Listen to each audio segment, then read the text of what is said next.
Chapter 1. 001 Sorry, my family tree does not have you under, so don't touch me. The boy didn't look at her, he just carefully wiped his hand touched by her with a tissue and casually threw it in the trash can. His voice was indifferent. Bai Lian leaned against the tree, replaying the scene in her mind over and over. Her wet black hair clung to her pale neck. She wrapped herself in a black coat, yawned lazily, and then reported a number to the elderly man beside her. The elderly man adjusted his glasses on his nose bridge, happy to see that she finally remembered a number, and dialed it on his phone. The call connected quickly. Hello, is this Song Min speaking? Yes. The elderly man was very polite.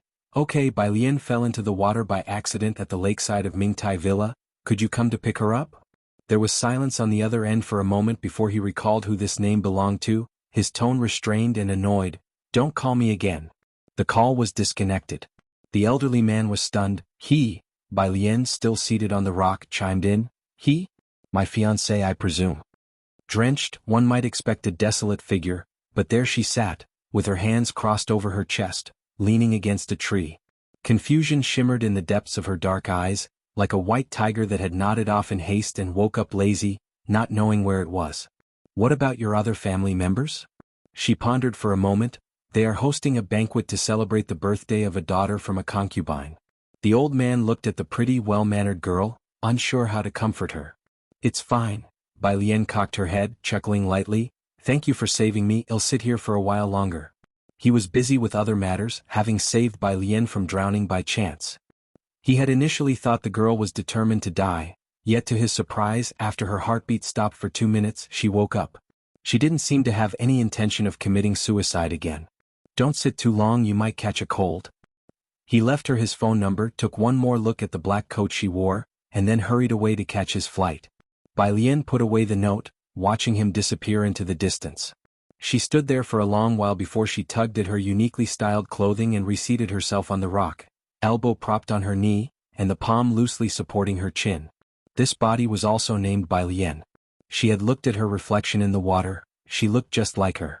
Her mother, 2 years ago, upon finding out that her husband not only had a mistress but also had fathered 2 illegitimate children, divorced him and didn't fight for Bai Lian's custody. She left nonchalantly. The original owner of the body was unruly and undisciplined, and this time, was caught cheating during the preliminary exams. While being scolded in the office by her teacher, she saw Song Min delivering homework. On instinct, the original owner grabbed her fiancé's hand, and he responded coldly and disdainfully, pulling away from her, saying that sentence, "Don't touch me." Remembering this, Bai Lian propped her chin on her hand, her fingers with distinct joints lightly resting against her cheek.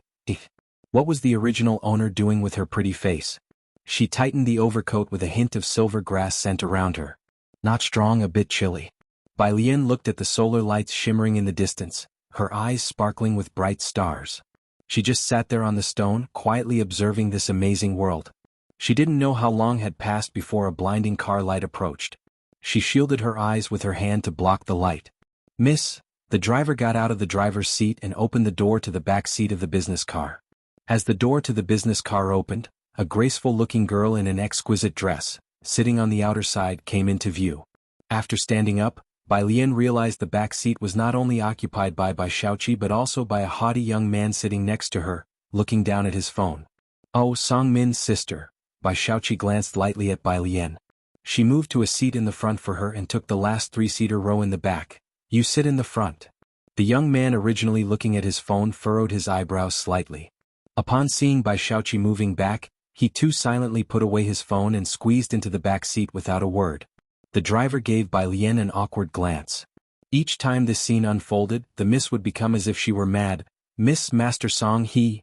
Bai Lian flicked the hair from her forehead while sorting through her memories. She didn't sit in the back but gestured for the driver to open the passenger door instead. The car headed towards the Bai family home.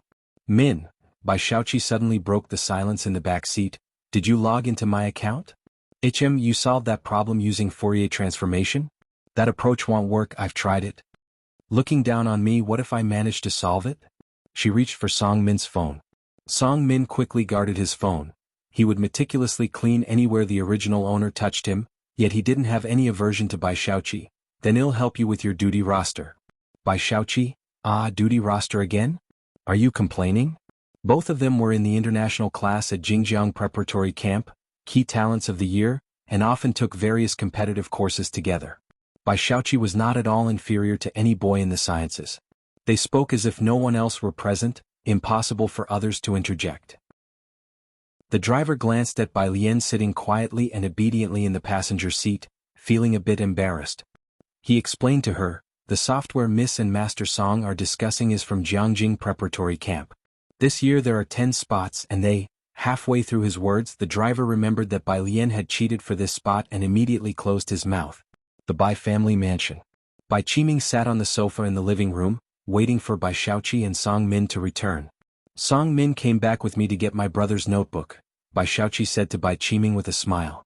Bai Lian ignored their pleasantries and sat down directly on the sofa, tapping the coffee table absent-mindedly with her fingertips to signal the butler to pour her some tea. After the butler served her the tea, she lowered her head and casually blew on it. "You have intense study sessions and also practice the guzheng. Don't overexert yourself." Bai Qiming gently handed the teacher appreciation card to Bai Shaoqi, speaking gently, "Practice the white robe journey well these next 2 days, Principal Jian is very fond of it." Song Min was clearly surprised. "You know the white robe journey?" Bai Shaoqi was modest. "I've only learned a little." Bai Lian leaned back on the sofa, gathering her half-dry black hair behind her ear, gazing at the teacher appreciation card for a long while before lazily interrupting their polite chat with a tap on the rim of her cup. "That appreciation card was my birthday gift from 2 years ago." Bai Shaoqi's voice paused, and she narrowed her eyes at Bai Qiming's teacher appreciation card. Then, with a smirk that was not quite a smile, she said, "Sister also learned to play the Chinese zither?" Upon hearing this, Song Min, who was standing nearby, lowered his head. Everybody in Beijing knows that Bai Lian has no real skills. Bai Qiming cast a reassuring glance at Bai Shaoqi and then turned his gaze to Bai Lian, his voice turning cold. "Principal Jian is a professor at Jiangjing University. She's very strict with her students. You have no musical talent, so it's useless for you to have it. Shaoqi is more suitable than you are." Bai Lian held the teacup, looking very harmless as she replied, "No musical talent?" She chuckled. "Quite interesting." She had switched bodies. "Did I say something wrong?" Bai Qiming's eyes were heavy, but he thought she was being evasive. "You drove away 3 teachers, even fell asleep in Teacher Li's music room, and after studying for a year, tell me, do you even know how many strings a guzheng has?" "So that was it." Bai Shaoqi withdrew her gaze. "Dad, if sister wants to learn, then let her have it. I'm going upstairs." Lowering her eyes with an openly mocking smile, she touched her sleeve, clearly disgusted by Bai Lian's behavior. It was nothing more than parroting. She went upstairs, not in the best of moods. Seeing her leave, Song Min followed her. He indifferently walked past Bai Lian without sparing her a glance. Song Min had known since childhood that Bai Lian was his fiancée. Others said his fiancée was quite attractive, but to him Bai Lian was just that, a title, a fiancée. In his eyes she had no presence, she had left no impression on him in all these years. He had not the slightest interest in the very attractive Bai Lian spoken of by others. Once the two left, Bai Qiming's face darkened, and he handed the teacher appreciation card he was holding to the butler. He looked at Bai Lian indifferently. "Why did you cheat?" Bai Lian retorted, "I didn't. The Bai family's young lady cheated." "What did that have to do with her, Bai Lian?" Bai Qiming sneered coldly, "So you're telling me you ranked in the top 10 at school all on your own? Why is that impossible?" Bai Qiming found her refusal to admit any wrongdoing utterly hopeless. "Come with me to the ancestral hall." The ancestral hall contained many spirit tablets. Bai Qiming took 3 sticks of incense, solemnly paid his respects, and then said to Bai Lian, "Bai Lian, you're 18 now, not 8. When your elder brother was your age, he had already won several awards and handled several cases." He meant no sarcasm. He was simply telling the truth. When Bai Lian was in her first year of high school, Bai Qiming also put in a lot of effort, especially arranging for her to be in the same class as Song Min to foster affection. But Bai Lian did not keep up with the international class curriculum and fell to the regular class after the first exam. In contrast, Bai Shaoqi thrived, getting into the international class on her own merit and participating in various extra-credit competitions. Bai Lian was looking at the spirit tablets behind him, his every word treading upon her minefields. "Don't talk nonsense. Can the son of a mistress also count as my elder brother? Don't you have your own family tree? Or do you have to piggyback on mine?" she said, still in her clothes from outside, the black hair winding about her slender, pale neck. She leaned on her overcoat against the door frame and lightly laughed at Bai Qiming. The family butler watched from the side, his heart racing. The recognition in Bai Lian's strikingly beautiful face as she smiled was akin to that of a highly intelligent psychopath. A scent of blood was in the air. Bai Qiming had never been defied like this before, especially by Bai Lian, the daughter he least respected. His face turned red with anger.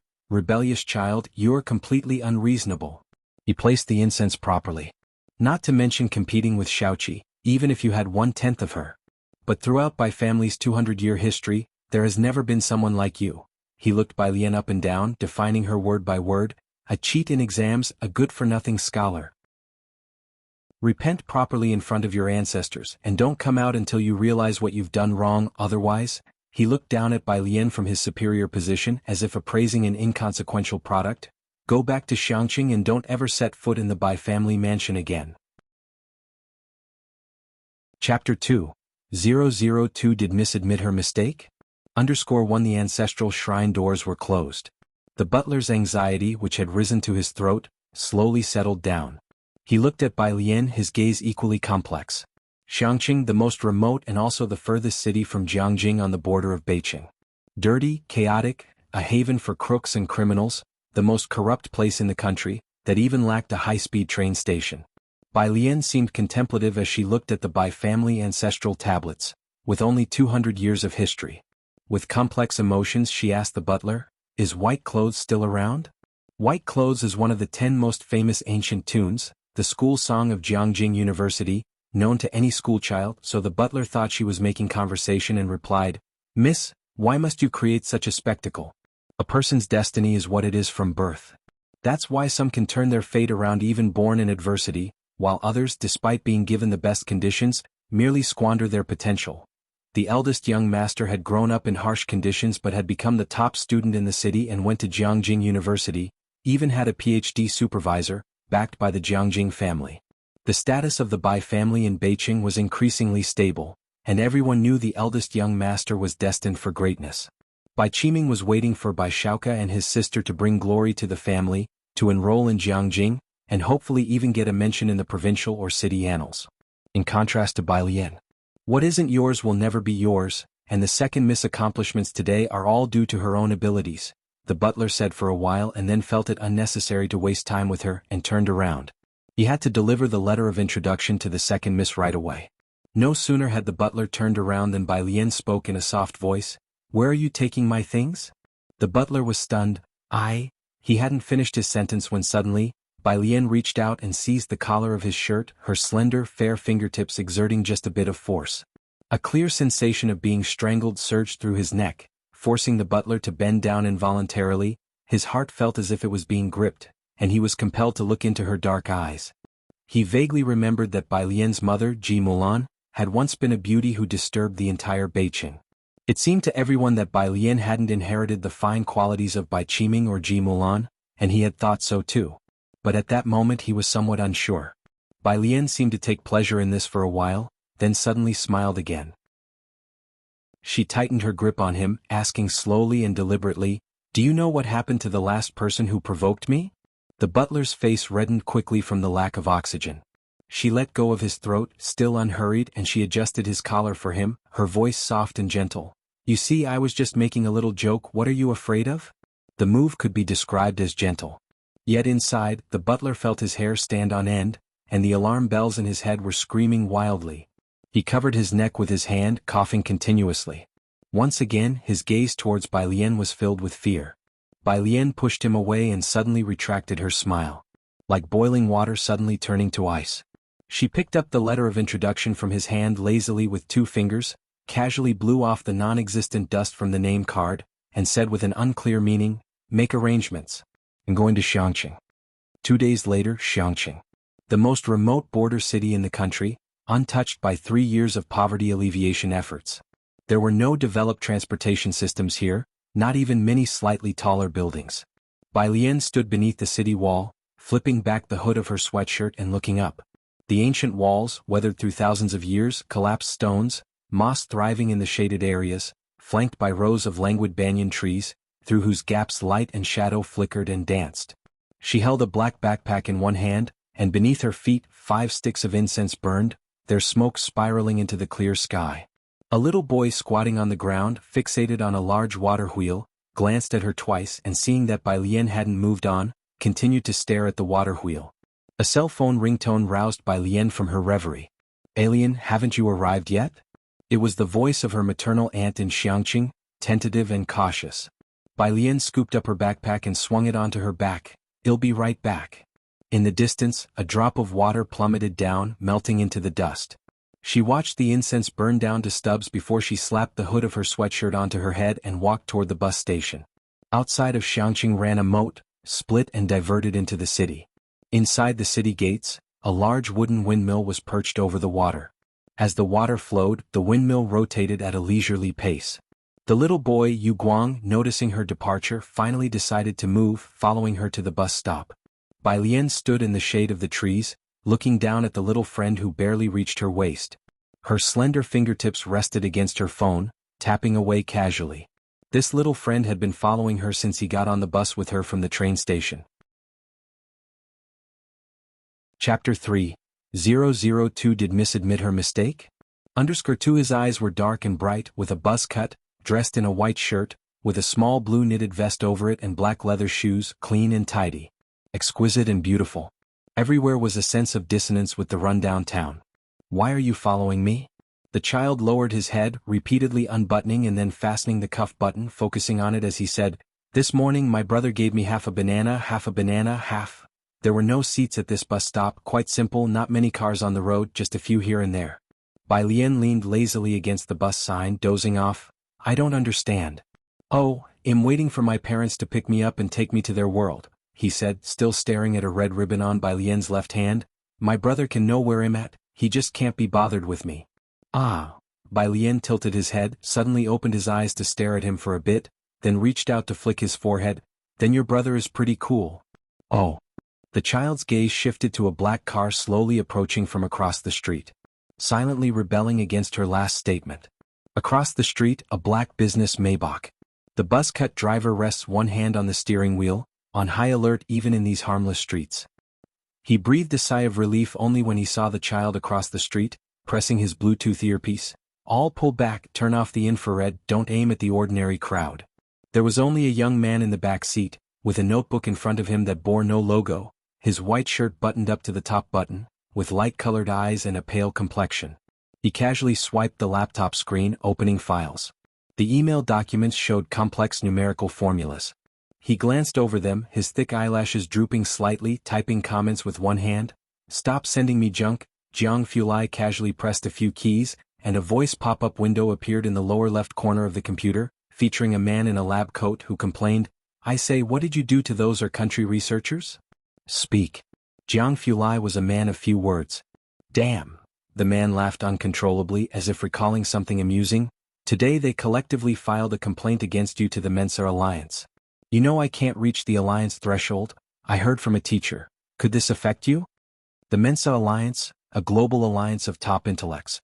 The entry requirements were extremely harsh, with only 100 members worldwide. Many countries didn't even have a single individual who could meet the threshold. In our country, only 3 people passed the assessment. Jiang Fulai tapped idly on the tabletop with the tips of his fingers, giving a sharp comment, "Then I wish them success." The man on the other side gave a short laugh. "Okay, I got it." Jiang Fulai turned off the computer screen, his gaze lazily moving to the window, his light-colored phoenix eyes veiling an inherent indifference. The one-way glass provided a clear view outside. The girl wore a white sweater, a bag casually slung over her right shoulder. Her left hand rested on the child's forehead. Her action revealed a glimpse of the wrist and the red ribbon tied around it, a vivid red about an inch wide, loosely wrapped twice around her pale wrist, fluttering gently with the wind. She sensed something and carelessly glanced this way. A fleeting glimpse. Jiang Fulai's fingertips paused on the black flip of the laptop. The bus abruptly entered the disrupted scene. The child looked at the bus wavering exhaust fumes, really wanted to follow Bai Lian onto the bus, but didn't dare. So he stood still. The car opposite was in no rush, content to sit there unhurried. He unbuttoned and rebut-toned his jacket, dawdling for about 10 minutes before finally lifting his foot to walk towards the opposite car. The rear door opened automatically and he climbed in, hands and feet working together. Young Master Jiang He, the crew-cut driver, glanced back and greeted. The little boy took a while before he let out an, "Oh," his reply slow, "Uncle Ming?" Meanwhile, at the Bai family's residence in Beijing family conference room, the meeting was drawing to its conclusion. Bai Shaoqi entered with her test papers in hand. An elder's eyes brightened immediately. He spoke up, "Shaoqi is back from school, come in quickly, we've just finished the meeting." The others all stood up to greet Bai Shaoqi in turn. "You're in your senior year now, aren't you?" The elder then said to Bai Qiming. "Qiming, our Bai family clan fully supports you, whatever Shaoqi needs, just mention it." The Bai family lineage already spanned 200 years, but it was only with the appearance of a scholar in the first generation that their ancestral records began. This scholar was also their founding ancestor.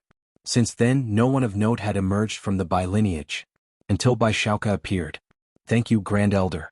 "Yes, she's in her senior year," Bai Qiming smiled, then shook his head. "However, the competition in her cohort is too fierce."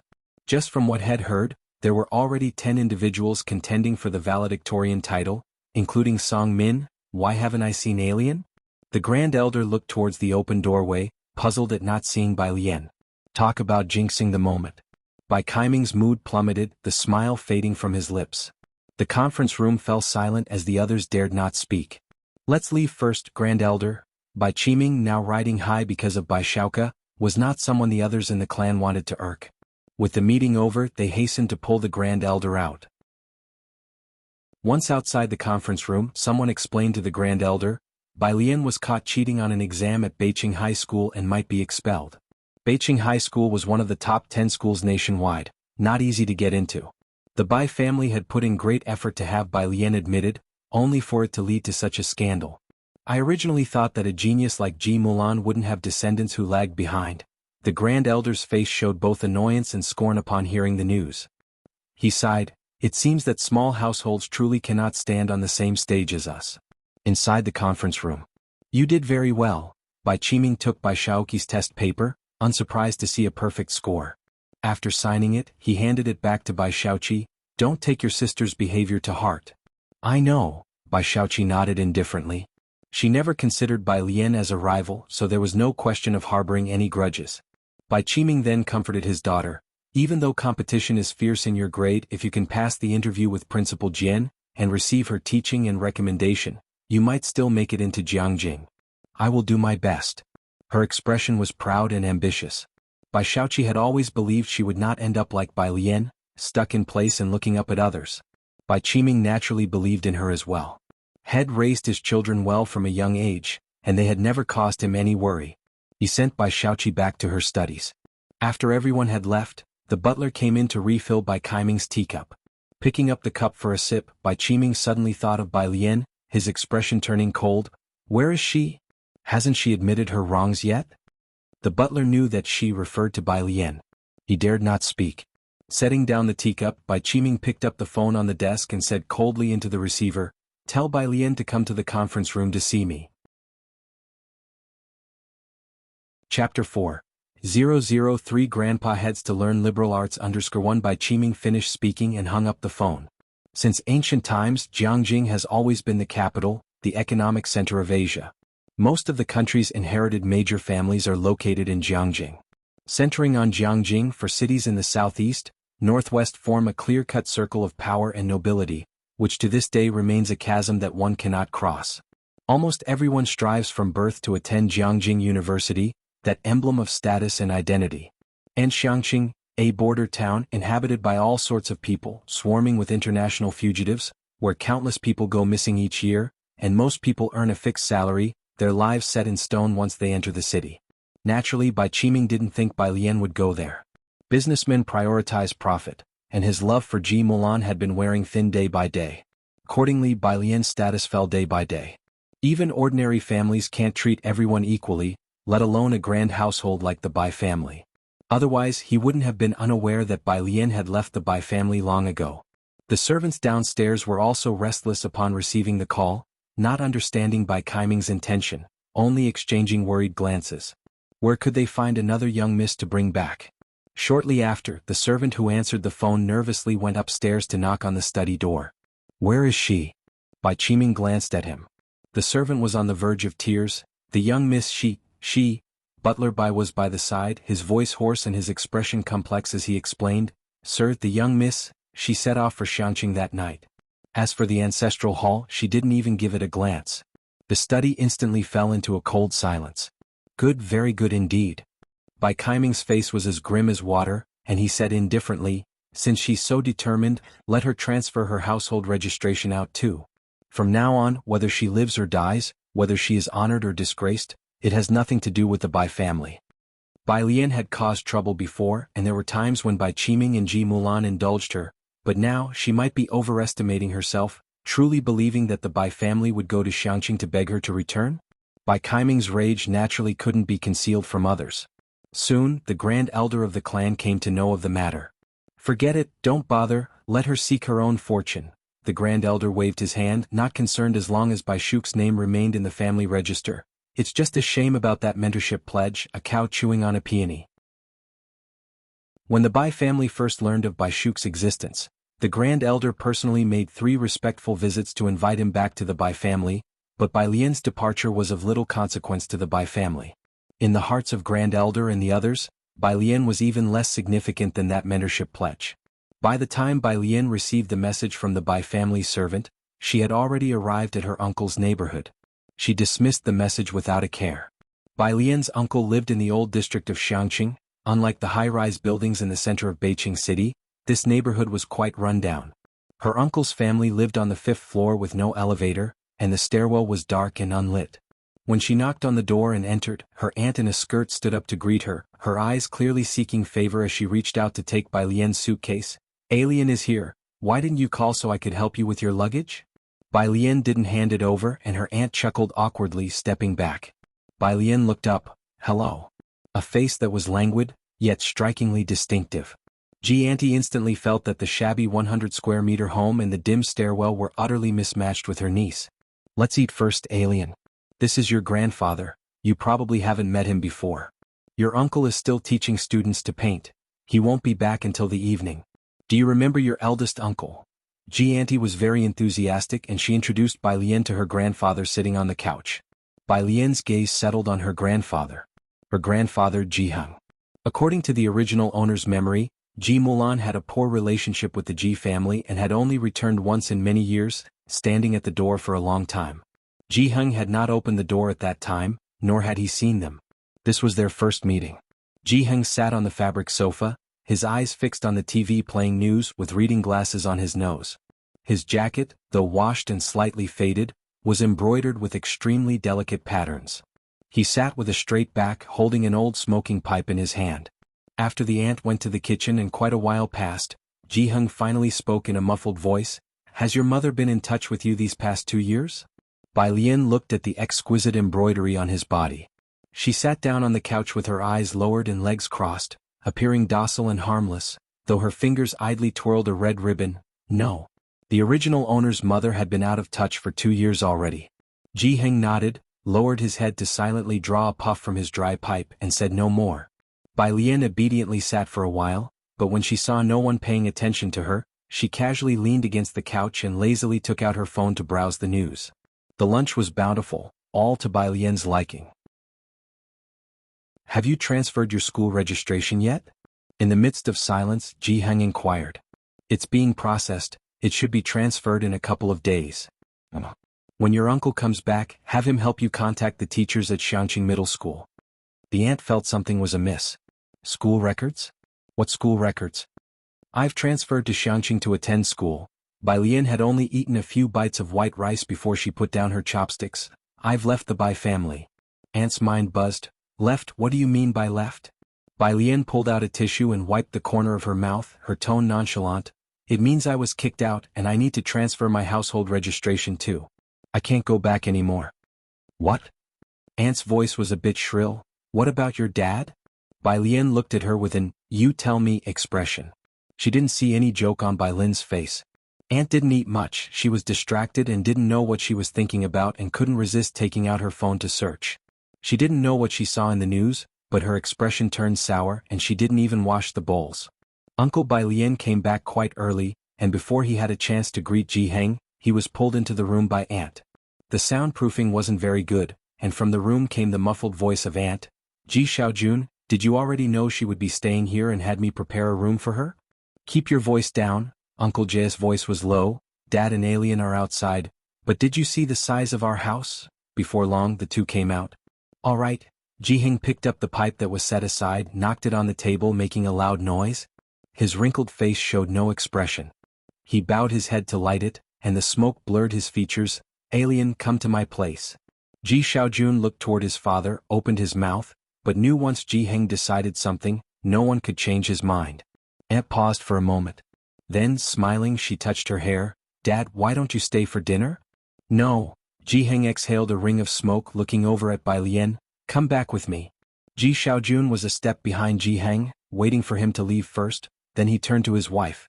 Shenqing, listen to yourself, what did you just say? Alien just got back today, is it appropriate to say those things? After many years of marriage, his wife wasn't without emotional intelligence. He didn't understand why she intentionally made Jiheng and Bai Lian hear those things. I made it a point to let your dad hear it. Everyone in your family acts the same. If I don't talk straight, your dad won't understand a word. Shenqing picked up a rag, her voice tinged with sarcasm. She was boiling with irritation. She knew all too well the kind of person her niece was. Getting into fights, drag racing, bar hopping, she didn't miss a beat. Ji Mulan had a falling out with Jiheng when she was 18, and nobody in the Ji family knew she had married into a wealthy family. Shenqing had secretly seen it on Ji Xian's phone before. The Bai family had never acknowledged the Ji family as their poor relations. They hadn't visited Xiangqing once. She had hoped that with Bai Lian's return to Xiangqing, there might be a chance for her to socialize with the Bai family. Who could have known that Bai Lian was just like Ji Mulan, falling out with her wealthy father as well? I'm asking you, isn't she a senior like Wan Xian? Are we going to continue supporting her if she doesn't get into university next year? One Ji Mulan, one Ji Xiaorong, you won't let them lend a hand, yet you're cleaning up after her? The more she thought about it, the more she felt wronged. She continued, your family always tries to act above it all, but can you eat pride? No wonder the Bai family favors that illegitimate child. This isn't about pride, it's about principles, Ji Xiaojun said as he opened the front door, glancing at Shenqing before going downstairs, and don't compare that illegitimate child with Alien. Shenqing stood there, her face cold, tossing the rag into the sink. Had she said anything wrong? Even Bai Lian's own mother abandoned her like an old shoe. She was just lucky to be born into a family with some protection. How could she compare to the highly intelligent illegitimate child of the Bai family? She didn't understand what were Jiheng and Ji Xiaojun holding onto. Outside. Ji Xiaojun quickly caught up to the two others, silently going to pick up Bai Lian's suitcase. Bai Lian paused, she looked at Ji Xiaojun for about 10 seconds before letting go. Ji Xiaojun hoisted the suitcase.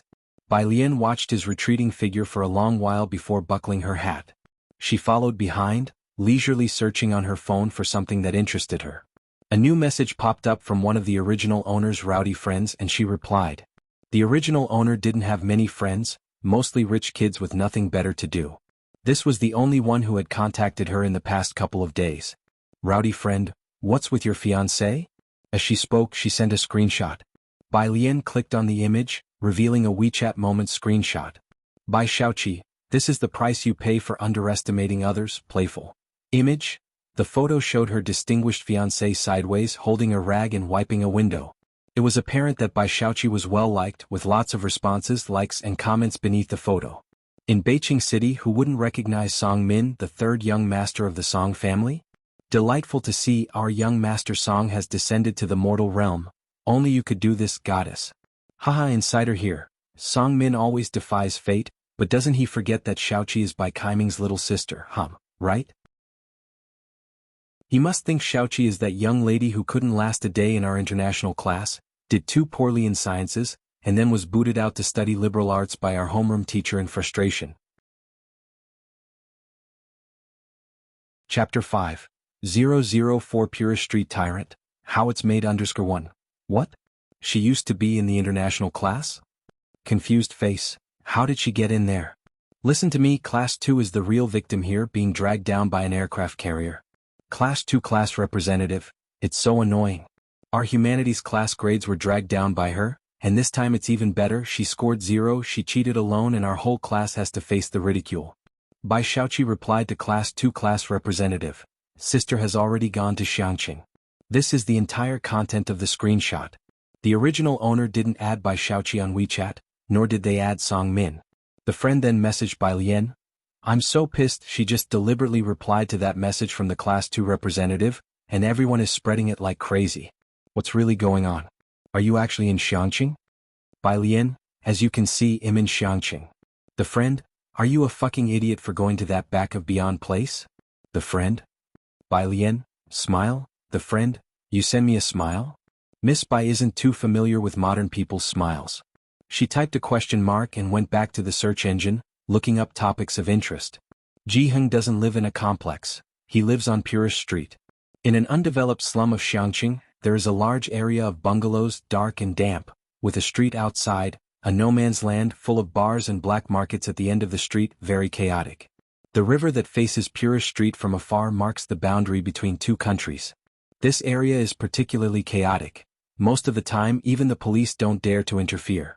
Today, however, a few patrolling officers can be seen, with small bulges at their waists indicating they are armed. Ji Xiaojun glanced over and was surprised. Is someone patrolling today? It has been like this for some time now, Ji Heng replied, holding his tobacco pipe as he walked toward an alley. Ji Xiaojun nodded. Having patrolling officers around was better, at least it ensured some safety in the area. After all, Bai Lian's face was quite dangerous in this part of town.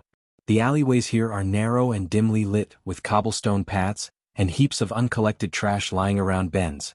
Stepping on the stones sometimes squeezed out black water, a stark contrast to the brightly lit Beijing. Bai Lian remained quiet throughout, not commenting on the conditions here. After winding through several alleys, they finally arrived at Ji Heng's residence, with low houses all around. Ji Heng took out his keys to open the gate to a small courtyard. The courtyard wasn't big. In the middle was a Chinese parasol tree with a stone table beneath it and a well. Ji Heng, with his pipe in hand, pointed to the room on the right. That's where your mother used to live. You'll sleep there.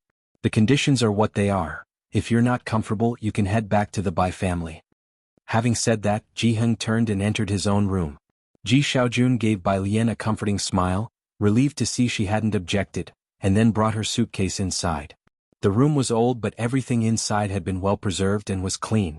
Bai Lian opened her suitcase and took out a pile of books, placing them on the desk near the window. Alien you?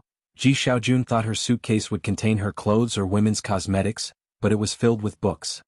He paused for a while before saying softly, "Don't worry about school. We'll figure something out." He went out to look for Ji Heng. Bai Lian sat with her legs crossed at the table, flipping through books, and pulled out a math book that interested her the most. From math to geography and politics, then to English, which was the language she least wanted to look at.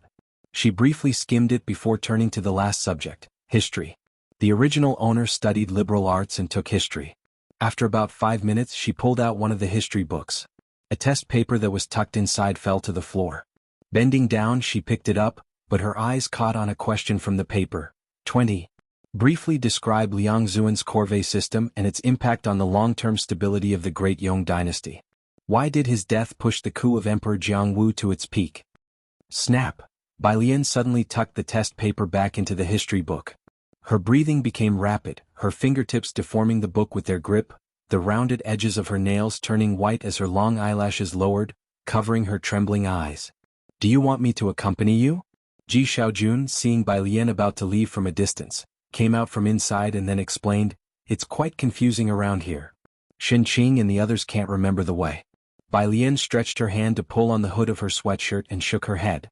"All right." Ji Xiaojun noticed she seemed somewhat silent and guessed she might be upset because of the Bai family. He softened his voice, "Don't go far, call me if you can't find the way and be careful." "Okay." Bai Lian walked back the way she came. Her memory was excellent. Despite the complex routes, she wouldn't forget once she had walked them. In the past, she had drawn many of the maps used by the military. 2 yuan. The middle-aged man at the small street-side shop handed her a bottle of mineral water and wiped the sweat from his forehead with the towel around his neck. "Young lady, you're not from around here, are you?" Her appearance was striking and she had a distinctive aura. Her outstanding figure clearly set her apart from ordinary people, and the shop owner could tell she wasn't a local. Purist Street was part of the old city district, a 3-meter-wide bluestone path.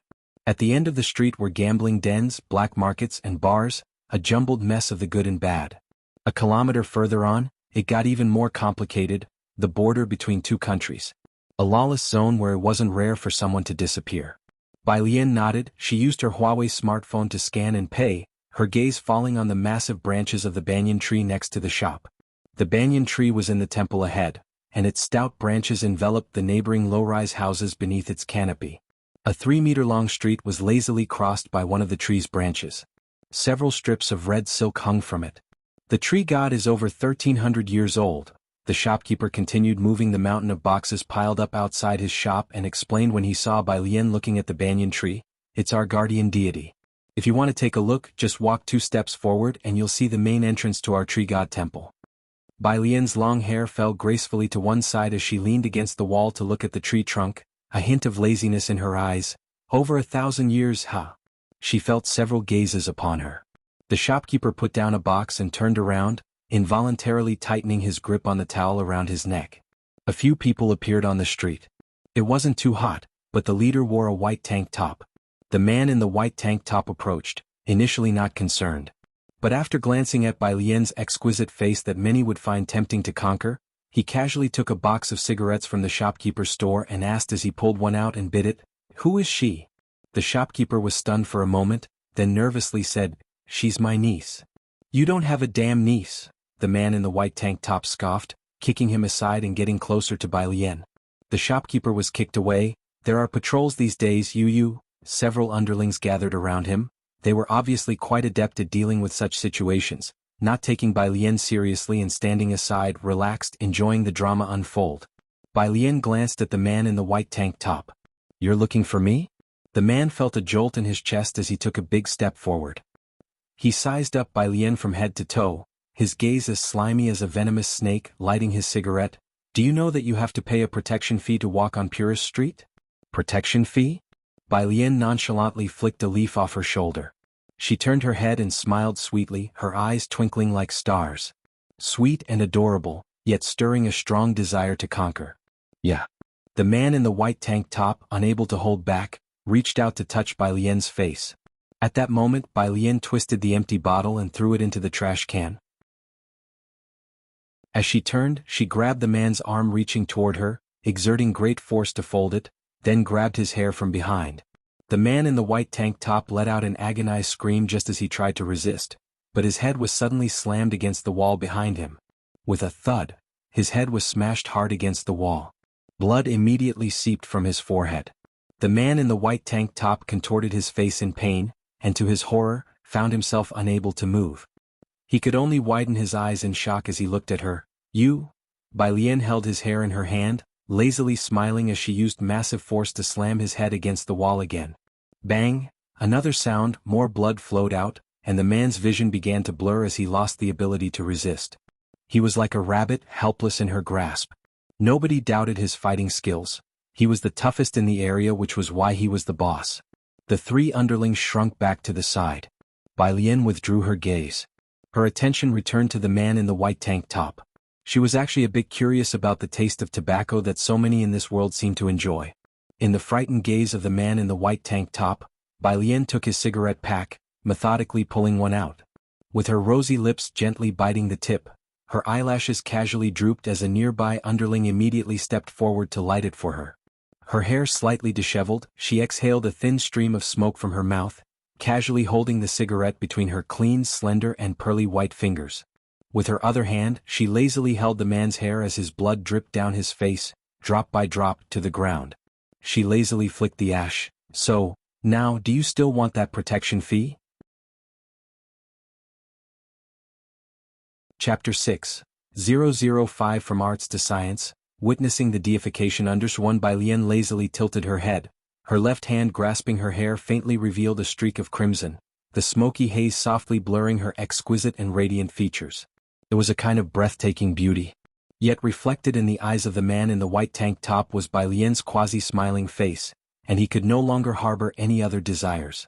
He couldn't speak, only shook his head frantically in terror. "Is that so?" Bai Lian let go of his hair. The smell of smoke was not to her liking. She lazily tossed the cigarette on the ground and stamped it out. "Know how to clean up a scene?" Her polite demeanor genuinely frightened others. They nodded obediently. Bai Lian dusted off her sleeves, glancing at them before leaving, and said lightly, "What are you scared of? It's not like I chopped off your heads." Her attitude was very laid back.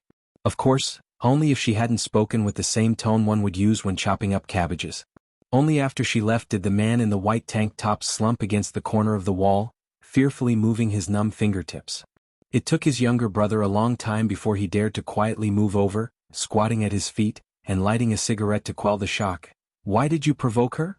The man in the white tank top. 15 minutes later.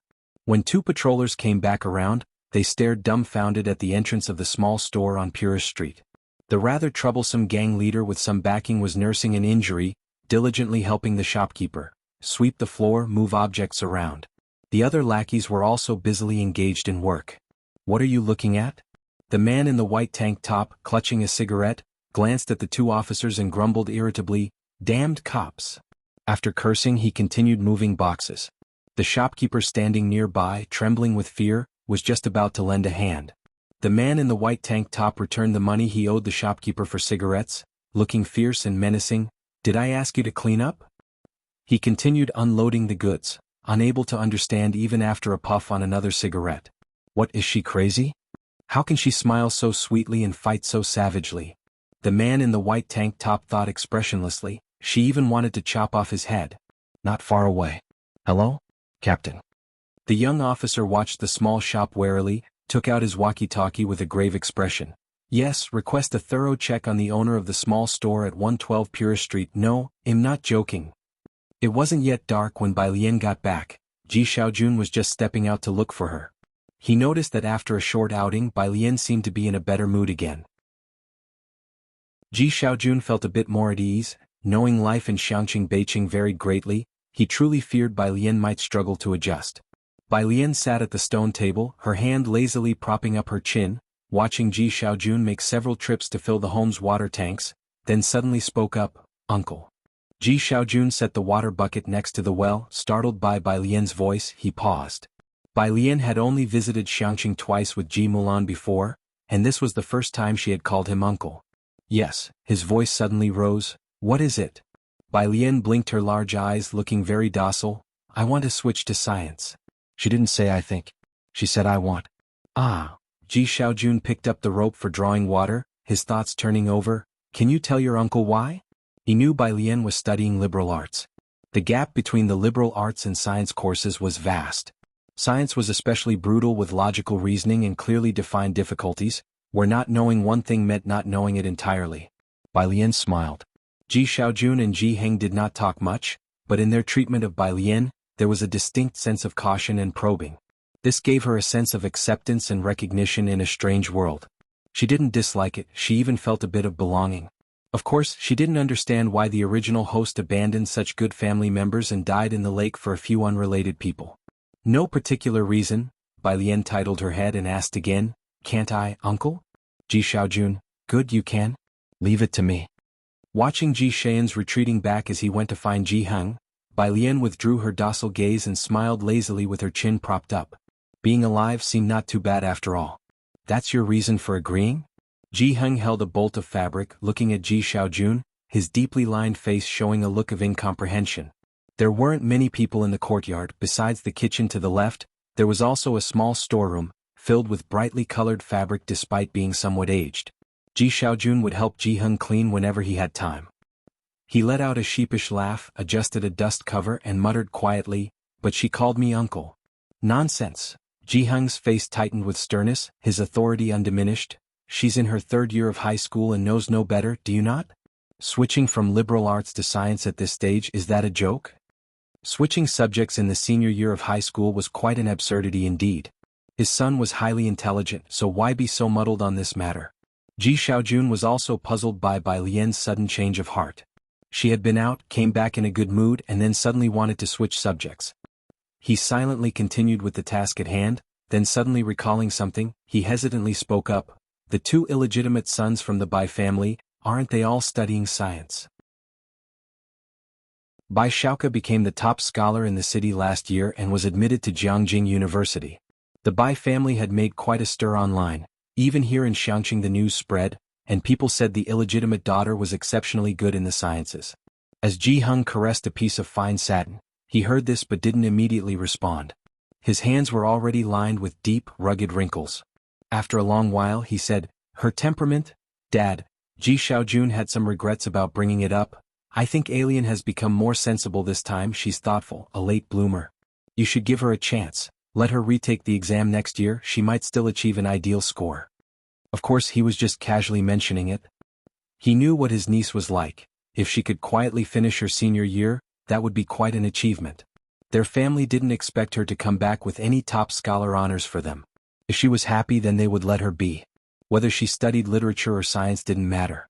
Ji Hung turned around and cautiously pulled out a small oil paper package from the cabinet behind him. He then opened the package and drew out a slender needle. He didn't argue any further. Ji Xiaojun could tell he had agreed when he saw this. As he put away the fabric, he looked at Ji Hung with the needle in hand. "Shall I help you bring out the embroidery frame?" Ji Hung did not immediately answer. After a good while, he gave a nearly imperceptible nod. "Go ahead." Ji Xian's eyes lit up. "Okay. I'll go right now." It was already dark. Ji Xiaojun called Xin Qing to say he'd be home late and stayed to help Ji Hung tidy up the warehouse. They took out things like the embroidery frame, cleaned them, and then set them out to dry in the courtyard. He hummed a tune as he wiped down the dark-colored embroidery frame. The light in Bai Lian's room was also on. He could see her reflection in the window, reading at her desk. Bai Lian was different, Ji Xiaojun felt it.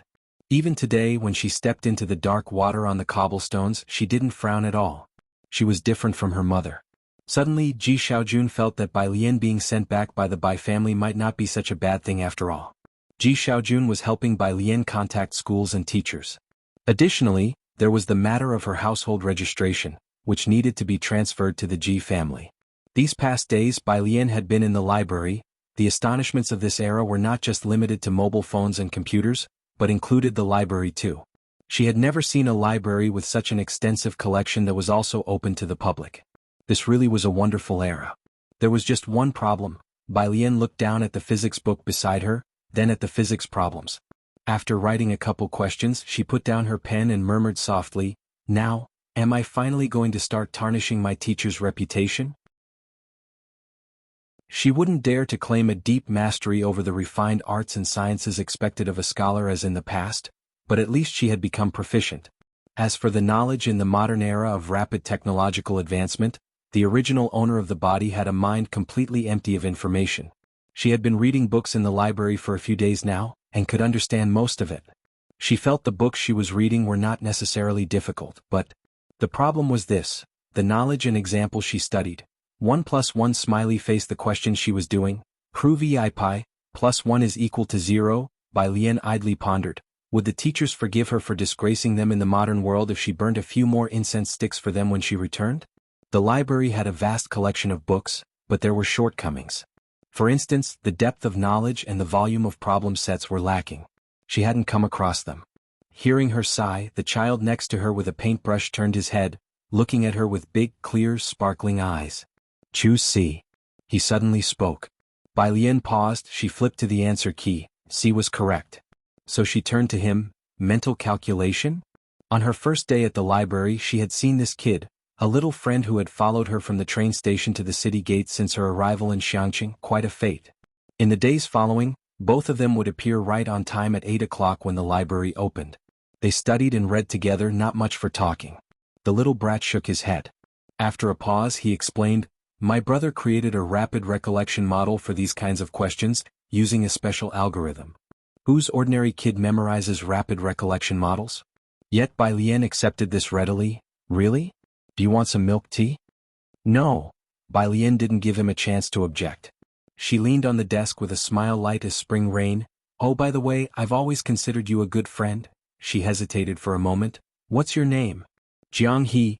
"Jiang He, as in the crane that leaves for the Lone Mountain and has yet to return." "Ah, Jiang He, I've always considered you a good friend." Bai Lian crumpled the piece of paper in her hand and threw it casually behind her, tapping his head. "Come on, let's go outside." The two left their seats. The paper ball smoothly landed in a red hollowed-out wastebasket in the corner. A ring came from the mobile phone in her pocket, an unlisted number. Bai Lian casually answered, "Hello." The person on the other end hadn't expected her voice to be so calm. There was a pause before the dispassionate voice said, "It's me." "Who?" Bai Lian wasn't very patient. "Bai Lian, I have more in common with Bai Shaoqi. Even without her, our relationship wouldn't change." On the other end of the phone, Song Min didn't believe that Bai Lian didn't have his number, he just thought she was pretending. Pressing the center of his forehead, his voice was cold and exasperated. "You think it's very childish to take the master's token to Xiangqing because of this?" Chapter 7. 006 treats everyone equally. Jiang Fulai understood, huh? Bai Lian was so angered she laughed. She had figured out who the person opposite her was. Clutching Jiang He's head, did this Song person think she had become jealous of Bai Shaoqi, and that's why she deliberately took away the apprenticeship token? First of all, you need to understand one thing: the apprenticeship token was left to me by my mother. Bai Lian stepped out of the library, glancing at the milk tea shop across the road with her slightly squinted eyes that were pitch black and deep. There was a shallow defiance hiding within her clean and cold beauty. "And another thing, as for my belongings, it's not just about me taking them away. Even if I burned them, what could you do about it?" There was a pause at the other end of the phone where Song Min was. Bai Lian indifferently lowered her head and with a click, hung up the call. After a moment of thought, she blocked the caller. Song Min had reminded her, there was still a marriage arrangement between them. It was time to find an opportunity to break it off. How inauspicious. Jiang He tugged at the hem of her clothes.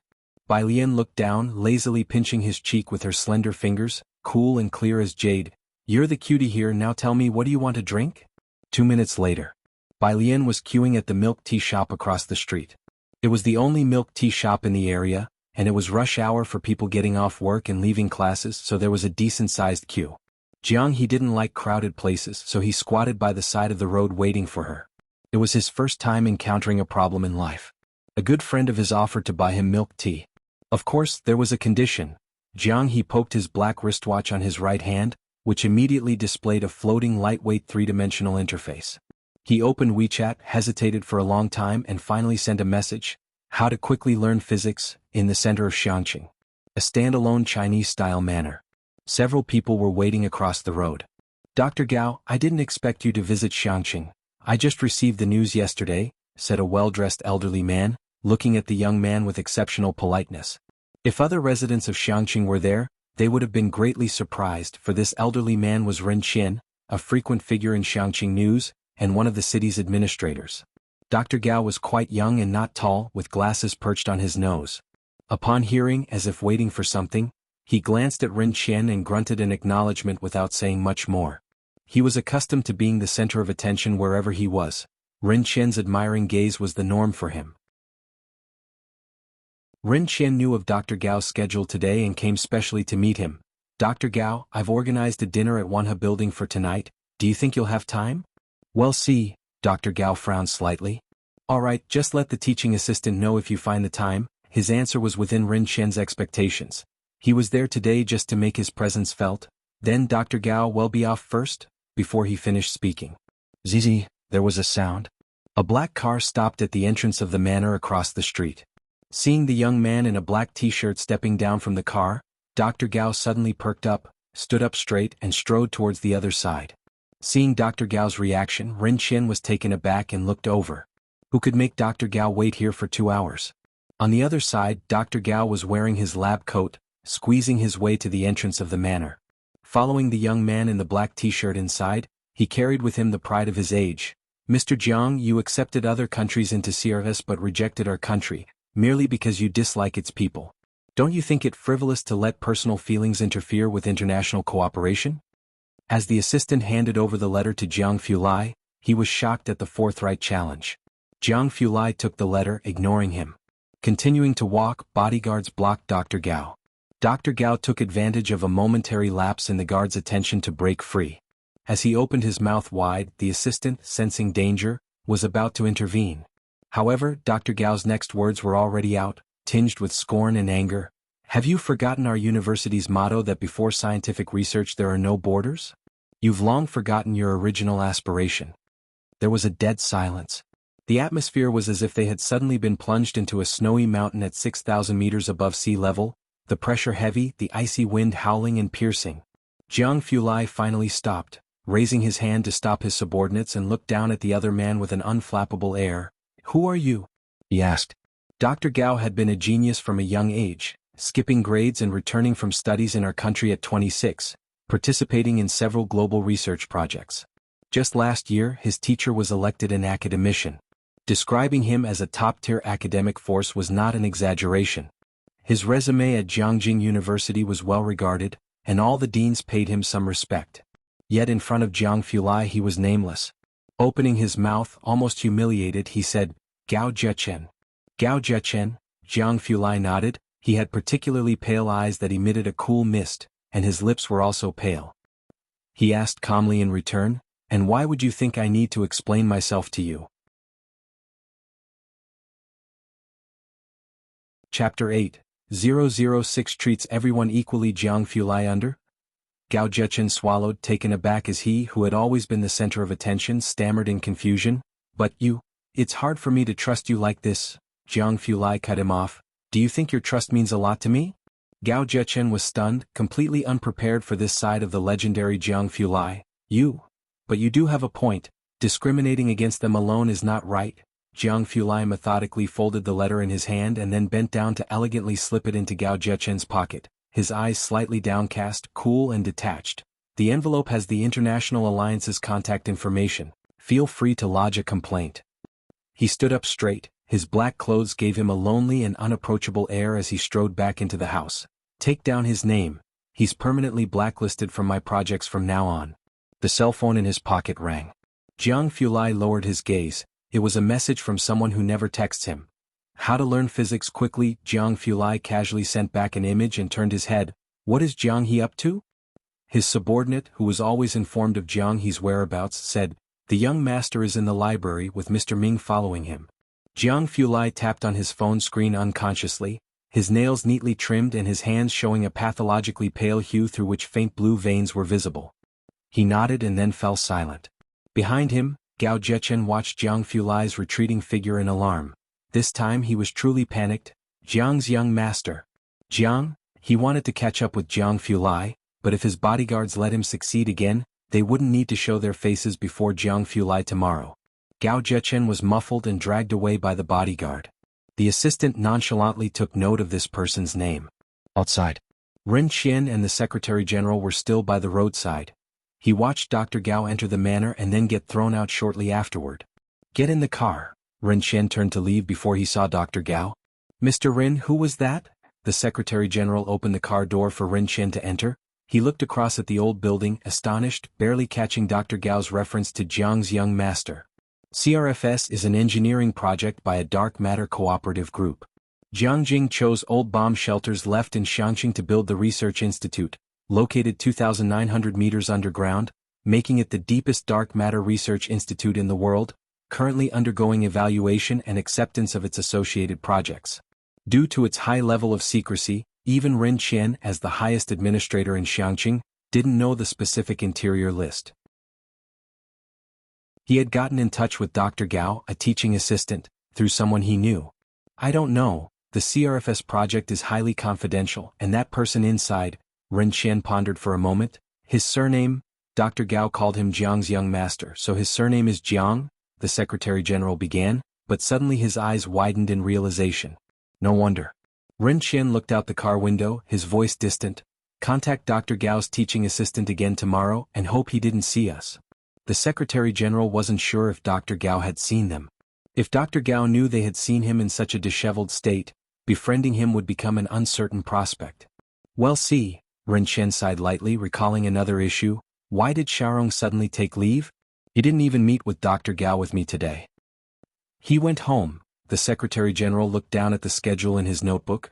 "Mr. Ji said he went to pick up Miss Wanxian to visit her grandfather." Upon hearing this, Ren Qian expressed no opinion. He wasn't familiar with the Ji family affairs. The Ji family had only appeared once at his daughter's wedding, and he only cared about one thing: why go back at this time? He usually only returned home for holidays and festivals.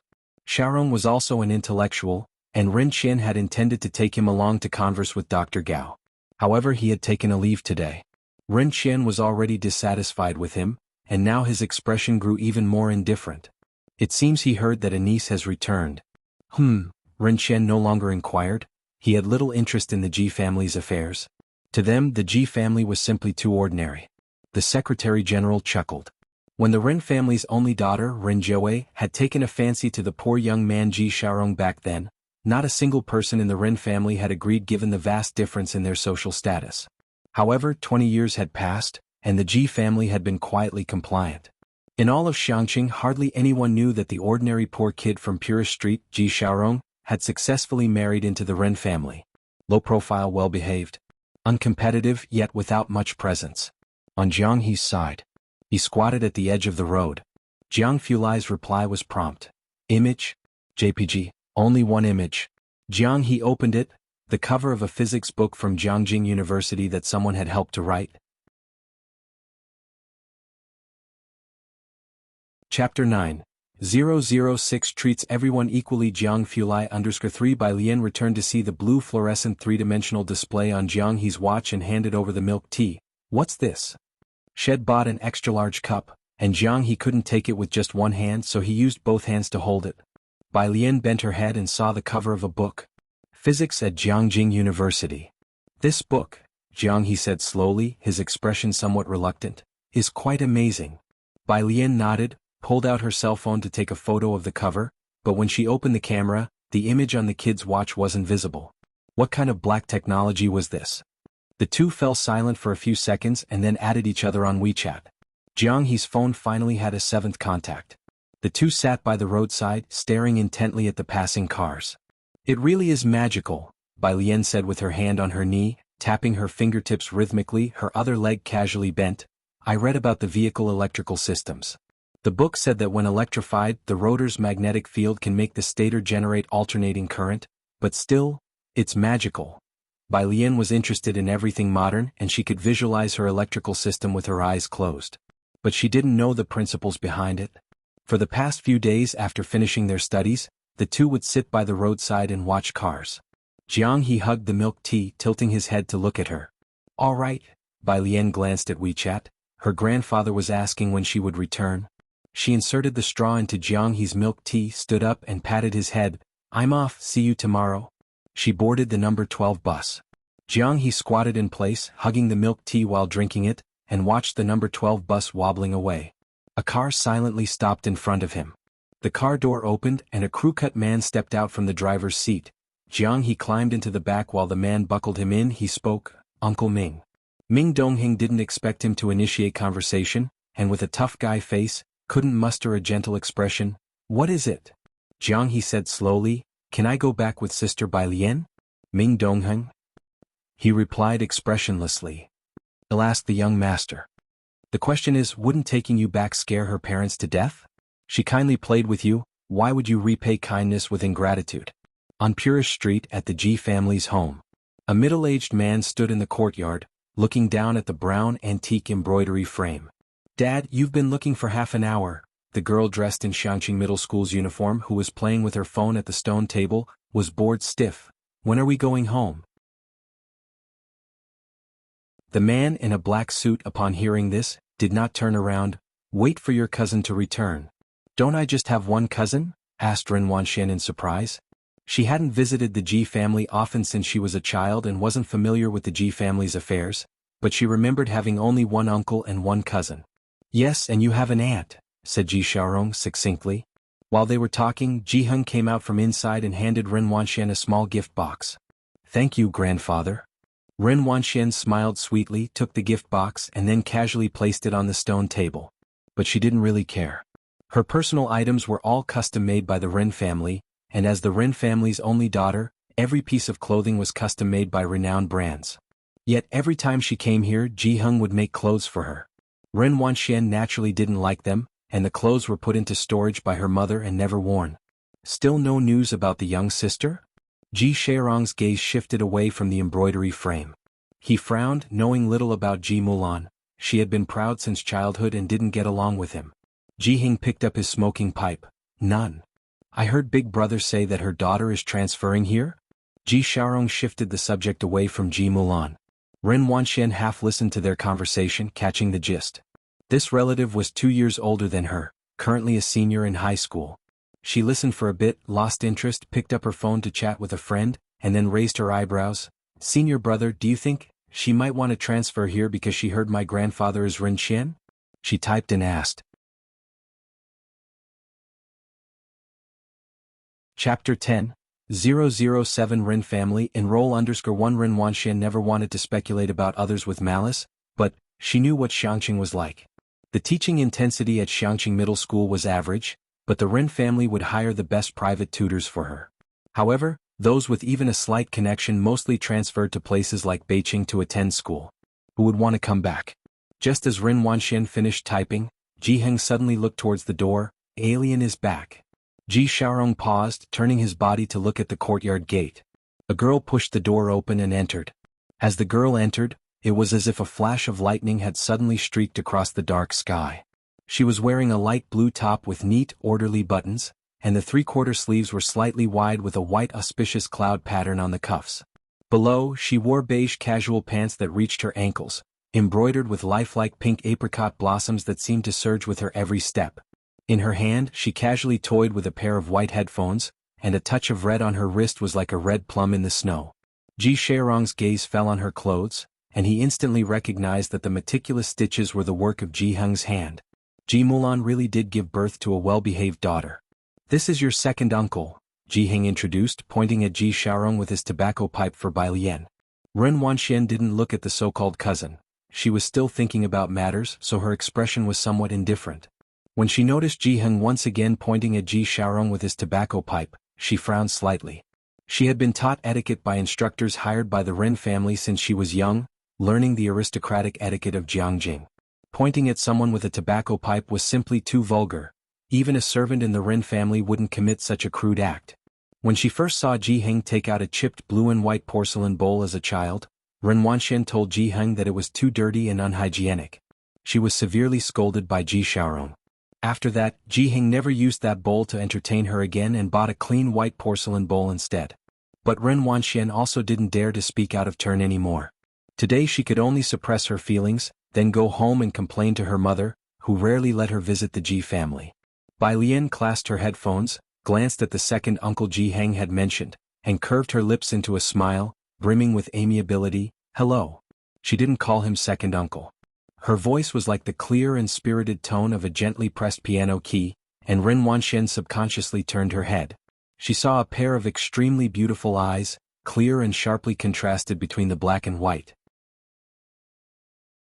Looking further down at the vintage clothing, Ren Wanxian had not thought before seeing her that such outdated fashion could look so attractive on someone, even if Ren Wanxian didn't want to admit it.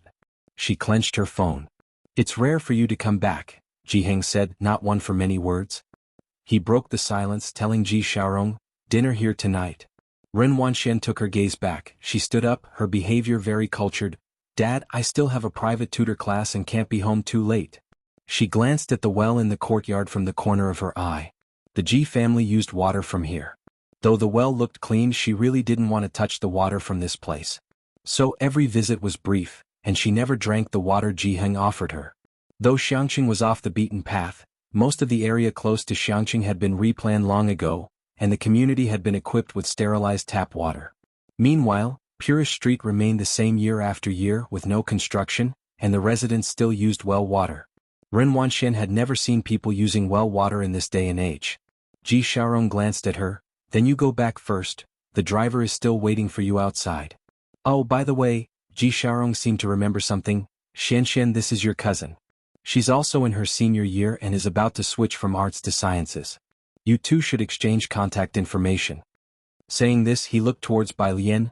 Alien, Xian is also studying science and her grades are excellent. You can ask her if you have any questions. Bai Lian lowered her head, studying the headphones. She decided she would take them apart to see how they worked as soon as she got back to her room. After being called out, she lifted her head to look at Ren Wanxian and slowly attempted to take out her phone from her pocket. Ren Wanxian pinched her phone, holding the power button down to turn it off. Dad, I'm 2 years younger than her. I'm 17 this year. She paused, then said, I've been playing games just now and my phone is dead. Hello. Ren Wanxian faced Bai Lian squarely, very politely, and took out a certain fruit-branded phone, her manner graceful. Then, let's add each other as friends next time. Bai Lian quirked her brow and withdrew her hand from reaching for her phone. Sorry. Ji Xiaorong also fell silent for a moment, then spoke softly to Ren Wanxian.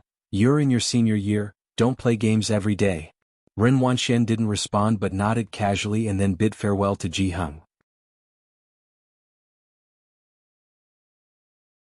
Chapter 11. 007 Ren Family, enroll_2. As he turned around, his smile disappeared instantly, replaced by irritation and impatience. Could just anyone become a relative of the Ren family? Today, with Ji Xiaorong present, Bai Lian didn't have to wash the dishes after dinner as Ji Xiaorong did it. Ji Heng watched him searching for the bucket. The bucket is in the storage room, have you forgotten again?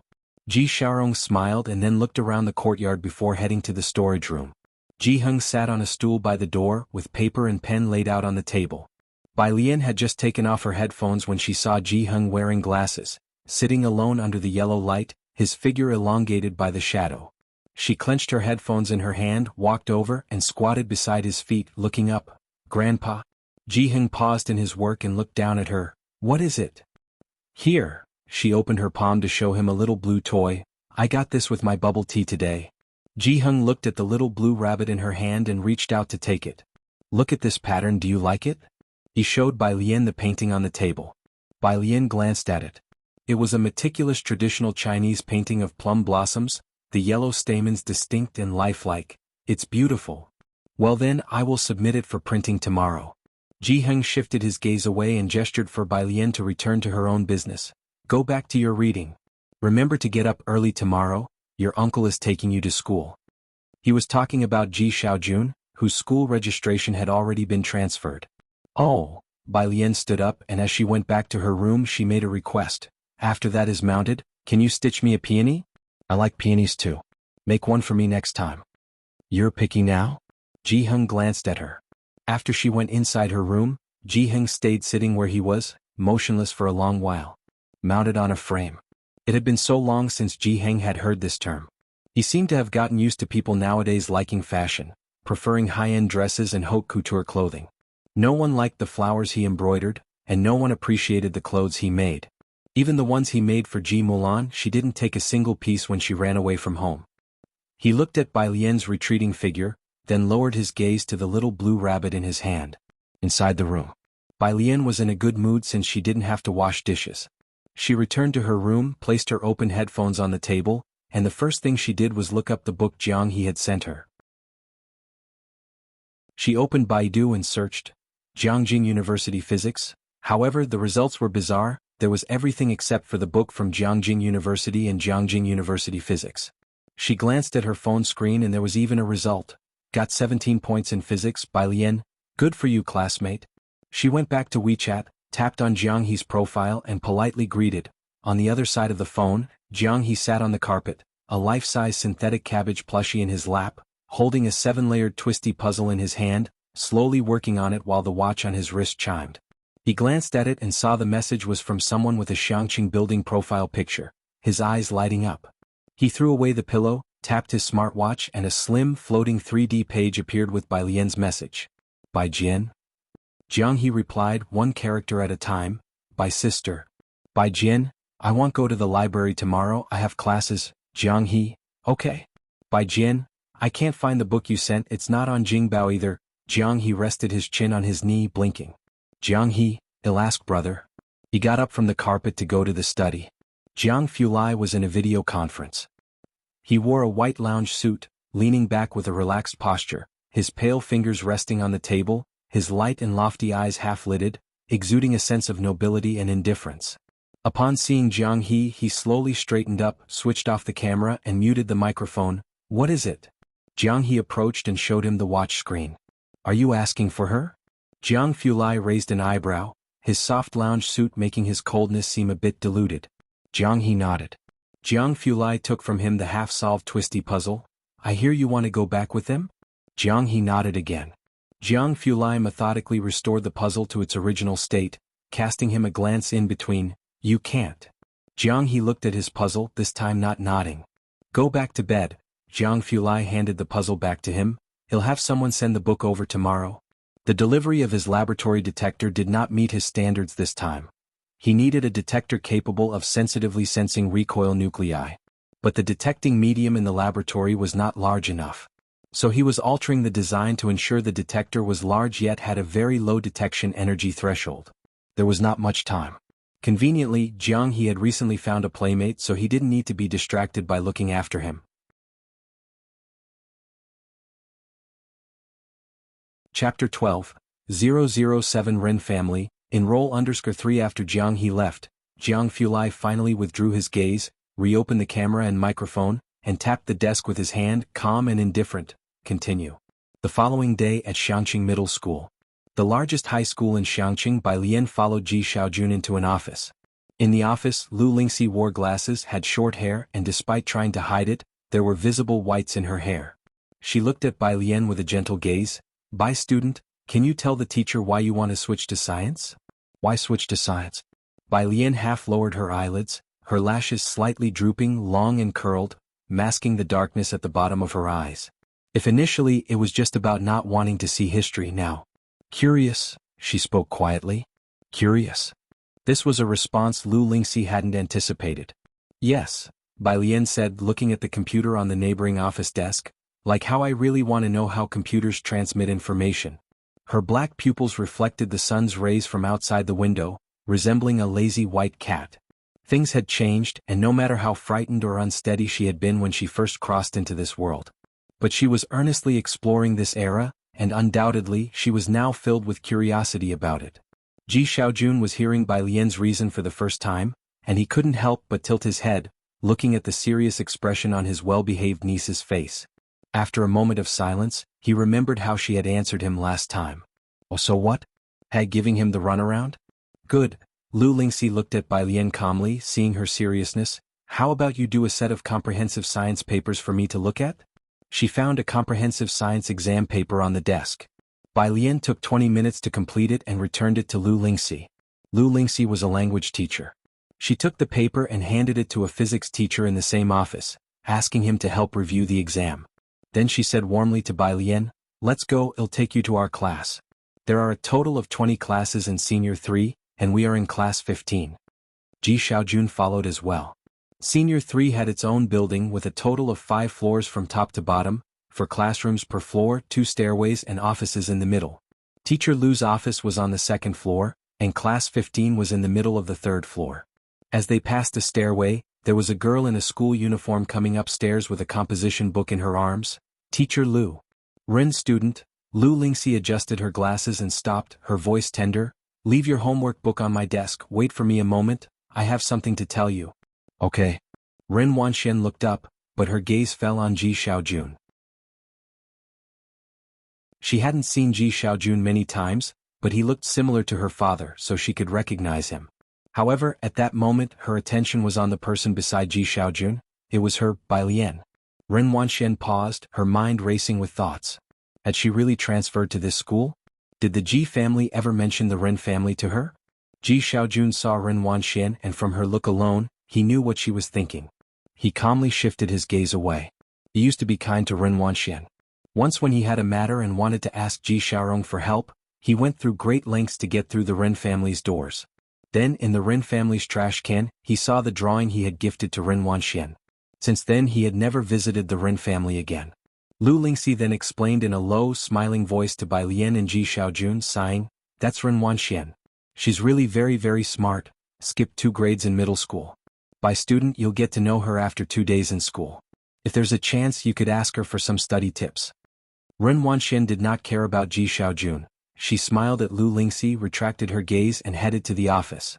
After placing her homework book on the desk, she noticed a set of comprehensive science exam papers there. Chapter 13. 008 Vine Emperor_1 Class 15. At the front of the classroom stood a middle-aged man with a slightly rotund figure, his back curved as his hands rested on the lectern. Now, looking at this problem, what should we do first? We set the coordinates for this moving point M, using trigonometric substitution and the trigonometric identity, right? And what's the next step? Write down the coordinates of the other points as well. Then it becomes pretty obvious they're all collinear. Can we not determine the coordinates of point P? Isn't the slope of PQ now evident? Isn't it quite simple, right? The students in the class were dozing off, responding intermittently. Lu Lingxi knocked on the door. Mr. Xia, I've brought a new student. Some students in class 15 languidly looked up, and in the light, the newcomer was seen wearing a simple white cross-collared shirt, embroidered with a tiny white poppy at the neckline, paired with a black horsehair skirt below. In her white blouse and black skirt, her black hair was neatly coiled with a wooden hairpin, and she had no other accessories. Her features were pretty and she exuded a lazy elegance, giving her an irresistible aura.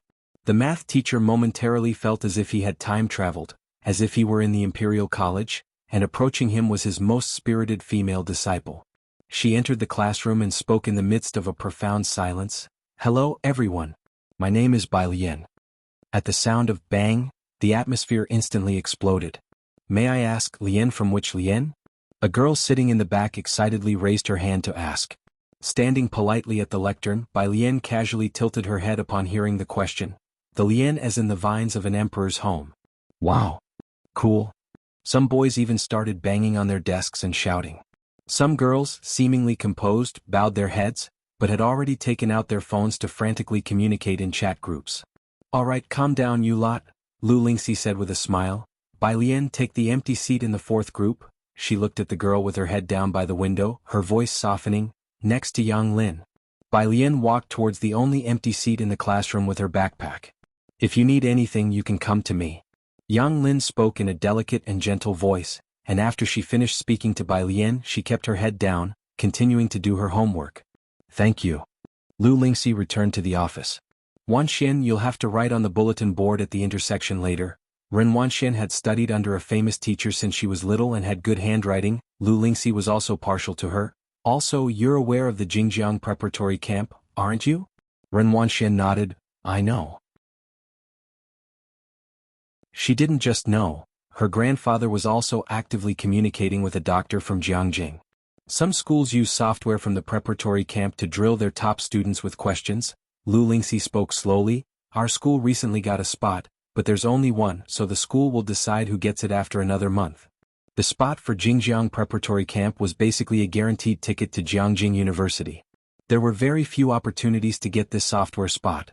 Ren Wanxian remembered that even Beiqing High School only had 10 such spots.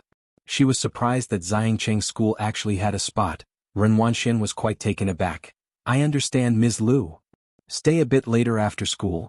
There's a training session targeted at those of you who can compete for the spot. That's it, you can go back, Lu Lingxi said with a smile, sending her off. Lu Lingxi was not only the homeroom teacher of class 15 but also taught Chinese to 3 classes, concurrently holding the position of grade director. She was in charge of all the significant issues of the senior year. Ms. Lu, I've placed the transfer student's test paper on your desk, the physics teacher reminded Lu Lingxi.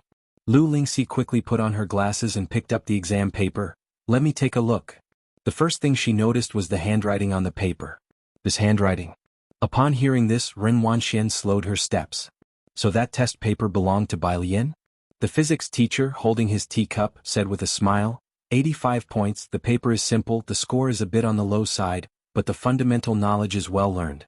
Ren Wanxian paused at the door, a hint of mockery in her eyes. She closed the door, thinking nonchalantly, what a refined way the physics teacher phrased it. How is that a bit on the low side? In Xiangcheng's initial exams, the science comprehensive is very simple, consisting entirely of basic questions with a total score of 300 points, and in their class, there's no one below 150. In the office, however, Lu Lingxi was quite surprised. 85, that's also enough, Lu Lingxi said, holding the exam paper and smiling. You don't know, but Bai Lian switched from liberal arts to science. I thought if she could score 50, I wouldn't persuade her to go back to arts. She didn't have high expectations for Bai Lian, especially since she had switched from literature to science. She hadn't expected Bai Lian to score as high as 200. Lu Lingxi wasn't pursuing graduation rates either. Chapter 14. 008 Vine Emperor _ Academic Transition from Humanities to Science? No wonder the handwriting is so neat, it's even better looking than print. The physics teacher had just been preparing for class and hadn't heard the conversation between Lu Lingxi and Bai Lian. It looks even more pleasant than Ren Wanxian's test papers. He also found it strange that the transfer student had switched from humanities to science.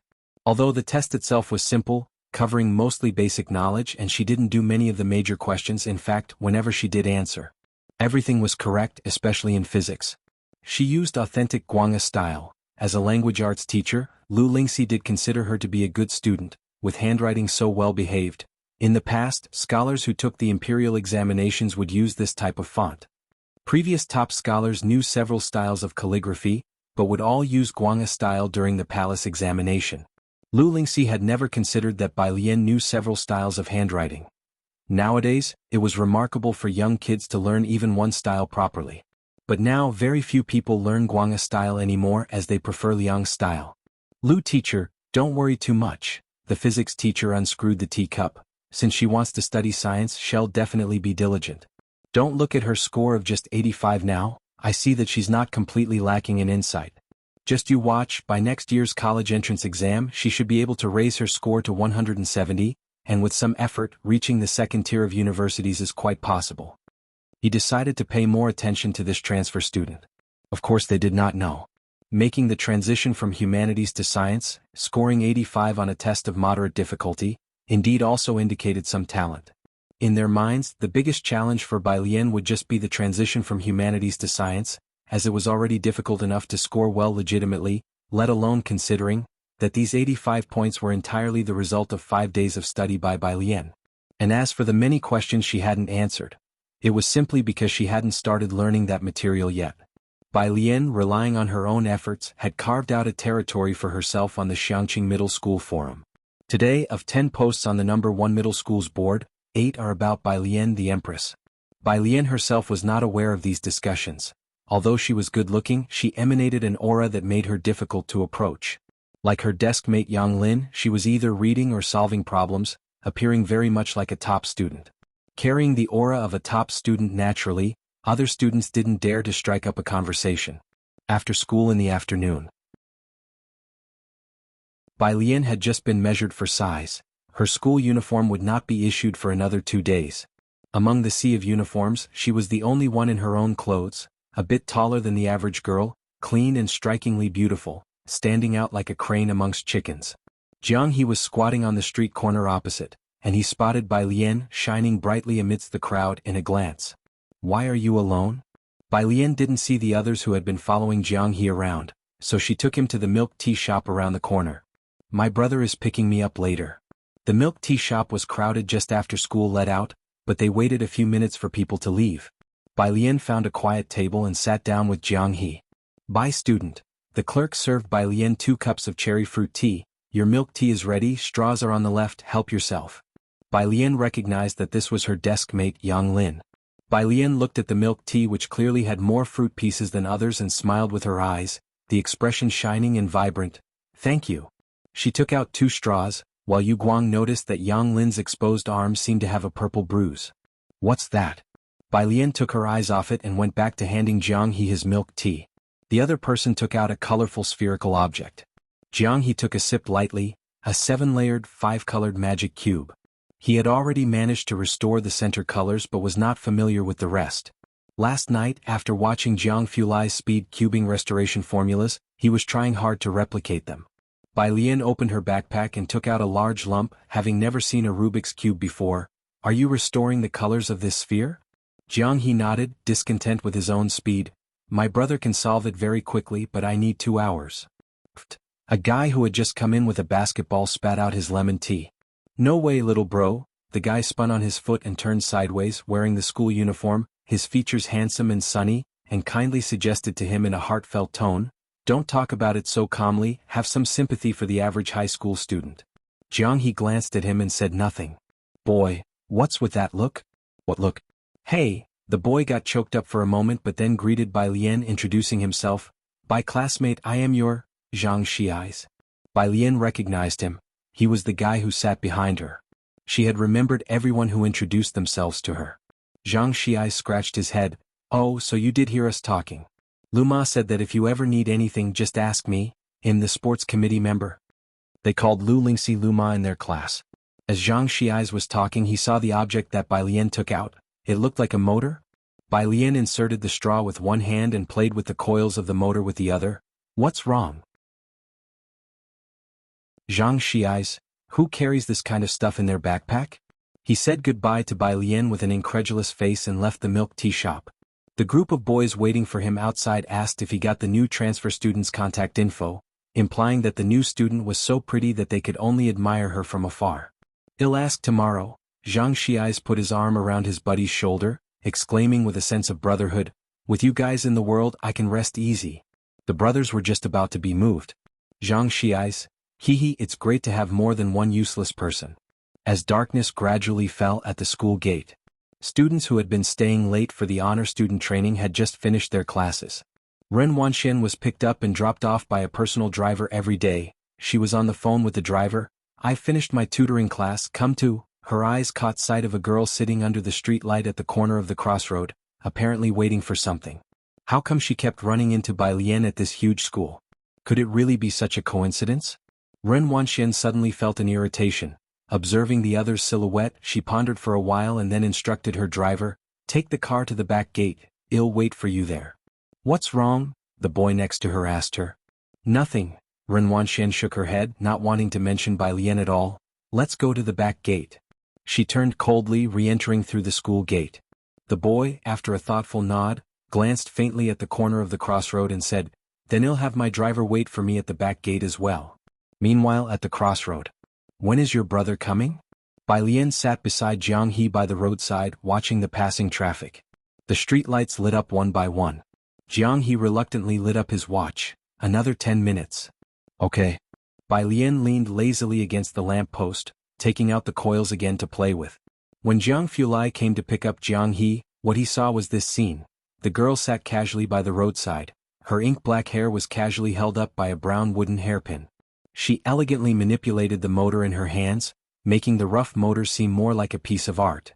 Her facial features were strikingly attractive, and her droopy eyes conveyed a lazy demeanor.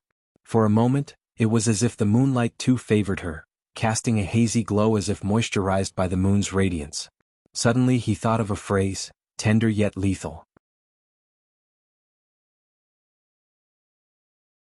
Chapter 15.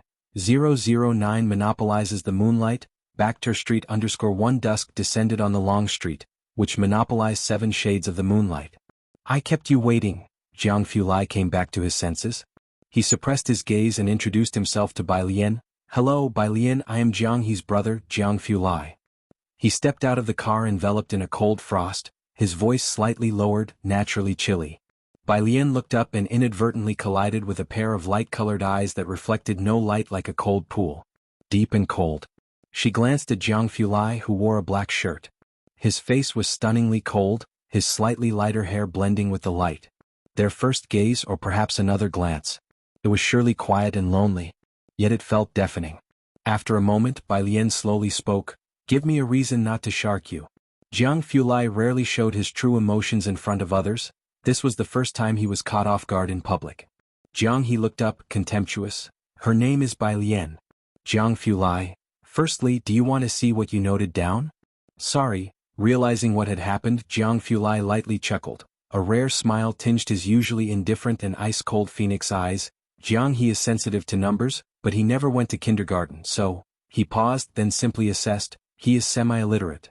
Bai Lian swept a cold glance toward Jiang He. Jiang He, who had an autism spectrum disorder and exhibited extraordinary intelligence only in numbers and geometry. Expressionless, he withdrew his gaze and fluidly covered his wristwatch. "Is that from a fan you dismantled?" Jiang Fulai's other hand held a book, rolled up like a tube as he squatted beside Bai Lian and casually took her electric motor, looking down with serious attention. "It's probably a capacitor issue. Use a multimeter to check which wire has no resistance and fix it." It was a hand like an artwork, with the glossy white of jade, long joints, and lines that flowed between proportion and smoothness, exuding a faint, crisp air. "Multimeter?" Bai Lian withdrew her death stare from Jiang He and rested her chin on her knees, tilting her head lazily. "I thought about buying one, but my grandfather wouldn't let me dismantle the house. I stole this one from his room." There was no other emotion on her face, her black pupils reflecting the streetlight above, lazy and beautiful. She just wanted to stealthily dismantle an electric fan. One could imagine her cutely stealing and dismantling her family's things, and perhaps the elder would helplessly indulge her, turning a blind eye. "I have one, I'll bring it to you in a few days." The mere thought of the scene made Jiang Fulai feel like a big cat was stretching out lazily to scratch him. I have a physics lab. It's well equipped for experiments, very convenient. Jiang He rarely felt close to people, even going silent for 7 days at a time. Bai Lian was a peculiar existence to Jiang He. Now seeing her in the flesh, he thought he might understand why Jiang He wanted to go home with her. Bai Lian blinked. A large lab, there must be a particle collider there. The glances from the people around grew more intense. Jiang Fulai casually picked up Jiang He by his collar and stood up. Get in the car first. They'll drive you home. There were few street lights on Purist Street. Bai Lian had Jiang Fulai's car stop at the intersection. This is the book you wanted. Jiang Fulai got out of the car with her and handed her the book in his hand. In the twilight, his eyes and brows seemed to soften as if steeped in ice and snow. Physics is not difficult, it's interesting. You can ask me if you have any questions. Thank you. Bai Lian took the book. This was a book that she couldn't find anywhere. I should be thanking you. Jiang Fulai looked towards Jiang He and said softly, Jiang He always thinks he's an alien wanting to return to his own planet. You're his first human friend. But Bai Lian simply said, he's cute. Jiang Fulai turned to look at her for a moment and chuckled lightly, yeah. Bai Lian waved at him and left. Jiang Fulai watched her enter a small store with a police patrol not far away. His slightly furrowed brow relaxed a little as he got back into the car. This place hasn't been demolished? Ming Dongheng sat in the driver's seat, surprised at the sight of the low and somewhat aged buildings. Right across from it is Bakhtur Street, where my master is. Bakhtur Street was where Ming Dongheng often went, a street at the border of two countries. He just hadn't expected that Bakhtur Street and Purist Street were only a kilometer apart, facing each other across the river.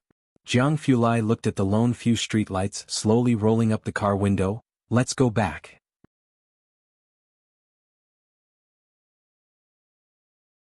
Chapter 16. 009 monopolizes the moonlight. Bakhtur Street _2 Ming Dongheng drove off, and Jiang He leaned by the car window watching Bai Lian. Jiang Fulai's fingertips lightly tapped the phone screen, and in the dark night, his brows and eyes seemed to be coated with a faint layer of cold frost. After a while he lit up the screen to send a message. Go to the storeroom and find my physics notes. The convenience store. 2 patrol officers came to buy 2 bottles of water and chatted with the store manager as if they were catching up on family news. The store manager answered, puzzled. Today, before leaving, Bai Lian had asked the store manager to bring her some electric cables. The manager handed them to her, along with a lollipop, covering the QR code and refusing to let her transfer the money. Hurry back home, it's already dark. Oh, Bai Lian put away the cables. The patrol officers didn't find out anything and left to finish their shift. Once they were gone, a neighbor dared to come over. What did you do? Went across the river to steal something? Why are the police always watching you? But I am a law-abiding citizen. The store manager opened his mouth in grievance. He was also confused. I can't figure out what I've done wrong. Sucking on the lollipop, Bai Lian lowered her pretty eyes and walked innocently into the alley. Just reaching the entrance of the alley, she saw the old man waiting there. It was Ji Heng. Bai Lian hesitated, then quickened her pace. Ji Heng held a flashlight, only turning it on when he saw her, lighting the pitch-dark alley to guide her home. You can't rush your studies, take it slow. Purist Street had streetlights, but the inner alleys did not. Only the dim yellow light from the homes occasionally flickered. I want. Bai Lian took out her earphones, ready to listen to English vocabulary words and rejecting the suggestion. Ji Heng, seeing Bai Lian eyeing his flashlight, he warned, this can't be taken apart. Bai Lian's gaze was a bit elusive. Am I that kind of person?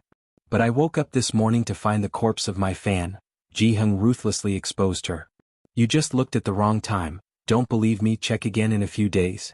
Bai Lian stubbornly retorted. Meanwhile, in Xiangcheng's only villa district, the Ren family. Ren Qian, as usual, inquired about Ren Wangshuan's studies and explained about Gao Jiechen's situation. Dr. Gao has not yet replied, you have to strive at school. Ren Wanxian nodded, which would normally signal it was time to leave. But today she hesitated. What's wrong? Ren Qian was surprised. It's about the affairs of my dad's family. Ren Wanxian shared the matter regarding Bai Lian with Ren Qian. Hearing the full story, Ren Qian put down the document in his hand, switching from arts to sciences. Ren Wanxian wasn't too concerned, but thinking about the other person's science score of only 85, she shook her head. A composite science score of 85, I don't know why she wants to study science, and Dad even asked me to teach her. Don't listen to him, he has become increasingly muddled these past 2 years, not knowing the severity. Ren Qian's expression chilled. He valued Ren Wangshuan's academic performance, naturally aware that she had scored a perfect 300 in the science composite. Doesn't he know how important your studies are? He hadn't yet met Bai Lian, but he already had a rather poor impression of her. For young people, it's important to be stable and pragmatic. Ren Wanxian quickly started to rub Ren Qian's shoulders. Don't be angry, Dad didn't mean to, you know him, he's only focused on his research, he doesn't even remember how old I am. For many years indeed, the Ji family hadn't taken advantage of the Ren family to cause any trouble. But Ren Qian was not concerned about the Ji family's affairs. He softened his tone, advising Ren Wanxian, all right, don't worry about the Ji family's matters. Your father is not clear-headed, but you need to be clear about what is truly important. Next year is the college entrance exam, don't get distracted by other things. After Ren Wanxian exited, the Secretary General spoke up. Next year's college entrance exam, it's time for someone from Xiangqing to become the valedictorian. Miss Wanxian stands a good chance. This class has fierce competition, just competing with the Chen family in Xiangqing will be tough for her. Ren Qian knew a bit of the inside story, he shook his head. Let's not talk about being the valedictorian of Beiqing, let's focus on Xiangqing first. In their eyes, the biggest goal was to be the valedictorian of Beiqing. As for the national valedictorian, it was unthinkable. Which year had the national valedictorian not been from Jiangjing? How could it be someone from another place? This is the auction list from White Tiger Auction House for 1 week from now. The Secretary General remembered the official matter. This time there is an authentic piece by Liang Zuan. At that, Ren Qian eagerly reached out for it. An authentic piece by Liang Zuan? Liang's style was one of the most popular scripts, not just favored by the common people but also highly esteemed by the major families and great literati. Therefore, from a young age, Ren Qian made Ren Wanxian learn Liang's style. Clearly, Ren Wanxian had made the right move. Ever since she was young, she had won many people's favor with her Liang-style handwriting.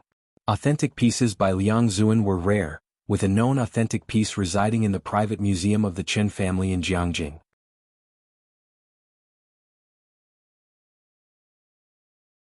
Chapter 17, 009 Monopolizes the Moonlight, Bakhtur Street _3 This genuine piece coming up for auction is bound to attract a crowd from all over the country. No one would doubt its authenticity, after all, it's the largest auction house in Asia, and nobody dares to cause trouble at an auction on Bakhtur Street. Find a way to get an invitation to the auction, Ren Qian said.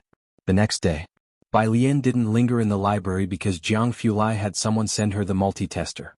She planned to go home and show her grandfather what bad timing really meant. Bus 12 came to a stop on Pura Street, and when Bai Lian got off with her black backpack, she saw a crowd gathered around the convenience store from a distance.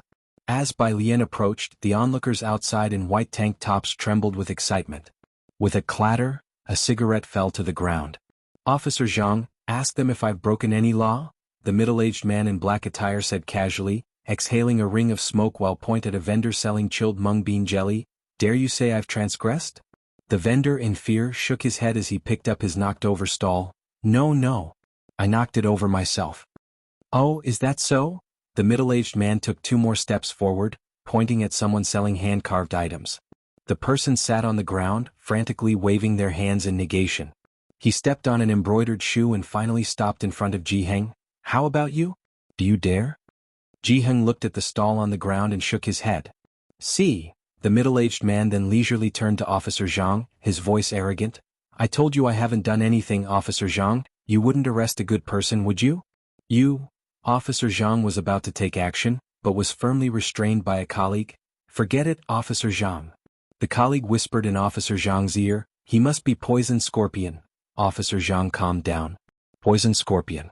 One of the top 10 on their internal most wanted list, he frequently moves between Bakhtur Street and the international scene. Many of his men are ex-mercenaries, protected by a bar on Bakhtur Street, and even the FBI is said to be unable to touch him. His power was immense. Poison Scorpion had long anticipated this scenario. He looked at Officer Zhang with disdain, carelessly dropping his cigarette on the ground and stepping on it. It seems, Officer Zhang, if you desire to catch me, you'll have to find another way. No one present dared to speak. Poison Scorpion then arrogantly left the convenience store with all the cigarettes and casually left Purist Street.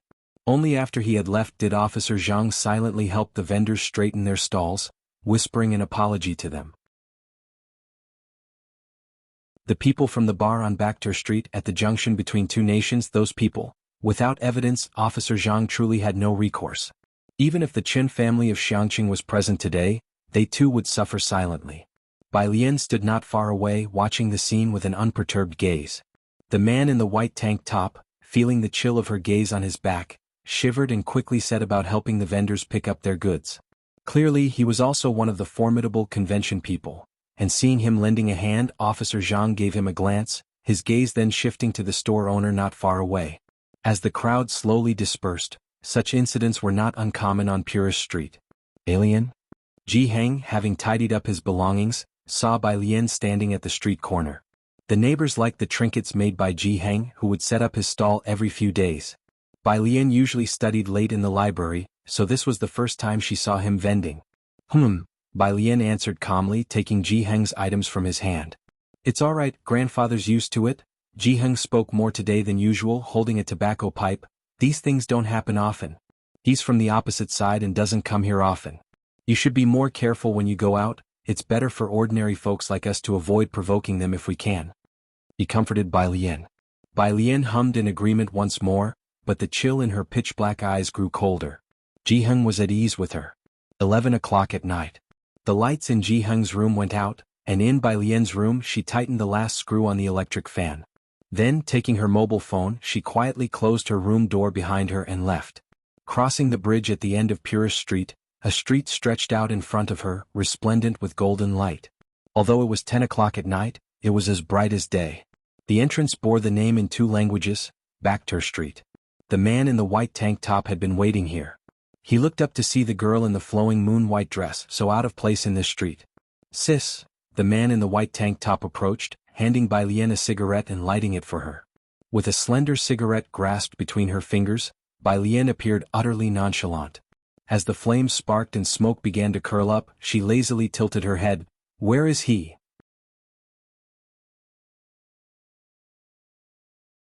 Chapter 18. 010 Save the People, Crown Prince Class 1 Qinglong Bar. Near the bridge on Purist Street, it spread out over a wide area. Poison Scorpion was the toughest enforcer at Qinglong Bar. His recklessness had earned him a big name on this street, and most were afraid of him, which meant few dared to cause trouble in the bar. He was just sitting in the lounge inside the bar, biting on a freshly lit cigarette. Bang! The door was flung open. Poison Scorpion glanced up nonchalantly, only to see a white tank top. He stood behind a young woman. Yo Mao Kuan. He obviously recognized the man in the white tank top. He called him Mao Kuan, but his tone lacked respect. Poison Scorpion stared straight at the girl behind him. Are you here to pay tribute to me? Haha, don't worry Mao Kuan, he'll be sure to speak highly of you to your godfather. The man in the white tank top looked at him as if seeing a former version of himself. Bai Lian slowly approached. Poison Scorpion hesitated, then with a smile, extended his hand toward Bai Lian. Mao Kuan, the person you've brought is pretty. Bang! He, along with the stool, was kicked to the ground and a bone in his chest broke. Poison Scorpion's eyes turned fierce as he endured the pain and scrambled up, throwing a fierce punch at Bai Lian's face.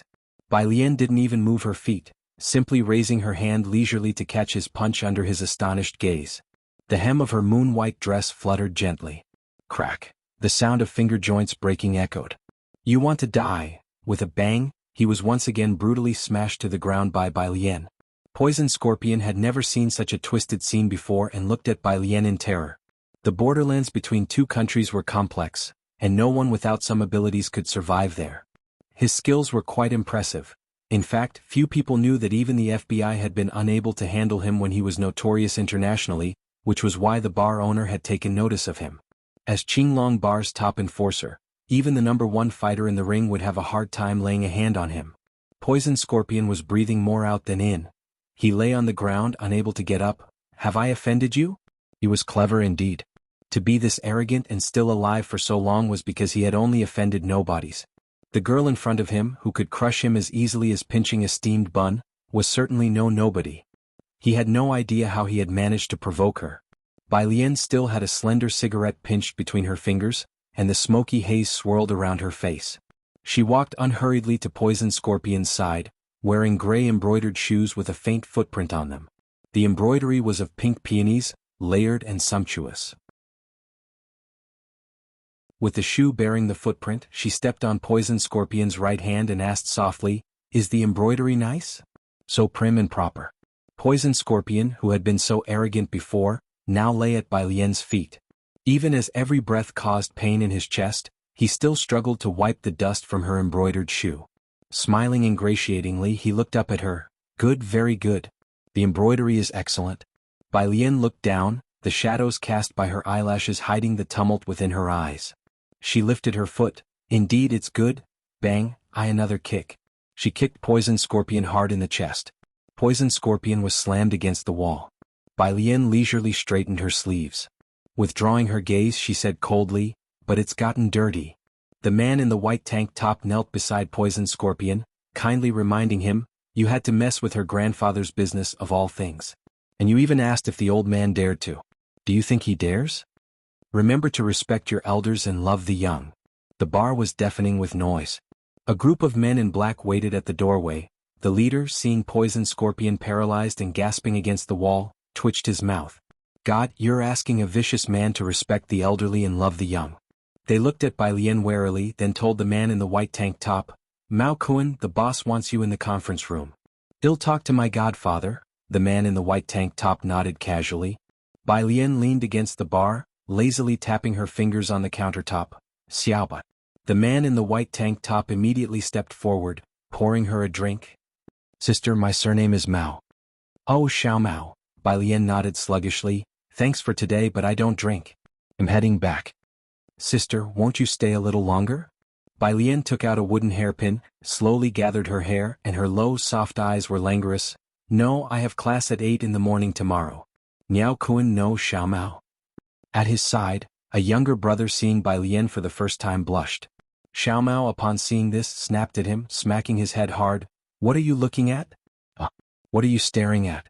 Any ideas you're getting stuff them back into your mother's womb."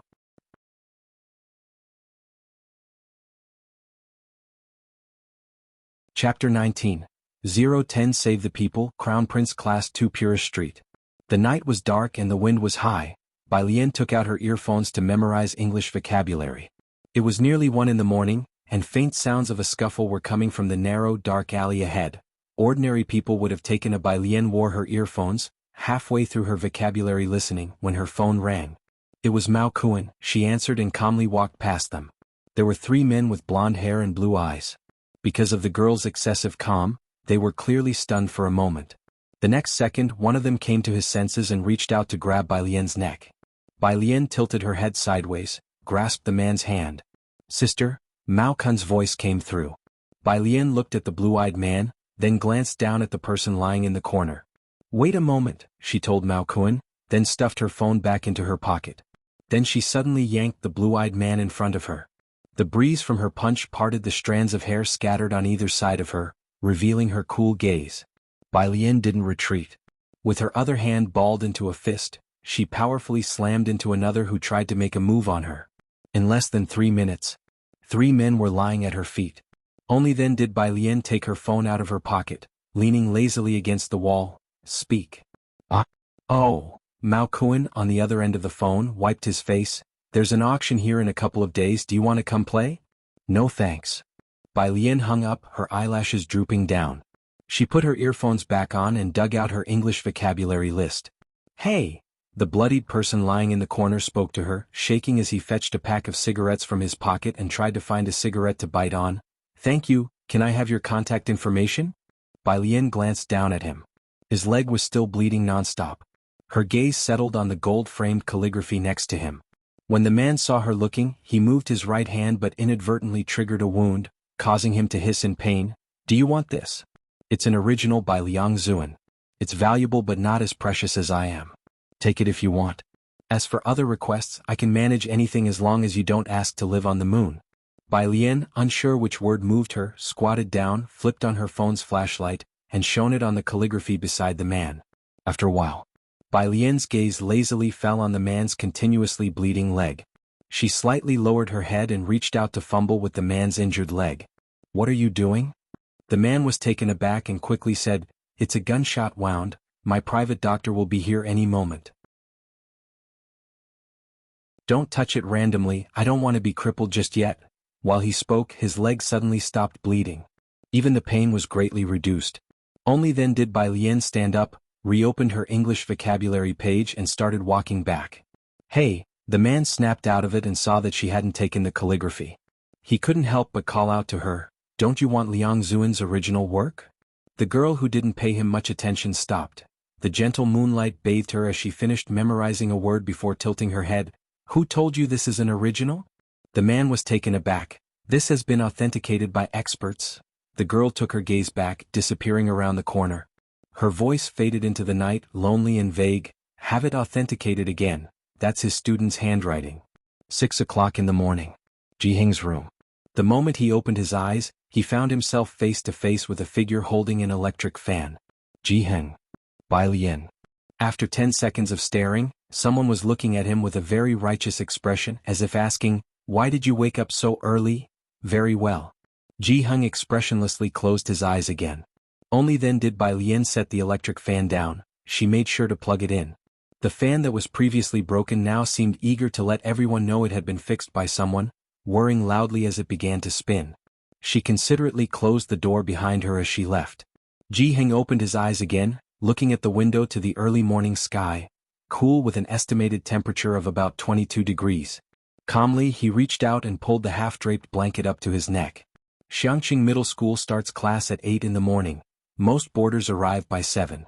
Bai Lian wasn't particularly late, arriving at 7:30. Her desk mate must have also arrived early, now clutching an English book and sitting in the front seat, memorizing. And her seat. Bai Lian yawned lazily as she walked up to her spot, tapped the desk and looked down. "Classmate, excuse me." The girl sitting in her seat instantly pulled a long face. "Shush." The originally noisy classroom quieted down in an instant.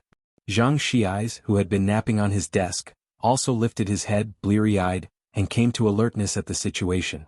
The curly-haired girl didn't even glance at Bai Lian. Noticing Zhang Xiai's awake, her eyes lit up as she handed him a bag. "Zhang Xiai's, I brought you breakfast."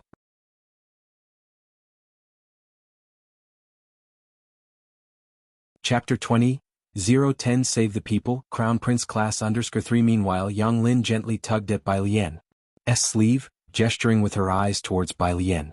Zhang Xiai's never accepts anything from girls. But now he reached out to take the breakfast. Thank you, Chenwei, you go ahead, class is about to start." The smile returned to Chenwei's sullen face. "Then I'll come watch you play basketball tonight." Perhaps in a good mood, Chenwei hummed a tune as she left class 15. As she passed by, both male and female students shrank their necks in unison. "New student, since you just arrived at our school, let me give you the rundown." The girl in front turned around and heaved a sigh of relief before speaking to Bai Lian. That was Chenwei from the second year. "Of course, mentioning that might not mean much to you. You know about the school heartthrobs, right? Besides that idiot Zhang Xiai's, there's another guy called Chenju. Chenwei is Chenju's little sister. Chenju is in the elite class 8 of the third year. Got it? The ones who usually hang out with her are the likes of Chenju and Ren Wanxian." "Bai Lian, thank you. So annoying, I want to erase her. In any case, we commoners should avoid provoking anyone from the elite class if we can. Eggs can't compete with stones," the girl finished, then glanced towards Yang Lin and Zhang Xiai's. "Right, you too. The most important thing is that Chenju and Ren Wanxian are both hot contenders for the top scholar title of our graduating year in Beijing," Yang Lin said, settling into her seat, and after a thought she added softly, "Try not to offend them." "That's true," Zhang Xiai's grumbled discontentedly, "but why did you have to call me, a cheerful and pure-hearted 19-year-old guy, an idiot?" No one paid attention to him. Zhang Xiai's then draped an arm around his desk-mate's shoulder. "What do you think, top student?" Ning Xiao looked up and gave him a "be quiet" look. Bai Lian propped her chin with a hand, lazily flipping open her English textbook. Zhang Xiai's touched his nose and took out his phone to add her as a friend. Today is Friday, after school in the evening. Yang Lin and Bai Lian walked out of the school gates together, with Bai Lian wearing headphones and listening to vocabulary words. They walked to the flower shop at the end of the street. The middle-aged woman selling flowers was enthusiastically wrapping a bouquet for a customer, but when she saw Yang Lin, she squinted and smiled gently. "Your flowers are on the table, I've set them aside for you." While reciting vocabulary, Bai Lian looked over and saw a beautiful white lily on the table. Yang Lin picked up the flower and placed the money on the table. The middle-aged woman finished wrapping the bouquet and seeing this exchange, shook her head helplessly and then asked, "What about that boy Zhang Xiai's? He's playing basketball. Always off playing basketball, why can't he be more like you and Ning Xiao?" Zhang's mother muttered her complaints, then turned to look at Bai Lian. "Ah, this must be the transfer student in your class. Such a pretty young girl." She pulled out a red rose and gave it to Bai Lian. "She definitely seems much better behaved than my troublesome son." Bai Lian accepted it. "Thank you, auntie." "Ah," Zhang's mother clutched her chest. "Al knew it, I should have had a daughter. That darn Zhang Xiais can only manage to kill my orchids." Don't be mad." The middle-aged man who had just come back from outside put down his computer bag and continuously consoled her. "Tonight, we'll pretend to fight and isolate ourselves in our room, making him do all the household chores for a week." Carrying a rose, Bai Lian took separate ways from Yang Lin at the intersection. Following the address given by Jiang He, she arrived at the wealthy district of Xiangqing. The public bus only went as far as the road on the outer perimeter. Ren Wanxian hadn't attended today's top student training because there were important guests coming to her house, and Ren Qian had notified her in advance. As she passed by the periphery of the wealthy district, her gaze caught a person not far off. "Stop the car." The boy in the front seat casually glanced at the rearview mirror. "What's wrong?" Ren Wanxian shook her head without saying a word. Swoosh, the car stopped in front of Bai Lian. The window rolled down, revealing Ren Wangshuan's face brimming with irritation. She looked at Bai Lian with a mocking expression as if she had already seen through her. "What are you waiting for here?"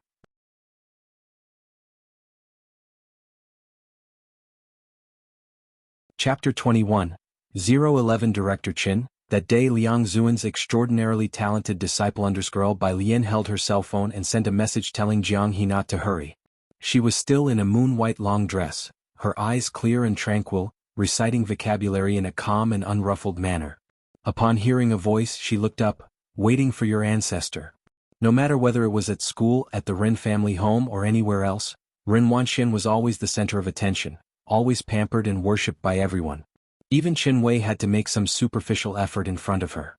As for the Ji family, even though she was very polite to Ji Heng, deep down she still looked down on the Ji family members. Ren Wanxian looked at the long dress on Bai Lian, plain and unadorned, without any logo, clearly something made casually by Ji Heng. In her eyes, Bai Lian was indeed the least noticeable among them. When encountering her, one should at least be cautious and respectful, not so arrogant. But she didn't expect that someone she least cared about would speak to her so rudely. The driver in the car couldn't help but take another look at Bai Lian, and Ren Wanxian noticed that the boys nearby were also looking their way. She was shocked that Bai Lian dared to speak to her like that. What are you talking about? Can't hear clearly?" Bai Lian, looking at the next word, said indifferently, "Then I can carve it on your tombstone." The driver wished he could cover his ears, trying hard to pretend he didn't hear anything. But Ren Wanxian, with her sense of entitlement, didn't get out of the car, only haughtily rolled down the window so everyone in the car could hear Bai Lian's words. Even if the driver showed no reaction, Ren Wanxian still felt that everything about her was being challenged by Bai Lian at this moment. She was rendered speechless by the retort, and only managed to pull at her lips before angrily rolling up the window and demanding, "Aren't we leaving yet?" The car started. The boy in the front seat glanced at Bai Lian by the roadside through the rearview mirror. The look was as if he were observing a leaf, only for a moment before he withdrew his gaze. "You know her?" Ren Wangshuan's voice was cold with disdain. "Who knows which relative from the Ji family that is?" She didn't understand how Bai Lian could be so entitled when she was merely living in a slum that hadn't been developed yet, one that still used well water. Chen Zhu nodded, uninterested, and didn't ask any further. The car drove on for a while when another black car slowly approached. Chen Zhu, who had been sitting relaxed, straightened up, his gaze fixed on the rearview mirror, watching the black car grow more distant, until it disappeared. As dusk approached, the black car that vanished in the rearview mirror seemed to grow more mysterious. In the back seat, Ren Wanxian had temporarily forgotten about Bai Lian, watching the direction the black car had disappeared in, and asked softly, "Was that the people my grandfather mentioned?" Although in her final year of high school and focused on her studies, it didn't mean she wasn't aware of other matters. She knew about the recent changes in Xiangqing. They had always thought that the manor behind them, which had been vacant, belonged to the government. Now that it had been occupied, the major families of Xiangqing had all received a clear message not to disturb it. Qin Zhu only casually said, "I've never seen that make of car." The one who came to pick up Bai Lian was Ming Dongheng. Bai Lian had been memorizing words all the way, and when she arrived at the entrance of the manor, she saw Jiang He squatting at the door, eagerly waiting. The man in the gray suit waiting in the garden, seeing the carefree and lazy girl behind Jiang He, was quite surprised. Then, he watched as Jiang He walked to the adjacent laboratory, adeptly keyed in the password and entered. "Mr. Ming, who is that?" The man turned to Ming Dongheng, inquiring about the girl's identity. Despite his many years in Jiangjing, he had never heard of such a person. Ming Dongheng only warned, "Don't overstep." Chen Wei felt a chill down his back and remembered who resided in this place, no longer daring to ask any more. He secretly committed to memory the fleeting glimpse of the girl's face. With that striking face, he definitely wouldn't forget her if he saw her again. The laboratory. Most of the devices there were unfamiliar to Bai Lian, and Jiang He took her to a small table to show her a miniature perpetual motion machine on it. A metal sphere the size of a soybean slid down through the hole on the top layer into a track, then bounced back up. Both squatted on the spot, staring intently at it for 10 minutes. According to the law of conservation of energy, Bai Lian concluded, this is a fake perpetual motion machine. As she spoke, she flipped over the base and indeed saw magnets underneath. Jiang He nodded and then secretly told Bai Lian, "Uncle Ming has always thought it was a perpetual motion machine." There were many instruments in the laboratory, but Bai Lian and Jiang He only looked at the toroidal collider. Jiang He squatted on one side and tried several times with Bai Lian, continuously adding fluid.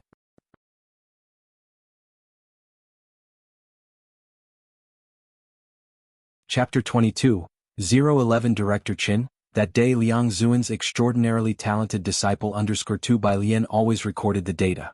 She and Jiang He finally succeeded once, and after glancing at the numbers on both sides she recorded more data on paper.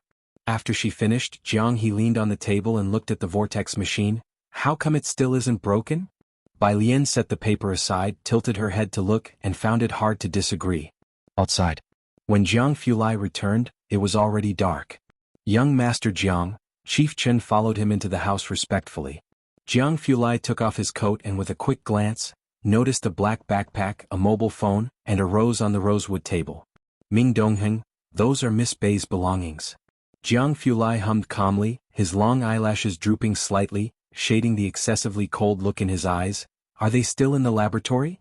Like this, there should be many lining up at school to give her flowers. What are high school seniors doing not studying properly, giving roses to others? Truly not reserved." Young Master Jiang gave his polite assessment. "Have them come out to eat," Jiang Fulai instructed, his facial expression uninvolved. When Bai Lian came out, Jiang Fulai was speaking with Chief Chen. Chief Chen clearly appeared somewhat restrained, his hands resting on his knees as he sat with his legs together. It must be personal revenge this side of Xiangqing?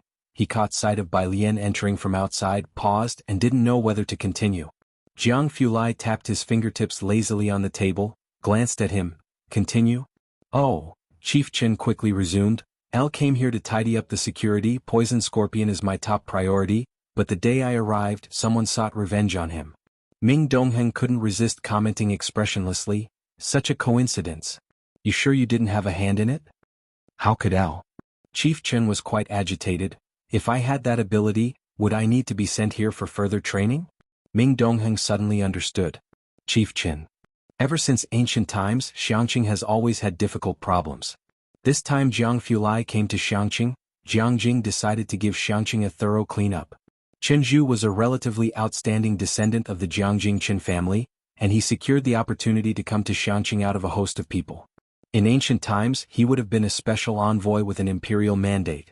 Make a mark here with political achievements, and return to be promoted and advance in ranks. But right after his arrival, someone conveniently handed him a merit.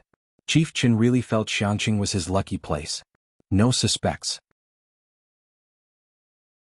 Jiang Fulai rolled up his sleeves twice, casually poured 2 cups of tea, and pushed one each to Bai Lian and Jiang He. Jiang He stared at the cup as if it were poisoned. Chief Chen spoke with a serious expression. "There's one, the boss of Purist Street number 112. I've already deployed extra personnel to keep watch over him." "Is there no mistake?" Ming Dongheng remembered Purist Street and expressed doubt. Could it be that he's not in trouble for messing with Dawson's cake or offending the mercenary mafia? Don't know, but I have top secret information. Chief Chin lowered his voice. It said that Poison Scorpion took 2 cigarettes from the boss. Although he found it ridiculous, Xiangqing had listed a pile of evidence. Otherwise, how could the boss have his cigarettes taken in the evening and be destroyed the same night? At the side, Bai Lian held her teacup and took a light sip. Genuine old Banjiang tea, her eyes brightened slightly. Upon hearing the voice, she put down the teacup, lowered her dark eyes, her jade-like fingers touching the edge of the rosewood table, her expression lazily concurring with Chief Chin. That man is really bad. Only then did Chief Chin dare to look at her. The young lady didn't seem to be much of a presence, and Chief Chin softened his tone, comforting her with a kind voice. Don't worry, the bad guy has already received some punishment. Don't be afraid. That's good. Bai Lian finished her tea. She picked up her backpack and bid farewell to Jiang Fulai and the others. Jiang he tugged at her sleeve. Bai Lian's eyes drooped lightly and she gave him a sideways glance.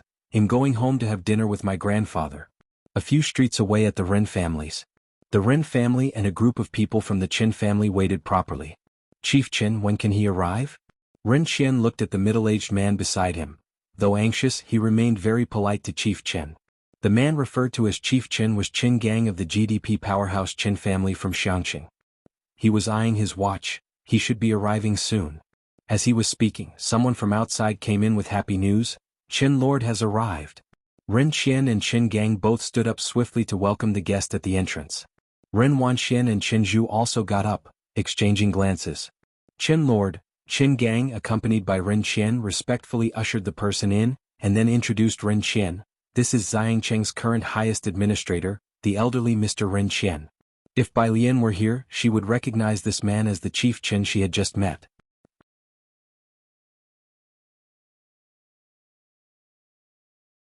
Chapter 23, 011 Director Qin. That day Liang Zuan's extraordinarily talented disciple _3 Director Qin casually took a seat by the dining table. He was likely in his 30s or 40s, with a stern expression that rarely broke into a smile. Resting one hand on the table, he looked toward Ren Qian. Mr. Ren, I'm afraid I'll be imposing on you with my visit this time. Please do take good care of me. How could I dare? Ren Qian, also a sly fox, responded with a smile, his demeanor perfectly pitched. It's our Ren family that's honored by your presence. Although he smiled, Ren Qian's heart was truly shocked. There had long been rumors in Xiangqing that Qin family was a side branch of that Qin family in Jiangjing, but Ren Qian had his doubts. Not until recently when a secret order suddenly descended on Xiangqing. A certain Director Qin would be sent from Jiangjing to oversee Xiangqing. The sudden deployment left Ren Qian at a loss until Qin Gang arrived with the news of Director Qin's arrival. Heard that there's an authentic piece by Liang Zuan at the auction house? Director Qin took the wine Ren Qian poured for him and said indifferently. This was another task given to Director Qin by the Qin family in Jiangjing. Indeed, but the auction house issued a notice in the past few days, Ren Qian explained. Rumors suggest the handwriting may not be his own. Director Qin frowned. Ren Qian felt a flutter of anxiety. However, it is indeed authentic. It appears to be notes from one of his disciples. The auction house has already engaged an appraisal expert. The appraisal is still ongoing, so the auction has been postponed by 5 days. Really? Director Qin sat up straight. The appraisal is still underway. Beside him, Qin Gang quickly added, I will keep a close eye on this matter. As everyone knows, Liang Zuan, the illustrious prime minister from ancient times, in his life took only 2 disciples besides Emperor Jiangwen. And they were the exceptionally talented siblings from the Bai family. Emperor Jiangwen naturally wouldn't use the same handwriting as Elder Liang. Thus, if it was someone else's, it could only be one of the siblings from the Bai family. It seems that not all unofficial histories are groundless. The Qin family in Jiangjing, untouchable and revered through the ages, has always been a staunch fan of the Bai family. The majority of the private museum's collection belongs to the Bai family, and generation after generation the Qin family reverently enshrines the Bai family's ancestral tablets. For the Qin family, this was more attractive than an authentic piece by Liang Zuan. Ren Qian only exchanged a glance with the Secretary General. Clearly, they had to find a way to get an invitation to the White Tiger auction house. Meanwhile, Ming Dongheng watched with unease as the bus wobbled away. He was tempted to follow the bus in his car. But Bai Lian wouldn't allow it. He had no choice but to wait for her to get on the bus before driving back to the manor. Jiang Fulai was dining with Jiang He at the table, both of them speaking seldom as they always did during meals. Silence and tranquility reigned. Ming Dongheng sat down and began to eat slowly as well. Setting his bowl down, Jiang Fulai suddenly remembered something. Who sent over the tea? Everything delivered here was handpicked by Su Nanjing. Ming Dongheng swallowed a mouthful of food. Su Nanjing. Jiang Fulai drew a disinfectant tissue, meticulously wiped his hands clean while looking at his lap, his tone casual. From now on, everything follows this standard. Ming Dongheng nodded. Jiang Fulai stood up, taking the documents on the table with him to the laboratory. The experiment on dark matter had a long schedule, and he had recreated his Jiangjing laboratory in Xiangqing in its entirety, which is why there was a corner reserved for Jiang He's stuff. A table no taller than 70 centimeters, a stool merely 20 centimeters, even the experimental apparatus were a size smaller. Jiang Fulai walked up to the long laboratory bench, about to place his own documents down, when he caught sight of a piece of paper not far away. His laboratory was always clean and tidy. This paper must have been left by the other two. He approached, casually picking up the paper. There were 7 sets of data from top to bottom. He was initially just curious about what the other two had been up to until his eyes fell on the 4th set. He froze.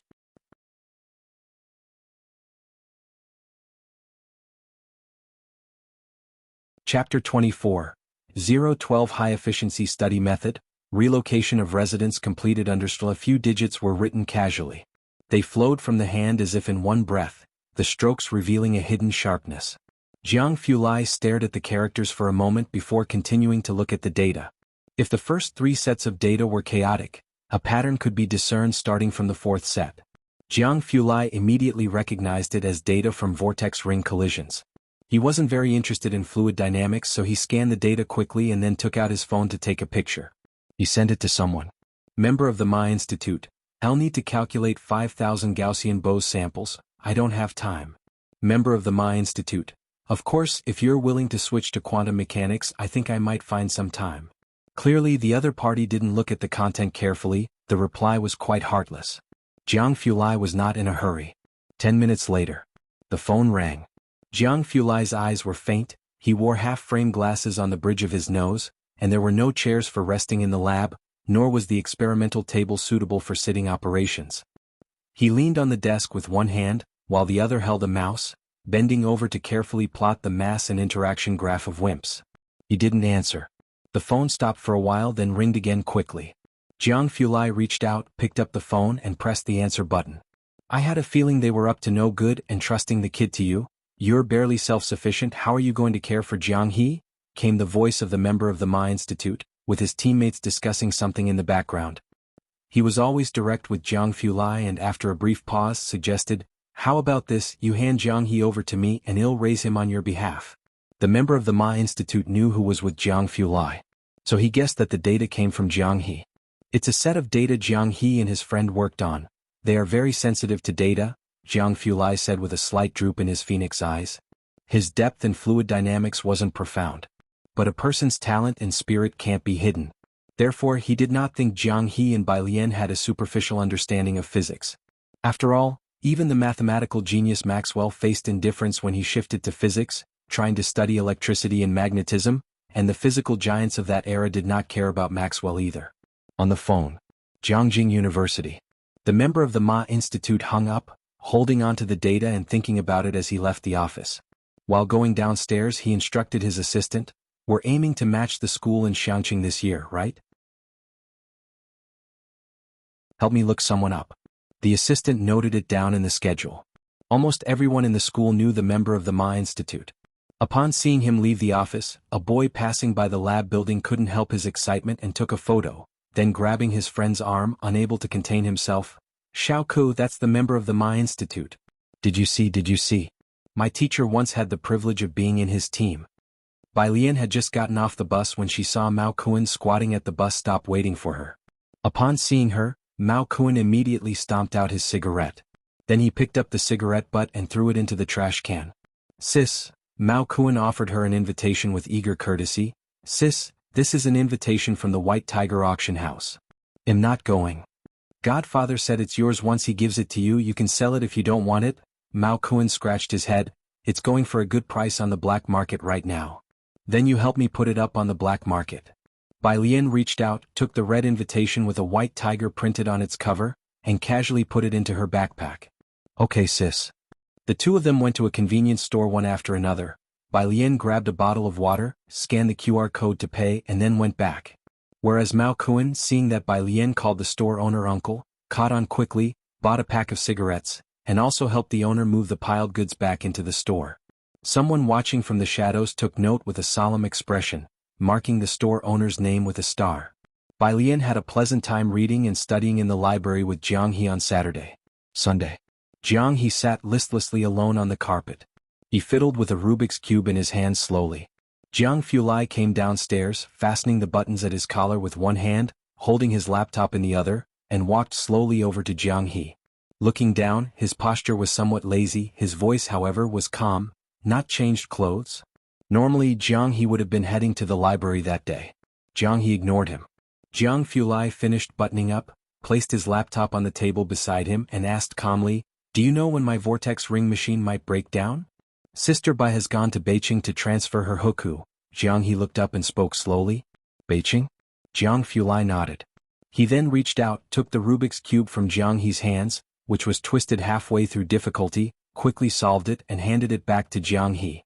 "So clumsy," he said politely, then put on his mask, picked up his laptop and left.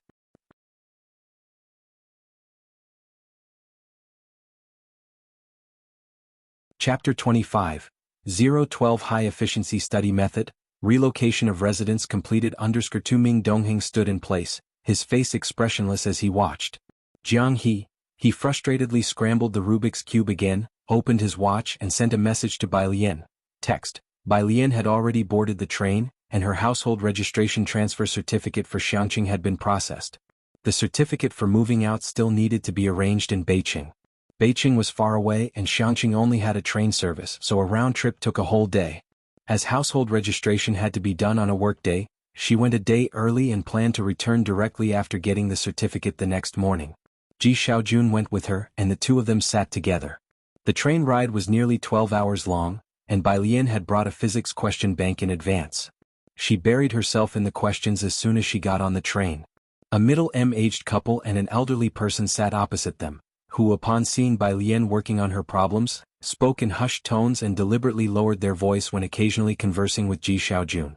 Ji Xiaojun watched as the three passengers opposite handed Bai Lian a bunch of fruit and some biscuits. Then he looked at the focused Bai Lian solving problems. During the 12-hour train ride, even Ji Xiaojun couldn't help feeling a sore back and stiff waist.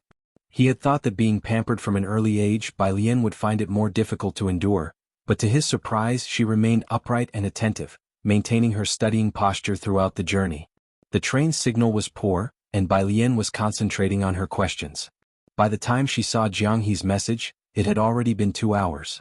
Illiterate, text by Jian, I've seen it. By Jian. Image, Jiang He opened it and looked, knowing the result but not the principle. He then forwarded it to Jiang Fulai. Jiang Fulai was still in the underground laboratory, holding a tablet and returning to the computer, its fluorescent light reflecting his expressionless face, cold and piercing.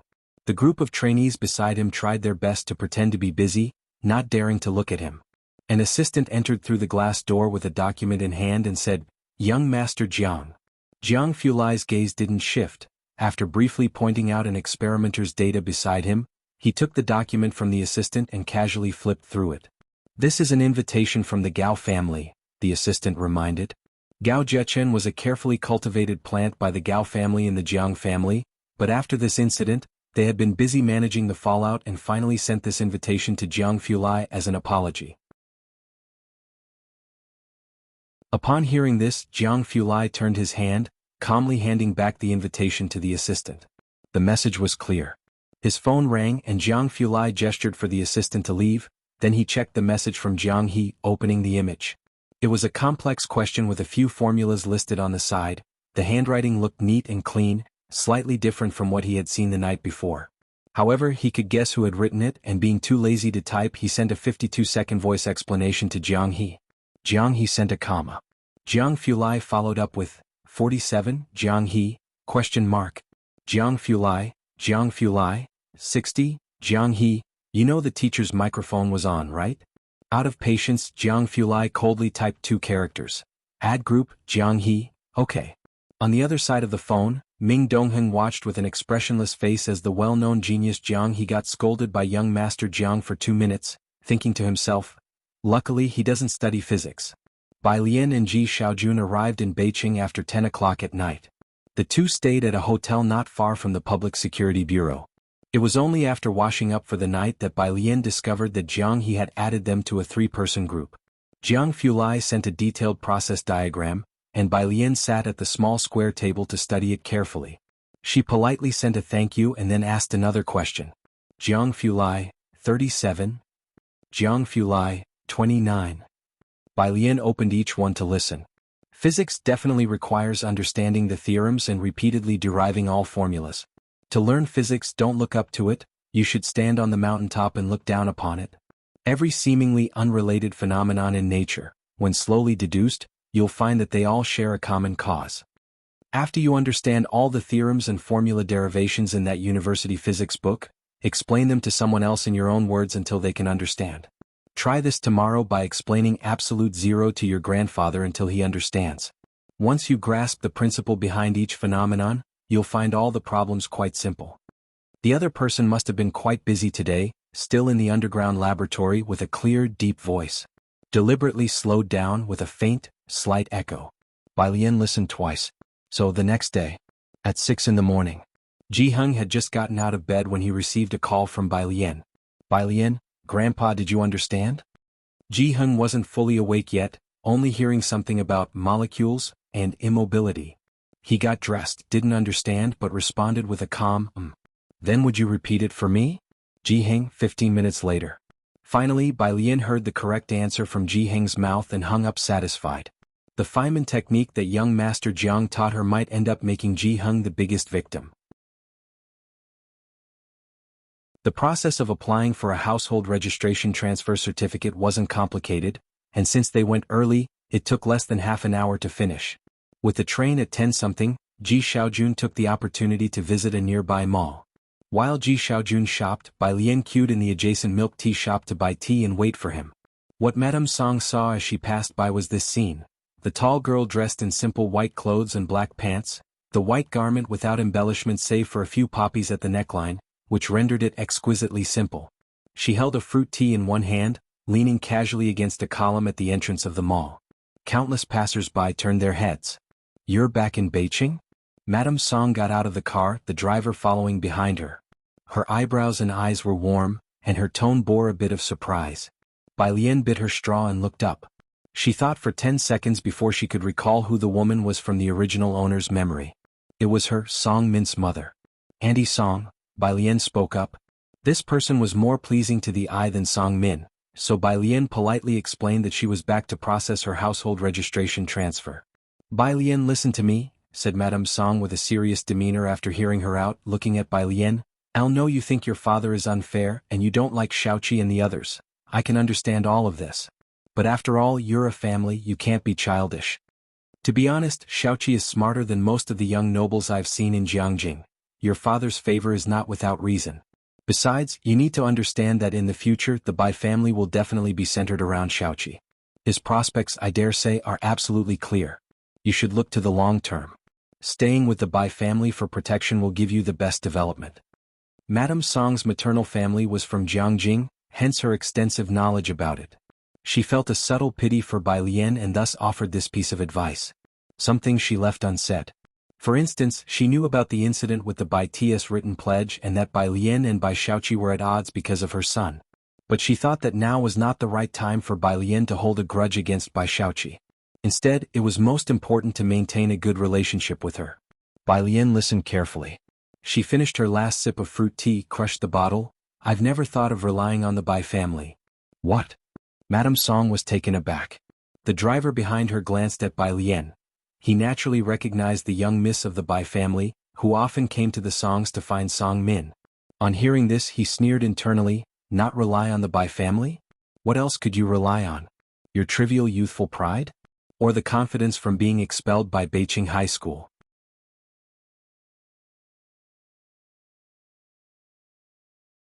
Chapter 26. Is the grade of the transferred student 013 good? Underso, Andy Song goodbye. Bai Lian saw Ji Xiaojun come out and politely bid farewell to Mrs. Song. Mrs. Song stood at the door watching Bai Lian and the other person leave. She returned to her car, took out her mobile phone and after a long while finally dialed a number. The call was answered quickly. Mrs. Song? It was Bai Qiming. Mrs. Song instructed the driver to start the car. Mr. Bai, I just saw Alien. She came to Beijing to register her residence on the 10:35 train. Once she returns she will no longer be part of the Bai family. She's just a child in temperament. Would you want the butler to pick her up first? On the other end of the phone Bai Qiming put down his pen. He looked out of the window. It had been nearly 10 days since the butler reported Bai Lian's departure, and he had not heard from Bai Lian since then. In the end, Bai Lian had taken the apprenticeship token with her, a trait quite like her mother's. She would rather ruin it than give anyone else an advantage. In fact, over the 10 days half of Bai Qiming's anger had dissipated. But, thank you Mrs. Song for informing me of this matter. Bai Qiming retracted his gaze, but Bai Lian is already 18. She can decide for herself whether to stay or leave. After speaking he hung up the phone. The Bai family was large, supporting one more Bai Lian was not difficult. But Bai Qiming was also aware of the conflict between Bai Lian and Bai Xiaoqi. If Bai Lian, who had taken the apprenticeship token, were to be brought back now, Bai Xiaoqi would inevitably feel uncomfortable. Bai Qiming was thinking long-term. Now that Bai Shu's future looked bright, he couldn't afford to lose the watermelon for the sake of a sesame seed like Bai Lian. So he could only act as if he hadn't received Mrs. Song's call. Today was also when he made a choice between Bai Lian and Bai Xiaoka, but obviously, there was no need to choose at all. The Bai family. The grand elder, the highest in seniority at the family ancestral home, took some interest in the matter. Find an auspicious time tomorrow and remove her name. Remove it tomorrow? Of course, the grand elder pondered briefly. Make sure to let Xiaoqi and Xiaoka know. Erasing Bai Lian's name was a minor matter. What mattered was to show her siblings the Bai family's stance. Making a simple mark to erase a name was, after all, nothing noteworthy to them. Elsewhere. Although Mrs. Song had anticipated it, she still sighed softly upon hearing Bai Qiming's words. She had phoned Bai Qiming not only to inform him of Bai Lian's whereabouts but also to see what Bai Qiming would decide. Mrs. Song took out her mobile phone thinking that Song Min should be in class by now, and just sent a WeChat message. Come home early tonight, I have something to tell you. Song Min usually stayed with Bai Xiaoqi at the library to discuss the challenging problems of the Jiangjing preparatory camp. But when Mrs. Song wanted to see him, he would come straight home after school. When he returned, Mrs. Song, pruning her flowers, slowly began, Hal wanted to talk to you about Bai Lian. Song Min, looking indifferent, showed no change of expression upon hearing this name. Her? Yes, Mrs. Song's voice was gentle. She has officially been removed from the Bai family register. There's the engagement arranged since childhood between you and her. If you have no objections, we'll find a time to speak with the Bai family and then clarify things with Bai Lian. How about that? Song Min didn't even think about it. Whatever. Mrs. Song didn't have much of an opinion about Bai Lian. Bai Lian was good-looking. She had watched Bai Lian grow up since she was a child and had some fondness for her. But that was all. Compared to Bai Xiaoqi and Bai Xiaoka, this fondness seemed insignificant. Mrs. Song snipped off an excess branch. Shaking her head, she thought that Bai Lian was still too young and impetuous, not understanding what was truly important. On the train, Bai Lian was also in a very good mood. Not only did she transfer her residence, but she also resolved the matter with Song Min. She was well aware that Mrs. Song had specifically stepped off the train to inquire about something. Ji Xiaojun, however, was extremely silent throughout the journey. He had thought that accompanying Bai Lian would mean encountering the Bai family and hoped that if the Bai family wanted Bai Lian to return, he could help negotiate terms with them. But unexpectedly, the Bai family never made an appearance from beginning to end. It was nearing 11 at night. The train finally arrived at Xiangqing Station. At this time, the buses had already stopped running, and even taxis were scarce near the station. The two of them exited the station and were about to look for a taxi on the roadside when upon exiting, Bai Lian saw Jiang He squatting by the road, staring at a tree. Why are you here? Bai Lian approached him and then introduced him to Ji Xiaojun. This is the first friend I met when I came to Xiangqing. Waiting for you. My brother hasn't come back yet. Jiang He looked up somewhat blankly. Hello, uncle.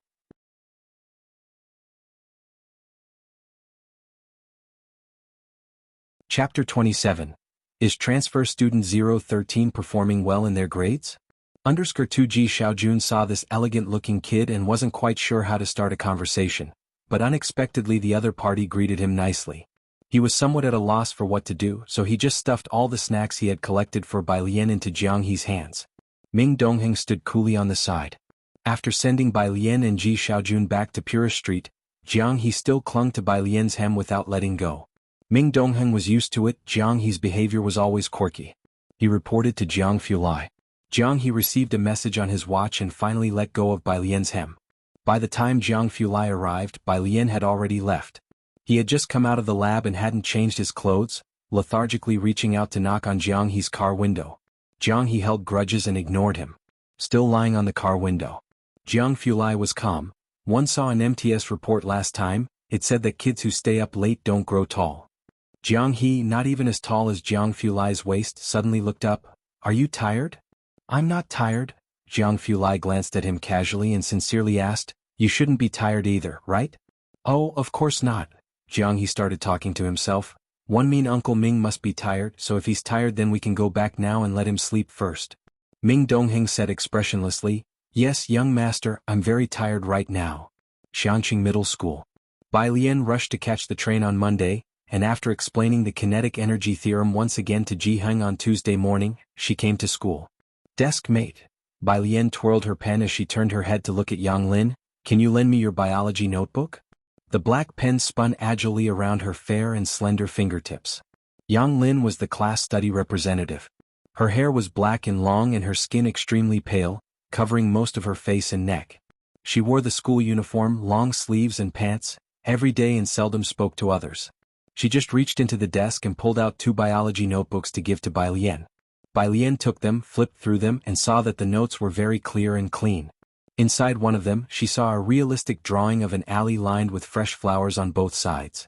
The style of this realistic drawing was very similar to that of Ji Heng and Ji Xiaojun.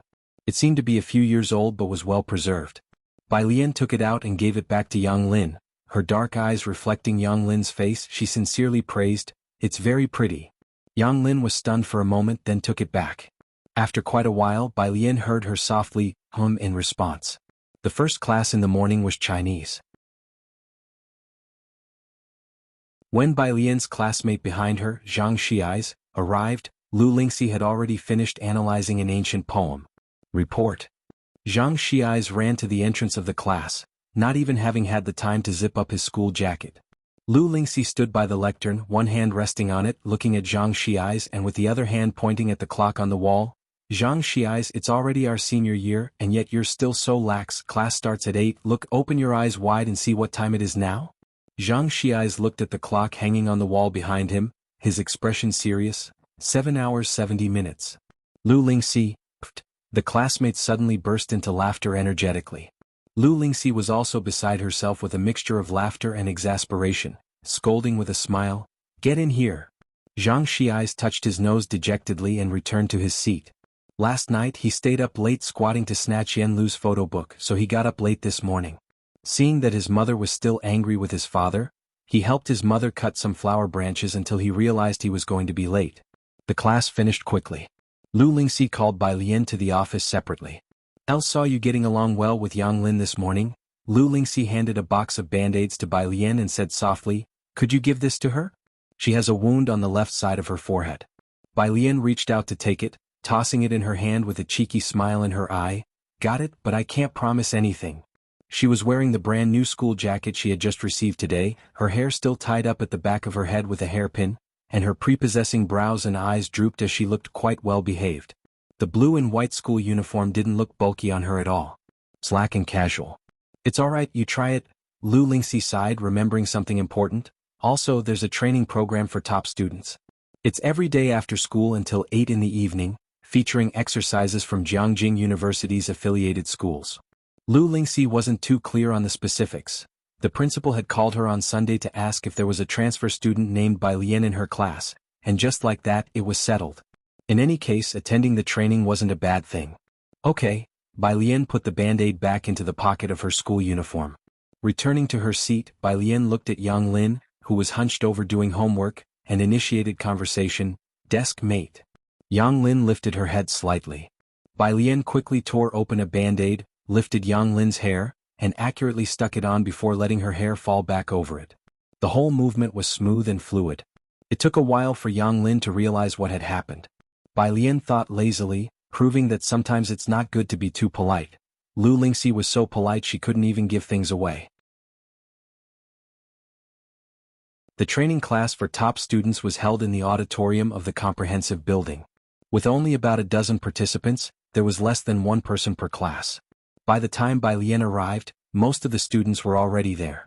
To the front left, a circle of people sat around Chen Zhu as their center. On the right there were a few scattered boys with Ning Xiao, Zhang Shi's desk mate, also sitting there. Bai Lian walked to the right and found an empty spot to sit down. Although she had only transferred a few days ago, she was already quite famous at the school and her presence was all over the forums. Someone noticed her as soon as she arrived. "It's Bai Lian." Ren Wanxian, sitting to the left of Chen Zhu with a boy behind her, was surprised. "That transfer student, huh? Damn, is her academic performance actually that good?" The school was rife with rumors about Bai Lian being a top student because she was always seen reading books or solving problems. But no one had expected her to show up for this training class. As Ren Wanxian was working through the test papers distributed in the training class, she caught Bai Lian's name from the surrounding discussion and momentarily wondered if she had heard wrong. "Who did you say?" she asked. "There." The girl in front of Ren Wanxian, Shi Yutong, her chief lackey, gestured with her chin toward the right. "Her, Bai Lian, the pretty transfer student." Ren Wanxian glanced over reflexively and saw Bai Lian settling into her seat not far away, her school jacket casually slung aside, with eyes as lazy as a beautiful cat's. Murmurs about Bai Lian buzzed around her. It seemed she was the center of attention. The discussions invariably revolved around Bai Lian, daring to transfer in senior year like that, and joining our training class within a few days of arriving at school. She can't possibly be as freakish in her studies as Chen Zhu and Ning Xiao, can she? The people here had known each other since first year when they started taking competition classes together in Xiangqing. They were all very familiar with each other. Hearing his name linked with Ning Xiao's, Chen Zhu looked up. Chen Zhu was the pride of the Chen family's generation.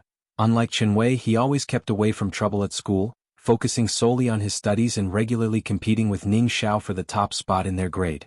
So, despite Ning Xiao's gloomy and reserved demeanor, avoiding interaction and rather reclusive, Chen Zhu recognized his name.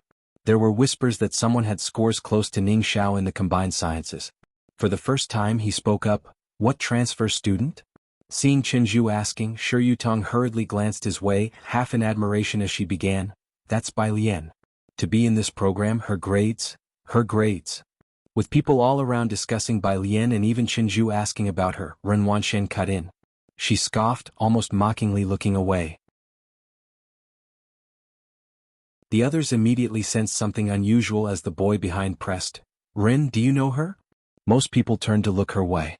On the first term exam her combined sciences score was 85. Ren Wanxian picked up her pen again, the tone almost scornful. "As for why she's here, she almost didn't even have to think about why. The school must have learned Bai Lian was a relative of the Ren family."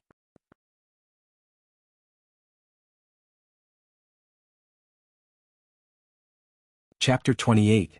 Submit Assignment 014, scored 1. Ren Wanxian kept a cold face, but she said nothing more. Inwardly, however, she was immensely irritable. Chen Zhu at her side had caught on, having not recognized Bai Lian earlier, but now, upon hearing Ren Wanxian mention her, he recalled the person he had seen on the street that night. Some relative of the Ren family, though he didn't know exactly what their connection was. If Bai Lian had joined the training class because of the Ren family, it wouldn't be much of a surprise. He nodded and continued to focus on his practice questions. The others looked at each other in confusion. Every person in the training class knew what this class was for. An app reserved slot for Jiangjing University. Every person in this room was truly talented. The initial test for math was extremely difficult, yet the comprehensive science was just giveaway points, with several sitting here who had scored full marks in it. Putting aside 85 points here was almost unheard of in the whole school. 85. Shi Yutong raised her voice. Then how did she get in here? She had good grades, and because of her family situation she had learned to network from a young age, grouping together with others in school and looking down on the ordinary students. With such a score, Bai Lian's presence here clearly highlighted her as a connection-based attendee. However, Shi Yutong wasn't overly concerned, for even if Bai Lian had pulled strings to get in, could she really be more influential than the Chen or Ren families? A few who had wanted to add Bai Lian on WeChat now forcefully restrained themselves from doing so. Why is it so quiet today? The substitute teacher was the homeroom teacher of Class 8, Grade 3, and also the head of the physical science department. Wearing glasses, he turned on the projector to start the lesson for the class, smiling warmly at these top students. As usual, everyone will watch a 1.5-hour lesson and do half an hour of practice questions. We'll finish at 8 o'clock. The lesson was a video recording from a famous teacher's competition class at a high school affiliated with Jiangjing. Math and physics were alternated. Today's lesson was on physics. After starting the video, the homeroom teacher also sat at the back with a pen and paper to watch along with the students. Today's physics lesson included electromagnetism and the theory of relativity. The video clearly explained everything from the special theory of relativity to electromagnetism. Bai Lian listened intently for the first time to the concept of time dilation. She found the concept frightening because it meant that the flow of time was different for everyone. The video ended promptly at 7:30 p.m., and the homeroom teacher distributed practice problems he had printed out. This is the question for today. You all can work on it. I'll collect it tomorrow evening, and it will be part of your regular evaluation. The auditorium quieted down to just the sound of pages being turned. After distributing the questions, the homeroom teacher, with his hands clasped behind his back, slowly walked over to Bai Lian and looked down at her. Like Lu Lingxi, he had received a call from the principal days before, but he knew more than Lu Lingxi did. The principal took special interest in this transfer student named Bai Lian, and had instructed him and the math teacher to take good care of her.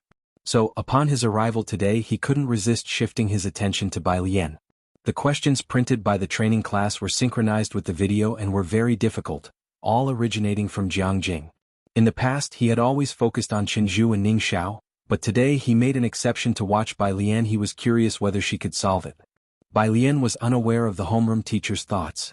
She glanced at the question, then casually set the paper aside. She took out a book and slowly flipped through it.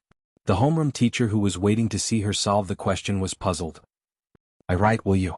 Why aren't you writing? Student, do you have a problem with me? He waited, undeterred, for 10 minutes. Realizing that the student had no intention of writing, he stood up, emotionless, ready to go home. It was clear that this student was quite rebellious. Normally, the last half hour was optional for students to stay, with substitute teachers typically leaving early. Suddenly, something occurred to him. Wait, the book Bai Lian had taken out was Physics at Jiangjing University? Physics at Jiangjing University wasn't for sale to the public. Only students from Jiangjing University's physics department had access to it.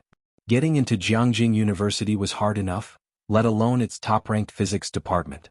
The homeroom teacher didn't even know anyone from the physics department at Jiangjing University. He walked out, contemplating in silence. He had to find a chance to deceive. No, to borrow the book from this student to take a look. Meanwhile, Bai Lian read her book while taking notes. She turned the pages gently. So annoying.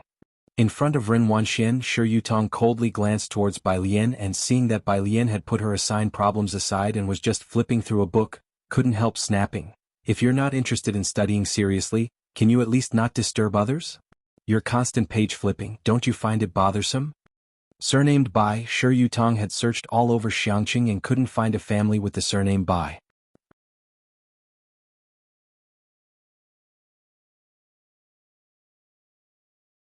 Chapter 29. Submit Assignment 014, scored _2. Her father is in the Department of Education and knows the students' files.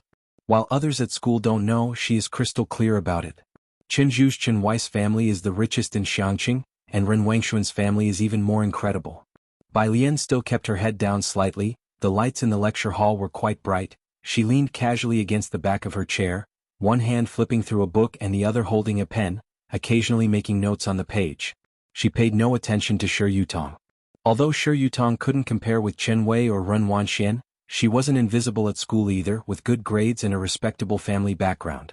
She couldn't let go of her dignity being snubbed like this. Bai Lian, are you deaf? Ah. Bai Lian finally looked up, glancing at Shi Yutong as if she had just realized someone was calling her, a strand of black hair falling onto her cheek. Are you hollering at me? Her use of the word hollering made it seem like she was referring to the barking of a dog. Shi Yutong's face darkened. You better stop flipping. I'll insist on flipping. Bai Lian interrupted Shi Yutong, appearing like any other ordinary student. but her posture was upright, her arm casually resting on the table, yet when she turned to the side, her gaze was overwhelmingly haughty. She lazily flipped another page of her book and smiled at Shi Yutong. "Why don't you call the police?" Shi Yutong could swear she heard a few suppressed chuckles. Ren Wanxian had experienced Bai Lian's sharp-wittedness before. She could not comprehend how someone who got into the tutoring class through the Ren family connections could be so confident. However, Ren Wanxian didn't want more people at school to know about her relationship with Bai Lian, so she didn't clarify. She hoped that Bai Lian would have the self-awareness not to stick to her. Ren Wanxian looked at Shi Yutong. "Take a seat." Shi Yutong sat down. She glared at Bai Lian with a dark expression. She had never faced embarrassment in front of others, let alone by a transfer student whose background was a mystery. Half an hour quickly passed. One by one, those who couldn't solve the problem in the lecture hall stopped trying, packed up their things and went home. Ren Wanxian looked at Chen Zhu beside her. "Did you figure it out?" Chen Zhu shook his head and then glanced at Ning Xiao's seat. Ning Xiao was preparing to leave, but it was unclear if he had solved it. "Shall we go back?" Ren Wanxian hadn't found the correct answer either. "Do you have news about the invitation?" Chen Zhu was also putting away his pen and upon hearing this, turned his head. "Where did you get the news from?" "My dear." As Ren Wanxian started to speak, she noticed Bai Lian was still there and dropped the subject, giving Chen Zhu and the others a look. "Let's talk outside."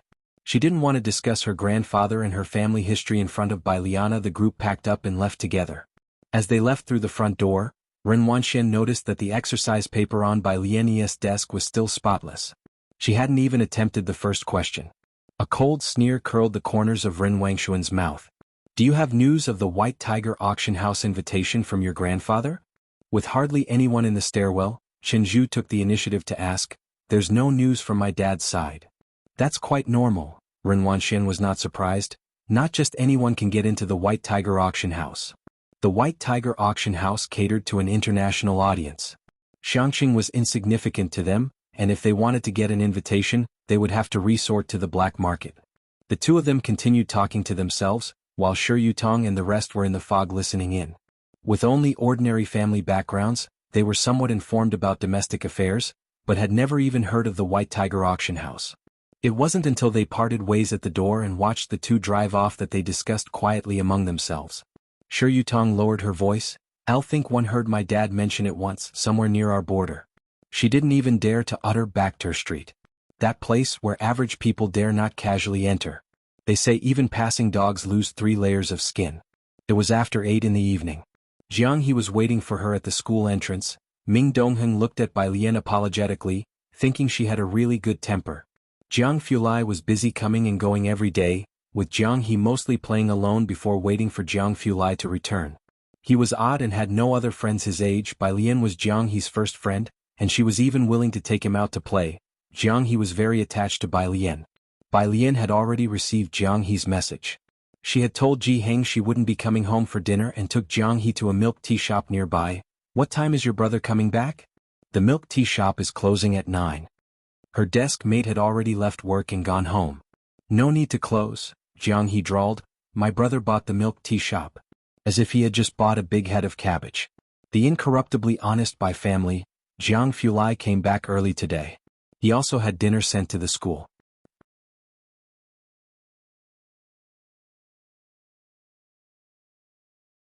Chapter 30. Submit Assignment 014, scored _3. When he got out of the car, the milk tea shop was no longer open to the public, with only one incandescent light on by the window. Bai Lian was doing her homework with her head down.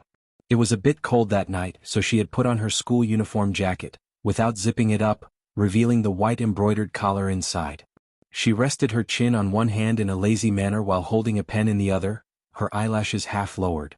People passing by would frequently turn their heads for another look. Jiang He sat beside her, engrossed in twisting a Rubik's Cube. The wind chime at the door rang, and Bai Lian and Jiang He both lifted their heads simultaneously to see who was coming in. Jiang Fulai always had a cold and noble look in his eyes, restrained in his elegance. He was still holding his coat that bore the chill of the outside, his figure tall and straight, slightly bowing his head as he entered. Seeing the two of them look up at him, his steps halted curiously for a second. Why did he take in Jiang He? Perhaps because seeing 3-year-old Jiang He waiting alone at home for parents who would never return, He could relate. Jiang He was a loner, spoke little but hardly ever caused trouble. These past few days had been the most spirited he had ever been. Jiang Fulai felt an illusion that it was as if Bai Lian and Jiang He were waiting for him. The assistant arranged the meals neatly, including Bai Lian's share. Without being polite, Bai Lian picked up her chopsticks, and while eating she showed Jiang Fulai the problem distributed today. The teacher had me attend a tutorial class. I can understand the lecture but the problems are really… She paused, makes me want to fight them. Jiang Fulai found it a bit funny. Don't rush into a fight just yet, he said with his clear, light voice, reaching out to take it. The printout bore the Jiangjing University logo, and he skimmed it to understand the gist. It's not your problem. This person's way of setting questions is just like this, simple. After we eat, I'll explain it to you. The problem that no one in Xiangqing Middle School could solve, he casually passed off with two light simples. During the meal, Jiang Fulai earnestly sent a message to Maxwell, suggesting, the PhDs you mentor can't set problems properly. I could teach them. Bai Lian had attended many classes these last 2 days, including the recorded lessons from a famous teacher tonight. It's only after listening to others that one can make comparisons. Jiang Fulai was much clearer than they were, straightforward, easy to understand and detailed, even softening his voice a bit. Bai Lian watched him intently, her pair of dark eyes filled with a strong desire for knowledge. So, is the constancy of the speed of light derived or proven? Maxwell's equations. Jiang Fulai reached for a pen, his fingers elegant, clean and long. He wrote a set of beautiful equations on the back. Jiang He was drinking milk nearby, looking at Jiang Fulai with an expressionless face. Last month he had asked Jiang Fulai a similar question. The other man pointed at a folder and said indifferently, there's a paper I published in Nature 2 years ago on the topic, find it yourself. Are these words said by a human being? Jiang Fulai was very clear, and since Bai Lian's main focus of study recently was electromagnetism, she could almost understand the problem. The next day at school she completed the problem based on her understanding. Tonight's tutorial class was on mathematics. The homeroom teacher of Class 8 collected yesterday's practice problems and distributed the newly printed solutions to everyone before starting today's video. The students watched the video. After returning to his desk, the homeroom teacher took out his usual grading book and 2 pens, and started correcting the submitted practice problems. Most students hadn't completed them. After reviewing each student's work, he made a note in their regular grades. All of this would be part of the assessment in a month's time. The problem was excessively difficult.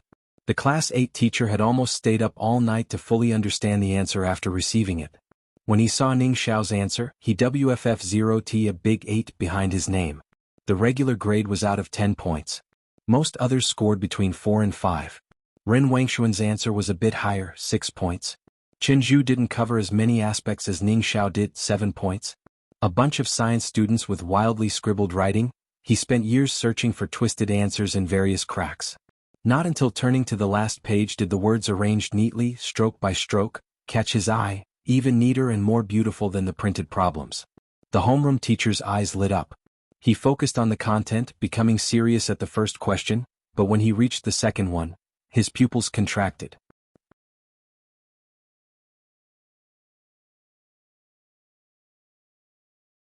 Chapter 31. 015 Must you disgust me? _1 The head teacher of Class 8 hurriedly found his glasses and put them on. He then compared the answers given by Jiangjing with those of this student. The ones he held were loose and ordinary, in the most regular and unadorned method. Students from the training class all followed these steps. He himself was no exception. However, the answer sheet in his hand was different. He looked at it without blinking, not missing a single punctuation mark, and upon finishing he even had an epiphany. So this is what the question meant. The head teacher's gaze moved to the name section, unsurprisingly 2 neatly written characters, Bai Lian. He gave a big wave of his hand and marked an unprecedented 10 on her usual score. 9 o'clock in the evening. The underground laboratory.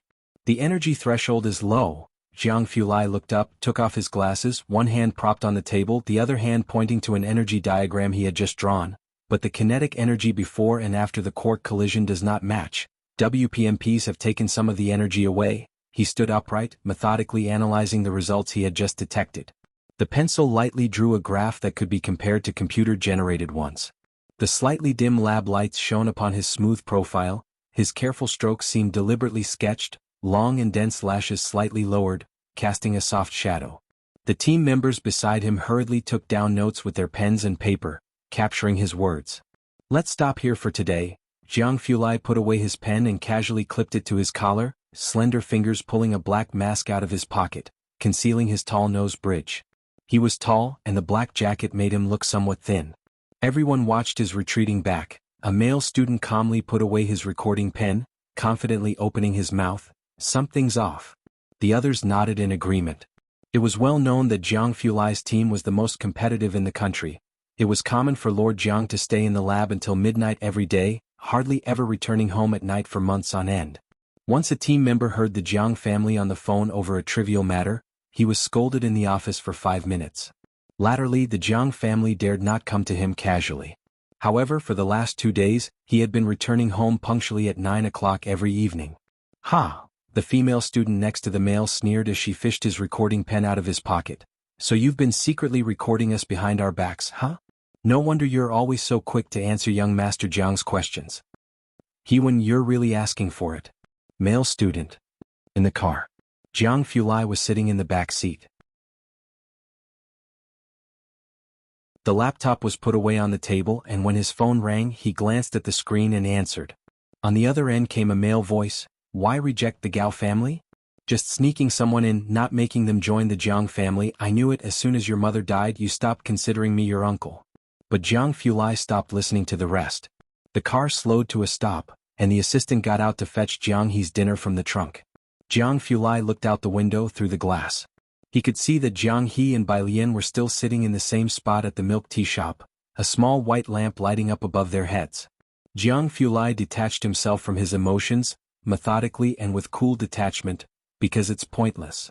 What I'm saying, Jiang Fulai said with a light gaze, calm as a deep pool, his voice holding back a chill as he took a black notebook and stepped out of the car, is I don't accept trash. He hung up and walked closer. Bai Lian was tackling a physics paper, leaning over the table filling out the sheet just handed out by her physics teacher that day. Seeing Jiang Fulai, she lifted her eyes and continued resting her chin on her arm, greeting him languidly, Teacher Jiang. Haven't finished your homework yet? Jiang Fulai pulled out the chair opposite her. Do high school seniors nowadays have this much homework? Almost done. Bai Lian wrote down the last line, her gaze drifting towards the black notebook in his hand. This, Jiang Fulai said nonchalantly as he pushed the notebook towards her, his delicate brows and eyes as cold and indifferent as ever, even his voice seemingly careless, is my old physics notebook. Bai Lian perked up, her eyes on the notebook reflecting the light overhead, stunningly beautiful. Thank you. Jiang He was just by the side watching Jiang Fulai intently. Because she had to go to the training class in the evening, Bai Lian did not wait for Ji Heng to have dinner together. She ate in the cafeteria in the evening, hung out with Jiang He at the milk tea shop for a while before going back. Ji Heng would wait at the alley entrance for Bai Lian to return home every night, and tonight was no exception. It was nearly 10 o'clock. Bai Lian suddenly remembered about time dilation. Grandfather, are you sleepy? Ji Heng, holding a flashlight, was about to say he wasn't sleepy, but recalling what Bai Lian had been doing the past few days, he cautiously said, a little.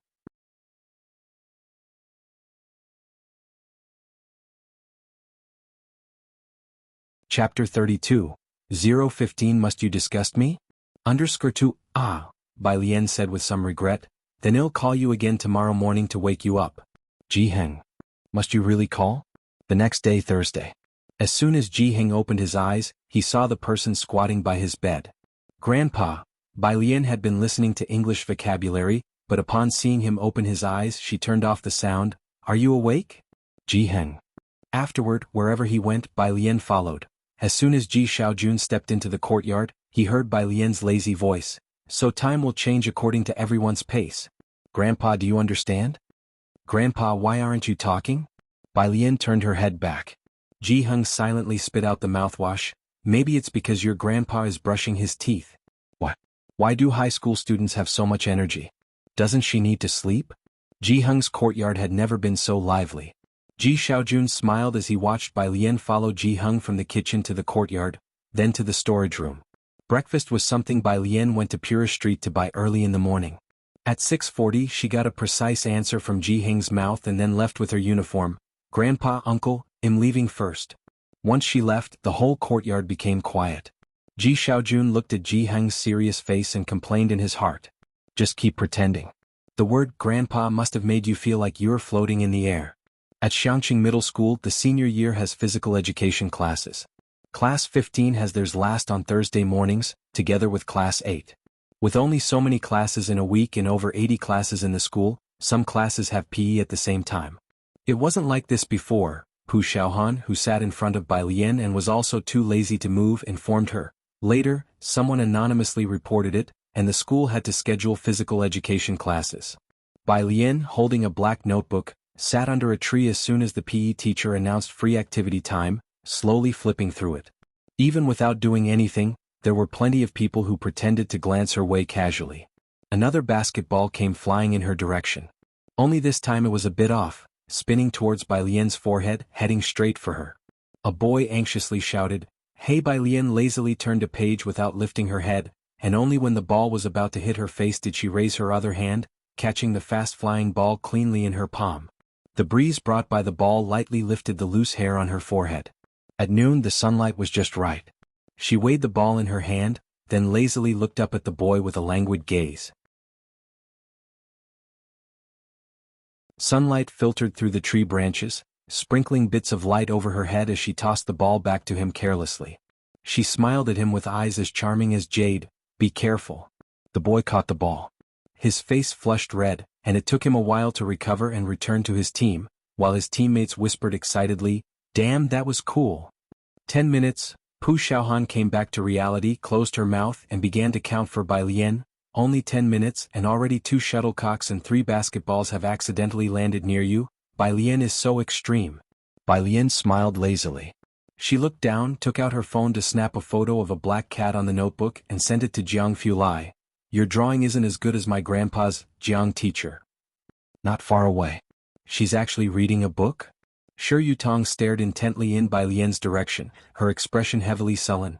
Scoring 85 in comprehensive science and still pretending? Ren Wanxian leaned against the horizontal bar with a bag in her hand. "Wanxian, Brother Chen said you have an invitation to the International White Tiger Auction House." A few students from Class 8 came over with a basketball, whispering mysteriously, "We've never seen one before." Ren Wanxian looked towards Chen Zhu. Chen Zhu nodded at her. Ren Wanxian laughed and weighed her bag in her hand. She originally intended to open it right then and there, but seeing Bai Lian not far away paused. "Let's find another spot to show you guys." Pu Xiaohan did not dare offend Class 8's people and could only resentfully mutter to herself about Bai Lian, "Al wouldn't fancy it even if you showed me." But she also knew that something treasured by the people from the crown class had to be extraordinary. After gym class, Bai Lian went with Pu Xiaohan and Yang Lin to the cafeteria for lunch. All the way there, Pu Xiaohan tried hard not to stare at Yang Lin. Zhang Xiais and others, after getting their food, gathered around Bai Lian's table. Yang Lin sat next to Bai Lian with just a green vegetable in her bowl. Without much thought, Bai Lian put a chicken leg in her bowl, and with an indifferent air she received from her $1,000,000 child support said, "This is the child support that my mom and my crappy dad each gave me after their divorce. It's not much, but remember to pay it back later." Yang Lin's chopsticks halted. Pu Xiaohan's mind was racing with Bai Lian's loaded words. She opened her mouth, about to tell Bai Lian, "Yang Lin won't take it." But then she saw Yang Lin gently make an sound. Yang Lin ate quickly, finishing in a few bites before heading back. Pu Xiaohan and Zhang Shi's group were still seated, completely astounded, so the reason they couldn't give their things away was that their parents hadn't divorced. Bai Lian. After finishing lunch, as Bai Lian and company had just reached the second floor, they saw the Class 8 homeroom teacher coming out of the second floor office, wearing glasses. As the homeroom teacher of the crown class, Zhang Xiais and others naturally recognized him. Several students, scared at the sight of a teacher, went clambering up to the third floor, leaving Bai Lian by herself. "Your work on last time's questions was very good." The Class 8 homeroom teacher stood in the hallway, expressing his admiration before his tone turned discontent. "Why did you go off to study literature before? That's just nonsense." Bai Lian hid her feelings behind her eyes, quite honestly admitting, "Teacher, yesterday's questions were taught to me by someone else." "That has nothing to do with teaching," he laughed. "From your steps, I can understand your whole problem-solving thought process. If you can understand that question, the answer. Even if I were to use it in a tutoring class, only a few people would comprehend it." Bai Lian really wanted to explain to the teacher. If Jiang Fulai explained it to them once, they could write it out too. It's just a matter of whether the teacher would believe it or not. She touched her nose and collected the compliment before heading back to the third floor. Of course, she didn't know Jiang Fulai would find it decent enough if he didn't curse them out. Explain a question? Class 8. Chen Zhu and company never ate at the school cafeteria, preferring to eat at a small private restaurant outside before returning. Ren Wanxian returned to her seat. Because she was going out for lunch and others still wanted to look at the invitation, she asked Shi Yutong to take her bag back to class after they were done. As soon as she came back, she opened her bag. What's wrong?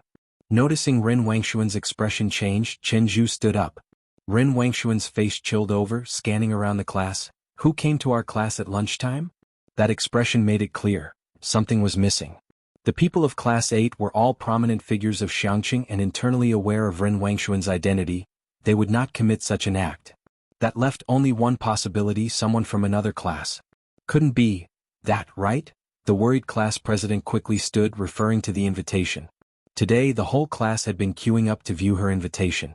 Seeing Ren Wangshuan's dark expression, the class president knew he had guessed correctly. Damn it, he smacked the table hard, scanning the room. Who came to our class at noon? No one dared to speak out in the dead silent room. After a long silence, a girl in the corner hesitantly raised her hand and spoke. At noon, I think I saw that transfer student from class 15 on the second floor.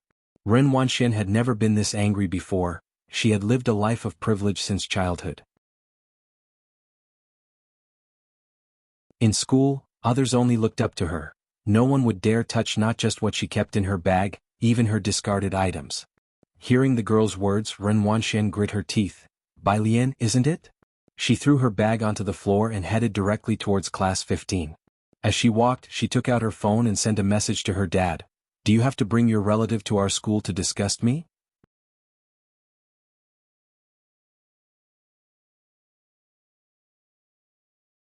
Chapter 33, 016 Unique Understroll. Bai Lian, the new transfer student, has become the most talked about student at Xiangqing Middle School due to her excessively flamboyant appearance. Those who have seen her will never forget. The girl who just spoke had seen Bai Lian on the second floor at noon and remembered vividly. Now, seeing Ren Wanxian looking so angry, she was somewhat afraid. Class president, it won't cause any trouble, right? The girl looked toward the class president of class 8. The class president seemed to be aware of the transfer student Bai Lian as well. He shook his head, indicating he didn't know. He'll go take a look. I don't know if it has anything to do with that new student. If it's really unclear what was lost, our whole class could be in for bad luck. He kicked the chair away and left. Behind him, Shi Yutong's eyes glittered. She followed and revealed a smile that took pleasure in others' misfortunes. It must be that transfer student. Class 15. At noon, most people were resting their heads on their desks, while some were writing furiously. Bang! The door was flung open, jolting many who were asleep on their desks awake. Ren Wanxian, Shi Yutong, the class president of class 8, and several other people from class 8. There wasn't anyone in the school who didn't recognize them. Class 15 became utterly quiet. Even those who were whispering stopped and just watched them silently. A hush fell over the room. The people from class 8 were known as the Crown Prince class, because they acted wildly, and other classes had grown accustomed to their attitude. Ren Wanxian did not look at anyone. She only swept her gaze across the classroom. Not seeing Bai Lian, she asked coldly, "Where's Bai Lian?" No one dared to speak. Zhang Xiais, who had been startled awake by the loud slamming of the door, glanced at Ren Wanxian and the class president of class 8, sat up straight, leaned back and said, "She went to the restroom." "What do you want with the people of class 8?" Often played basketball with Zhang Xiais. The class president of class 8, afraid that Zhang Xiais would offend Ren Wanxian, immediately intervened, holding him down and explaining the situation to him in a low voice. Ren Wanxian simply ignored Zhang Xiais. "Where's her seat?" No one answered, but some couldn't help but glance towards Bai Lian's desk. Zhang Xiais had some connections with class 8, and moreover, since Chen Zhu's younger sister Chen Wei liked him, the people of class 8 usually showed him respect. He frowned, not believing at all that Bai Lian was that type of person. "You must be mistaken. My desk mate went to the second floor because your class teacher was looking for her." Zhang Xiais continued to speak. Shi Yutong did not need to think at all. She went straight to Bai Lian's seat, pulled out the black backpack from Bai Lian's desk and dumped its contents downward. Clatter. A pile of books and notebooks fell to the floor. Ren Wanxian didn't look at the books. Her eyes were only fixed on the unusually conspicuous red cover among the pile of books. She bent down, picked up the red invitation with a sneer from among the pile of books, then took out a tissue from her pocket, carefully wiped it and held it in her hand, looking at Zhang Xi's with a mocking smile. Mistaken, huh? Zhang Xi's and the people around him also paused when they saw the red invitation in Ren Wangshuan's hand. Yang Lin had been sitting in her seat from the beginning. She had watched with an expressionless face as Shi Yutong rummaged through Bai Lian's backpack, waiting until Ren Wanxian picked out the red invitation from among the pile of books. A questioning expression slowly appeared on her face. Bai Lian had just returned from the restroom. "I don't want to say," Ren Wanxian said coldly as she saw Bai Lian coming back. "Go explain it to the teacher." However, Bai Lian did not look at her. She stood at the door and looked at her seat, where her black backpack was carelessly thrown on the floor, with a bunch of books scattered on the chair and under the desk, as well as a bottle of milk that Ji Xiaojun had put in her bag before she left in the morning. The classroom was as quiet as ever. Bai Lian slowly walked to her seat, kicked the chair away and looked down at the scattered books for a few seconds. She raised her head, her face devoid of any smile, containing only 3 words, "Who did this?" She always seemed laid back, showing little interest in anything other than her studies. But now her eyes were deep and cold, her dark eyes like a shrouded mist at dawn. Her originally delicate features were tight with a look that warned strangers to keep away. Zhang Xi's involuntarily stepped back half a step after being swept by her gaze. His eyes turned toward Shi Yutong. "Was it you?" Bai Lian reached out, her slender fingers directly grabbing Shi Yutong's neck and pulling her over. Bang! Shi Yutong was flung onto a bench by Bai Lian, who held her by the neck. The loud noise made everyone else take another step back. Bai Lian pulled the hairpin from behind her head, the sharp end of the pin aiming at Shi Yutong's carotid artery. Bai Lian's hand slowly pressed down, almost cruelly smiling at her. "Who let you touch my things?"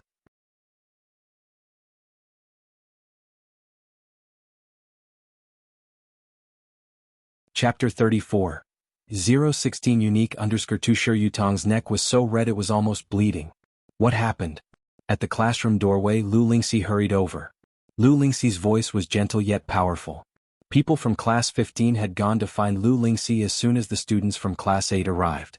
Bai Lian. Zhang Xi's also reacted, grabbing the hairpin in Bai Lian's hand. Bai Lian calmly stared at Shi Yutong for a few seconds. "You can't be serious." Lu Lingxi said, "These are all flowers of our country's future." But this person was like magnetic flux. Since she was like magnetic flux, she decided to let it go. Bai Lian thought for a few seconds before deliberately withdrawing her hairpin. Cough cough. Shi Yutong quickly scrambled up, her eyes filled with terror as she looked at Bai Lian. Before moving Bai Lian's desk, she never expected the person in front of her to be insane. Ren Wangshuan's belongings were stolen and eventually found in Class 15. This was no trivial matter. As soon as the vice principal heard it was Ren Wangshuan's issue, he put aside his work and came to the senior high building. "There's no need to call the parents." Holding the invitation, Ren Wanxian cut off Ji Shairong's call, and addressed Lu Lingxi and the school leaders. "Just call the police directly." Calling the parents would be exactly what Bai Lian wanted, wouldn't it? In the end, not only would it become an internal matter for the Ren family, but the whole school would also learn that this freshman was from the Ren family. Ren Wanxian had no doubt that this was done by Bai Lian. Apart from her, Ren Wanxian couldn't imagine who else would be so foolish as to commit such an act that harmed the enemy 1,000 and themselves 800. Considering calling the parents and blowing things up, only to be forced by public opinion in the end for the Ren family to drop the matter. But Ren Wanxian refused to comply with her wishes. Ren student, Lu Lingxi didn't think the matter was done by Bai Lian, but no matter who did it, she didn't agree with calling the police. This is an internal school matter. Calling the police would have too great an impact on a student's life. Beside her, the vice principal nodded frequently. Not calling the police? Handling it lightly, Ren Wanxian looked at the people in the office. "If you don't realize this invitation has no market value, you can ask Chen Zhu." Next to her, Chen Zhu pondered for a moment. "Teacher, this is an invitation from White Tiger Auction House. Except for special channels, it truly is unavailable for purchase." The teachers had no idea what the White Tiger Auction House was. But hearing Chen Zhu and Ren Wangshuan's words, they knew the situation was serious. Lu Lingxi and the vice principal exchanged glances. Cough cough. Shi Yutong, who didn't dare to look at Bai Lian, said hoarsely, "If you don't call the police, it'll help you." Lu Lingxi frowned. But It's okay. Bai Lian was taller than Lu Lingxi and comforted her with an indifferent look. Let them call the police. They'll be fine. But their family? Lu Lingxi knew these powerful families were not to be trifled with. She turned to Qin Zhu, who was from the people of Class 8. Unlike others, Qin Zhu wouldn't cause trouble due to his family background. If there was anyone in the school who could stop Ren Wanxian, it might only be Qin Zhu. Qin Zhu averted his gaze, his refusal clear. This was a matter of principle and he couldn't help Lu Lingxi. Moreover, the White Tiger auction house invitation was also very important to the Qin family. Lu Lingxi felt a bit deflated. Shi Yutong had already called the police, watching Bai Lian's direction with malicious eyes.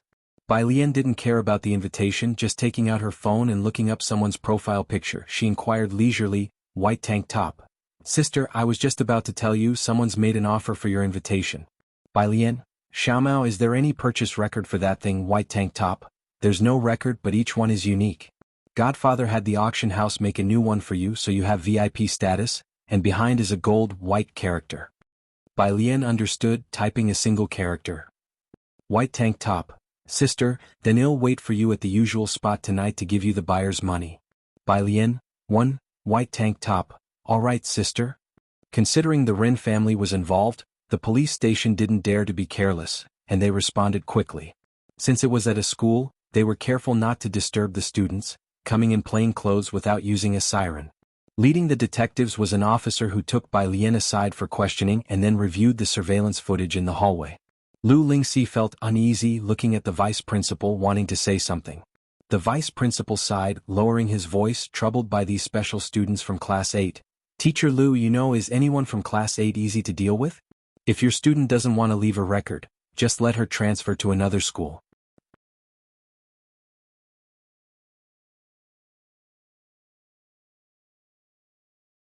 Chapter 35. 016 Unique Underscore 3. Although he was the vice principal, he could only tremble in fear in front of the Ren family and the Chen family. The entire interrogation appeared very simple. It took less than 3 minutes before the officer next door came out with Bai Lian. As soon as the two emerged, all eyes turned towards them. Lu Lingxi even stood up directly. Her eyes were full of inquiry. "Miss Ren," the policeman, who had already been briefed on Ren Wangshuan's identity, began politely, "May I see the invitation card in your hand, please?"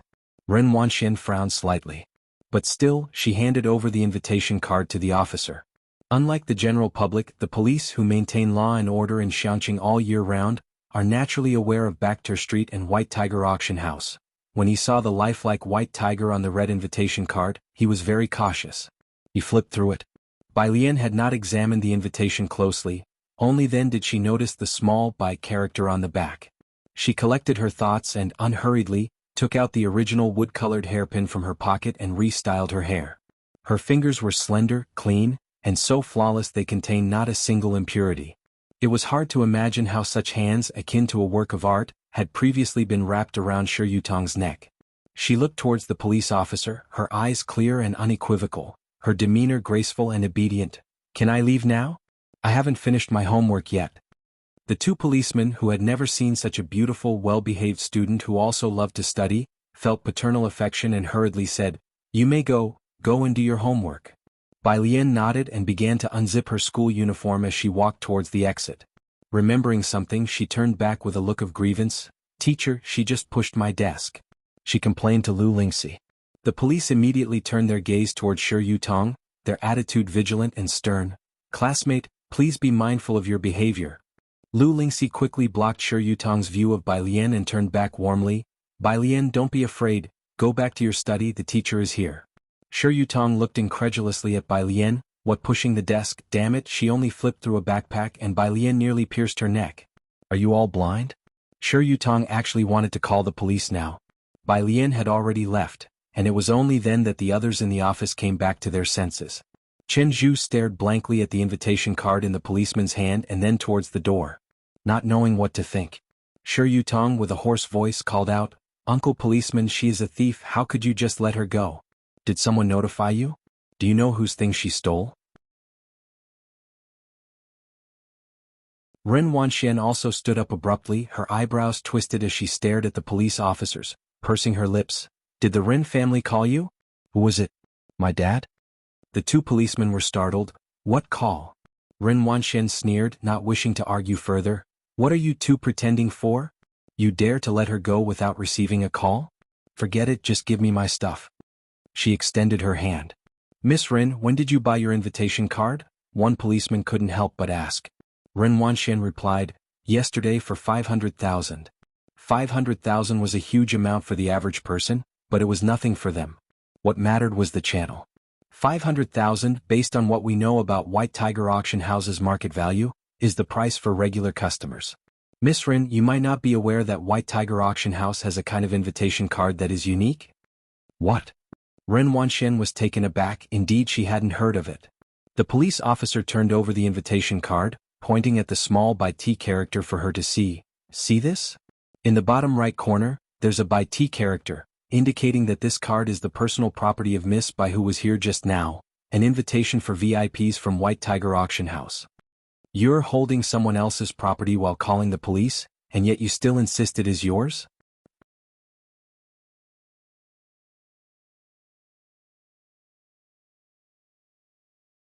Chapter 36.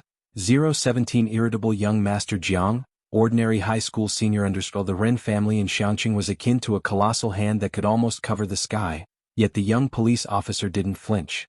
Seeing the condescending attitude of Ren Wanxian and her group, compared to Bai Lian who, despite being bullied, did not forget to study and remained obedient, it took them merely a second to side with the weaker party. However, these few words struck Ren Wanxian like a heavy blow to the head. First it was 500,000, followed by VIP invitation. These words stunned everyone in the office, rendering them speechless. Lu Lingxi, as if a great burden had been lifted, slowly sat down. So, officer, my student isn't involved, right? Of course. How could that be? Ren Wanxian simply couldn't believe it. In her eyes, Bai Lian was an opportunist relative from the Ji family that came out of nowhere, who transferred to a high school in Xiangqing with a clear purpose, living with Ji Heng in an alley that hadn't been developed for decades. Not to mention the invitation, she probably didn't even know which way back to her street opened. Chen Zhu reached out to take the invitation from the police officer's hand, scrutinizing it carefully. In fact, there was a significant difference between an ordinary invitation and a VIP invitation, and the invitations purchased by the Ren family had already been inspected numerous times by Ren Wanxian and Chen Zhu. He could quickly discern the differences. Chen Zhu looked at Ren Wanxian. This should be hers, it's different from yours. Are you done looking? The police officer extended his hand to retrieve the invitation from Chen Zhu's hand. This belongs to someone else. He then handed the invitation back to Lu Lingxi, remembering that she was the homeroom teacher of the girl in question. Ren Wanxian pursed her lips, her mind a whirlwind, she wasn't sure where to start. Then, where is my invitation? The police officer remained silent, his gaze turning towards Shi Yutong by her side. Shi Yutong had started acting strangely the moment the police officer brought out Bai Lian's invitation. That invitation was clearly the one she had stuffed into Bai Lian's backpack. How did it end up belonging to Bai Lian? And what about the invitation that she had put inside? Miss Ren, with keen insight, these officers were capable of using the big memory recovery technique even with serial killers, so they could easily see through psychologically immature students like Shi Yutong with just one glance. I'll think it's best if we do not concern ourselves with students from other classes.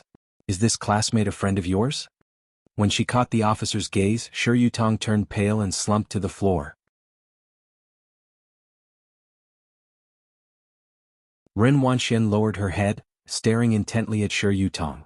The class leader of Class 8, who was at the door, only realized what had happened after hearing this and hurriedly went back to search Shi Yutong's desk in Class 8. The others looked at each other in confusion and followed suit. In actuality, the class leader of Class 8 didn't search much. As soon as he took out the backpack, a red invitation fell to the floor. A silent scene ensued. Lu Lingxi looked impassively at everyone from Class 8, then turned to the vice principal. The police are here as well, let them handle it. Of course, the police officer said, an item worth 500,000 is not just a simple theft. In the end, the class leader of Class 8 could only lower his voice, his bafflement evident as he spoke to Chen Zhu. Zhu, isn't it said that these invitations are hard to come by? How come Bai Lian has one? And it seemed even a higher grade one at that. Chen Zhu, who was always the leader in Class 8, was naturally approached by this group of privileged students whenever there was an issue. Now, however, Chen Zhu simply narrowed his eyes slightly and shook his head. Ren Wanxian lowered her gaze, remaining silent. Class 15. When Bai Lian returned, her desk and chair had already been righted, her backpack and books tidied up. Everything was as it should be. Her usually languid and carefree face now carried a rare trace of melancholy. Her beautiful eyes held a "Al must take someone down today" vibe. Upon her return, even though people were already distracted, they couldn't help but steal glances at her. But no one dared to speak. Bai Lian wore a blue and white school jacket, with a white t-shirt underneath, embroidered with a green bamboo stalk. She pulled out her chair, her right elbow casually propped on the table as she sat, her hair tied up behind her head, looking through her notebook with lowered, graceful eyes. The midday sunlight streamed through the window, casting her half-lowered eyes into the shadow of her lashes, resembling an affronted white tiger, calm yet dangerous. Only after Bai Lian turned another page did the room breathe quietly. The notebook of Mr. Jiang mostly had clearly written formulas and problems, easy to understand, but some were more haphazard. For example, Maxwell's electromagnetic field theory, Mr. Jiang omitted an iconic problem regarding the motion of charged particles, near. Jiang, obviously, he drew an earth and added a remark. Did the teacher not wake up? There's no gravitational force, this is space-time distortion.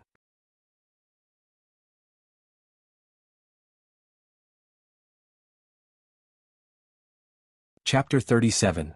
017 Irritable Young Master Jiang, Ordinary High School Senior _2 A full page of complete and clear notes plus theorems with the last line, Master Jiang frowny face. What exactly is this nonsense the teachers are spouting? Chill out with an INO paper. Master Jiang endured several days of taking thorough notes before voicing his doubt. Why am I even sitting here listening to the lecture? Following that, there were several pages on analyzing planetary density based on celestial movement, likely intended for others to read. Master Jiang frowny face. Why do I need to explain such an easy question? After seriously analyzing celestial movement for a few more days, he finally burst out. Has Jiang Ziju's brain been eaten by a zombie? Ming Dongheng seems like a paramecium. I want to blow Su Nanjing up. What on earth are these three? It's hard to imagine any university admitting them. It was evident that he wasn't paying much attention in class, frequently daydreaming and coldly snarking with an indifferent face. Bai Lian was almost dying of laughter from these words. She took out her phone. Someone seemed to have recalled something about what was written in his notebook, noticing an unread message from an hour ago. Teacher Jiang frowny face. Look at something useful. Lazily tapping on her phone, Bai Lian replied. Like a paramecium? Teacher Jiang frowny face. Bai Lian frowny face, comma. Jiang Fulai on the other side stared at the comma for a while before finding a video in his album and sending it over. Bai Lian clicked on it to take a look. It was a very magnificent blue fire ring, surrounded by transparent blue flames. Her eyes lit up. What's this? Teacher Jiang frowny face. Shockwave mock ring. Bai Lian saved the video. It's beautiful. Teacher Jiang frowny face. Happy now? Bai Lian frowny face. She leaned on the desk, repeatedly watching the mock ring and casting Shi Yutong and Ren Wanshan to the back of her mind, before lazily propping up her chin and nonchalantly beginning to jot down the other serious analyses he had written. Behind her, a bunch of people were gesturing at Zhang Xiai's to ask around. As people of the same class, they were united, and the new student didn't look like someone who would steal from others. Don't ask why, it's just the beautifying filter they have for the attractive ones. Zhang Xiai's replied with a look. Why don't you ask? It was a joke. Having already been up close to Bai Lian transforming and going on a rampage, he wasn't keen on getting himself killed, at least not right now. Everyone looked as if it was obvious. Of course, because you're handsome. Zhang Xiai's frowny face. Seems like dying once isn't such a bad idea. Zhang Xiai struggled internally for a long time. He saw that the desk in front of him didn't seem so dangerous, even starting to leisurely play with the milk that had just fallen on the floor. Only then did he reach out, gently tapping on the shoulder of the person in front of him. Bai Lian rested one hand on the desk, slightly turning her body with a lazy look in her eyes. Speak. Oh, Zhang Xiai's touched his nose. About that issue with Class 8, can it be resolved? What's the situation now? He had been helping his mother with housework for the past 2 days, completely worn out, having to wake her up every morning for breakfast, and was planning to catch up on sleep at noon. But that plan had been disrupted by the people from Class 8. The rest of the students in Class 15 seemed to be hunched over their work, but each of them was all ears. Even Ning Xiao, Zhang Shi's brooding desk mate, lifted his head. It's resolved. Bai Lian turned back leisurely to take a sip of her milk and wrote down a character. Zhang Xiai's was taken aback. Just as he was about to ask how it was resolved, Lu Lingxi walked in through the classroom door, gently placing an invitation on the desk. Don't keep such valuable things in your backpack next time. If it gets stolen, you might even be falsely accused. Oh. Bai Lian nodded. Her desk mate Yang Lin saw the invitation Lu Lingxi had brought back. It was indeed Bai Lian's. She remained silent as if she wanted to curse about something, but in the end said nothing, silently taking out a book to work on problems. As soon as Lu Lingxi left the room, the students of class 15 couldn't hold back any longer and all crowded around. Bai Lian, is this really yours? What in the world is going on? Damn, I saw class 8 acting all secretive this morning and you have one Bai Lian. She casually stuffed the invitation into Zhang Shi's hands, calmly saying, take a look, don't disturb my studying. Who would have thought that the item Ren Wanxian from class 8 had been secretively covering up? Bai Lian had just casually thrown their way, causing a bunch of them to surround Zhang Shi's. Swooshe group of boys shifted their battleground. Zhang Shi's group took the so-called White Tiger Auction House invitation, and went out to play basketball during the break. Some guys from class 8 couldn't stand the atmosphere in their class, so they went to the playground to play basketball. Heading to the playground, they saw Zhang Shi's group from class 15 showing off their red invitation envelopes, asking anyone they met, have you seen the White Tiger Auction House's invitation? It's the VIP edition, you know. Come on, today we're using the White Tiger Auction House invitation to play ping pong. The elite class 8, who had been so secretive and afraid to show their invitations that morning, their faces stiffened. Class rep, let's just go back. At night, the 6 o'clock training class proceeded as usual. Today neither Ren Wanxian nor Shi Yutong came. The atmosphere in the training class was unusually quiet and eerie. The class 8 homeroom teacher arrived a bit late today. He stood behind Bai Lian for a long time, hesitating every time he seemed to want to say something.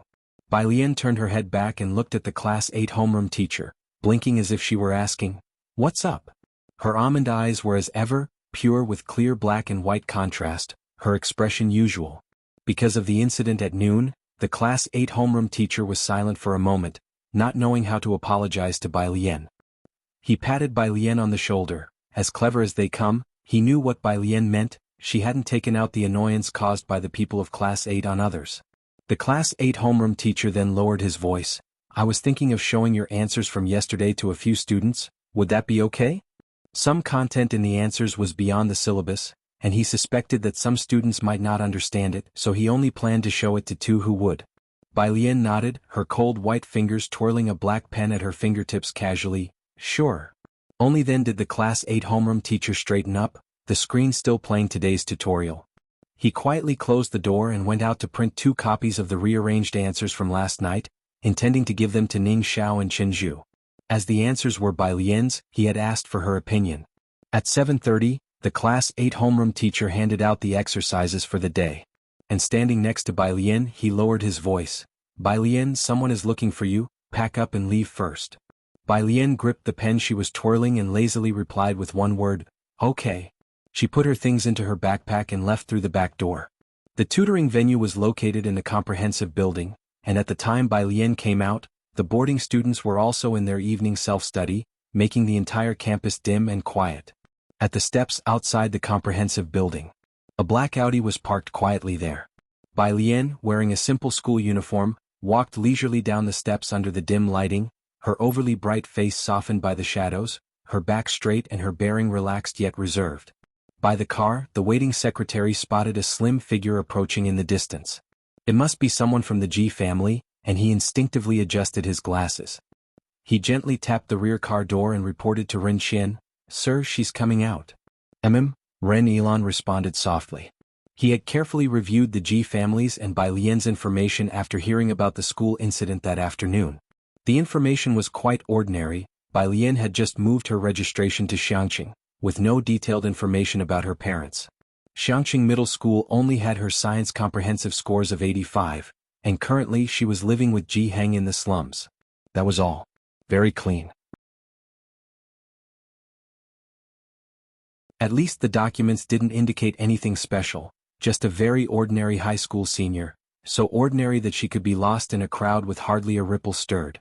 Where in the world did that special invitation from the White Tiger Auction House come from? Ren Qian got out of the back seat and looked up at the girl who had just descended the last step of the staircase.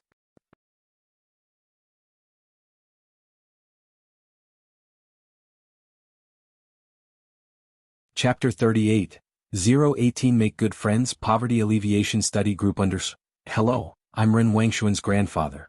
Ren Qian was the first to speak, standing not far away, squinting slightly as he sized up Bai Lian, his aura as a person in a position of power feeling quite oppressive.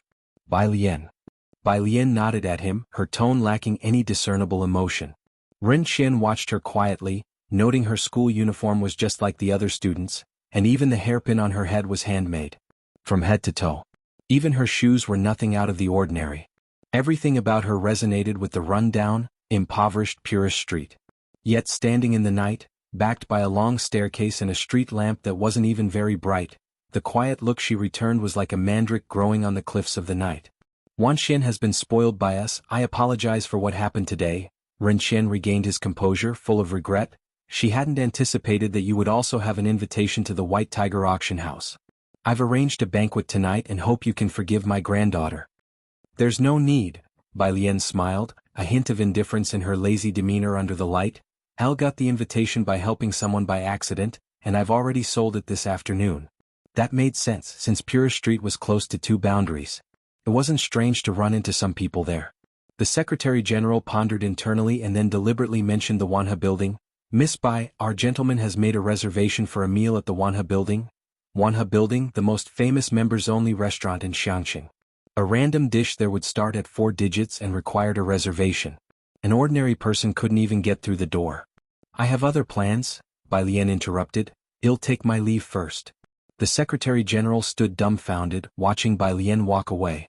Sir, does she not watch the news? The Secretary General turned to ask Ren Qian, unable to hide his confusion. Just a glance more at the news and she would know who Ren Qian was, wouldn't she? This girl has an unusual air about her, Ren Qian mused, then instructed. Send a gift to the Ji family tomorrow. Was this an indication of seeking good relations? The Secretary General was surprised but gained a measure of respect for the Ji family. Although Bai Lian's invitation had been acquired unintentionally, what if she formed a relationship with that person in the future? Ren Qian returned to his car. The girl seated in the back was still looking down at her phone, not bothering to look up. He spoke helplessly. Xian, this student Bai Lian is different from what one imagined. She has a sense of integrity. You should have gone down to apologize to her. I didn't know she had one too. Are you taking her side? Ren Wanxian finally looked up. She pursed her lips, glanced at Ren Qian, and then abruptly pulled open the car door to leave. Bang! The car door slammed shut forcefully. Sir? From the driver's seat, the Secretary General looked back with an inquiring expression. Ren Qian fell silent for a long while. Have someone follow her. Ren Wanxian had always been bright, skipping grades in school, and she was the youngest and most beloved both in class and in the Ren family, never having suffered any indignity. Today was the first time Ren Qian had reprimanded her. Tutorial class. The class teacher, after seeing Bai Lian leave, remembered those 2 solution papers and handed them to Chen Zhu. Chen Zhu was immersed in studying today's problems, and when the class teacher placed the papers down, he glanced at them casually, mistaking them for another set of problems, but he saw the printed answers. He narrowed his eyes slightly. Today's problems didn't involve magnetism. He took the paper and examined it for a while. Then somewhat stunned he took out his workbook from his bag. He had already transcribed the answers to the previous physics problem into his challenging physics problem compilation. Indeed, it was another solution to last time's problem. The rest of the tutorial class had already left. Only Ning Xiao and Chen Zhu were still seated in their original spots. Chen Zhu reluctantly put away the alternate solution and then got up to find the teacher for the 8th class. The 8th class teacher put down his thermos, surprised by Chen Zhu's approach. What's up? This solution. Chen Zhu spread out the paper he was holding for the 8th class teacher to see. Where did you get it from? The 8th class teacher looked at Chen Zhu without answering immediately. Instead he asked, what do you think of the new student? If Chen Zhu had spoken up timely today about the incident involving Ren Wanxian, perhaps the dispute wouldn't have escalated as it did. Chen Zhu was the only one in the school who could stand up to Ren Wanxian. When Bai Lian was mentioned, Chen Zhu paused. He recalled the reason she came to the tutorial class and that 85 score. It was precisely because of this understanding that he had kept quiet at noon today. Clearly his understanding was still limited. I don't know her well enough to comment, he said. I'm planning to establish a study group tomorrow. Will you lead the new student? The 8th class teacher asked.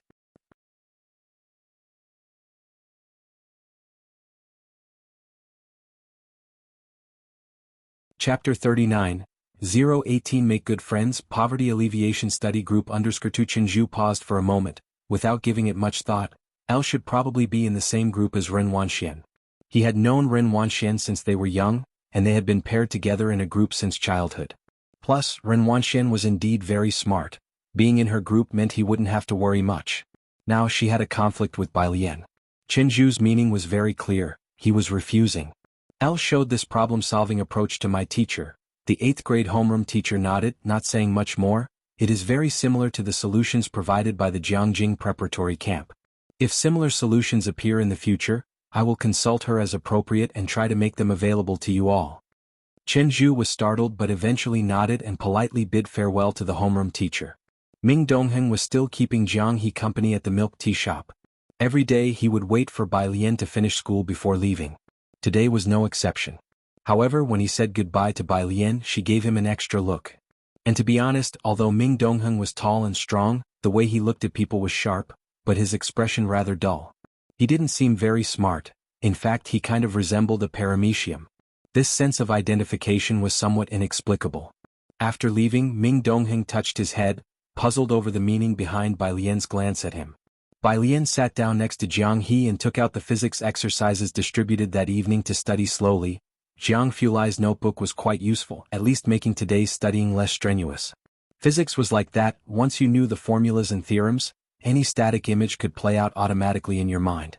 When Jiang Fulai arrived, Bai Lian was memorizing English vocabulary. Are you studying electromagnetism again today?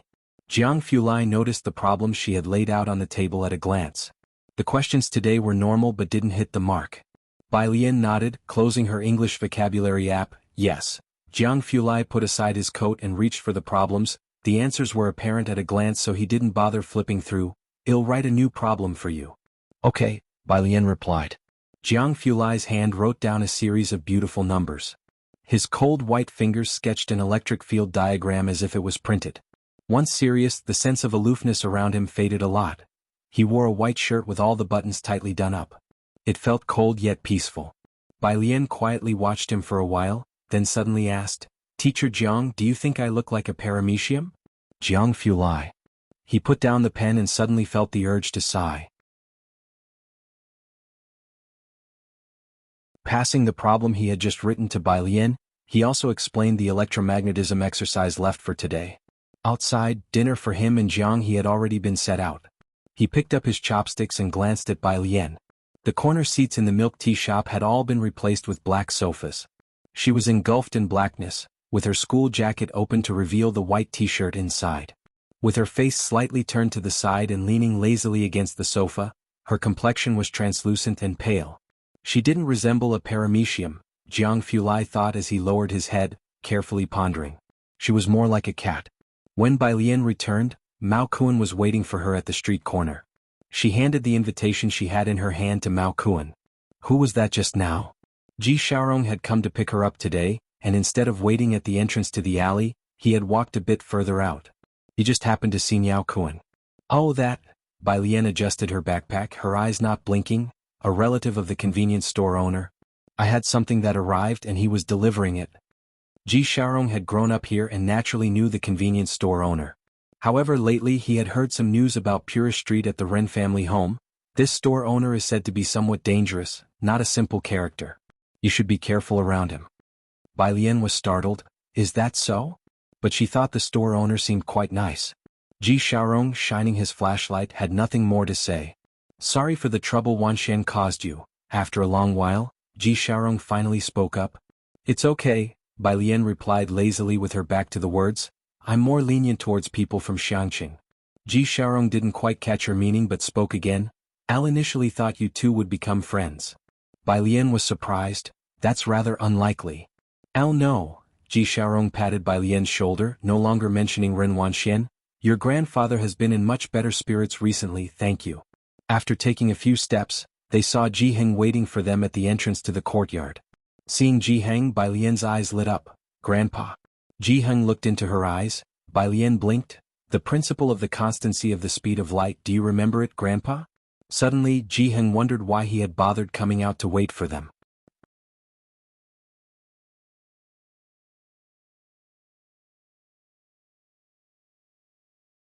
Chapter 40. 018 Make good friends, Poverty Alleviation Study Group _3 He turned and went back to the yard to continue his carpentry. Then I'll explain it to you again tomorrow morning, Bai Lian said, minding her own business. Ji Heng, no matter what speed I travel at, the speed of light is always a constant 300,000 kilometers for me. Even if I reach the speed of light and move at 300,000 kilometers, the speed of light relative to me is still 300,000 kilometers. Listening on the side, Ji Xiaorong. Is his dad prepping for university in his old age? Bai Lian was somewhat dissatisfied. She put down her school bag and followed Ji Heng to the courtyard. Grandpa, what you said is so vague. Let me explain it to you again. Bai Lian didn't go back to her room to continue solving problems until she heard the answer she wanted from Ji Heng's mouth. Ji Xiaorong watched the scene in amazement. Ji Heng finished making a small stool and then picked up the tobacco pipe beside him, lit it and said, Children and grandchildren have their own blessings. Stop worrying about Wanshan and aliens matters. It's late, so stay here tonight. Having said that, he took the small stool and went into his room. Ji Xiaorong knew what Ji Heng meant and didn't insist further.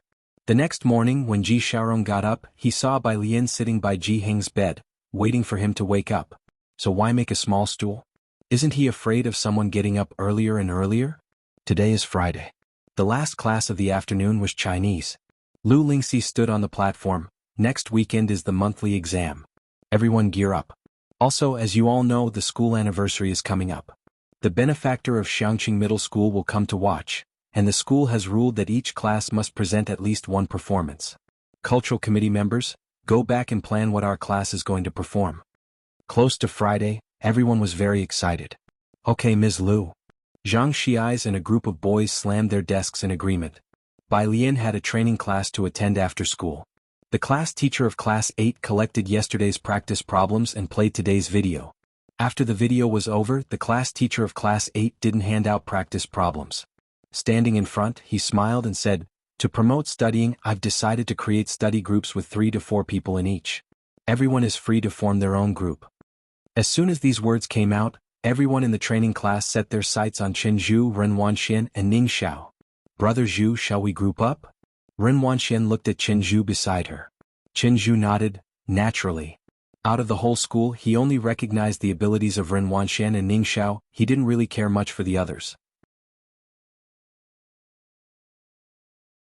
Wouldn't those two pairing up be a strong combination?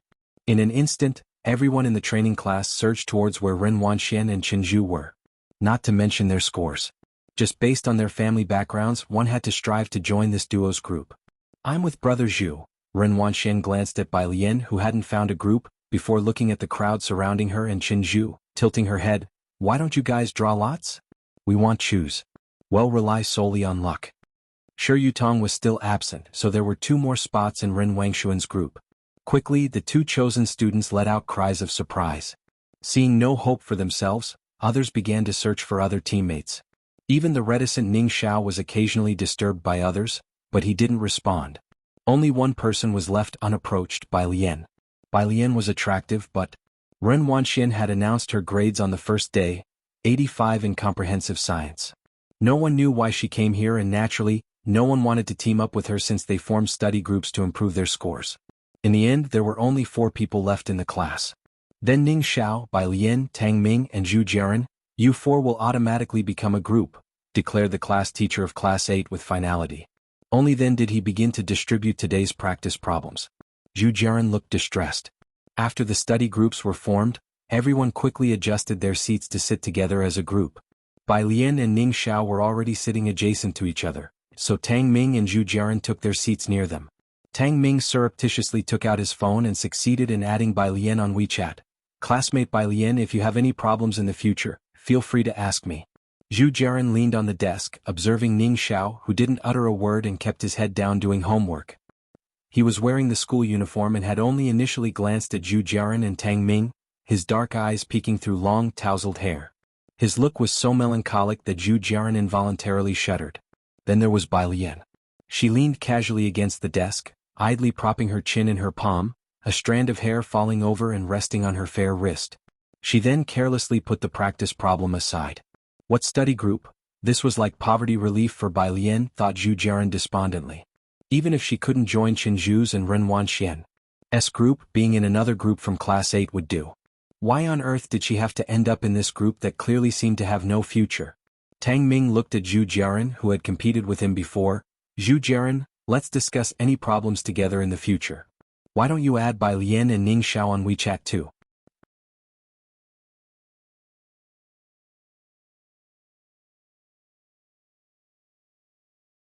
Chapter 41.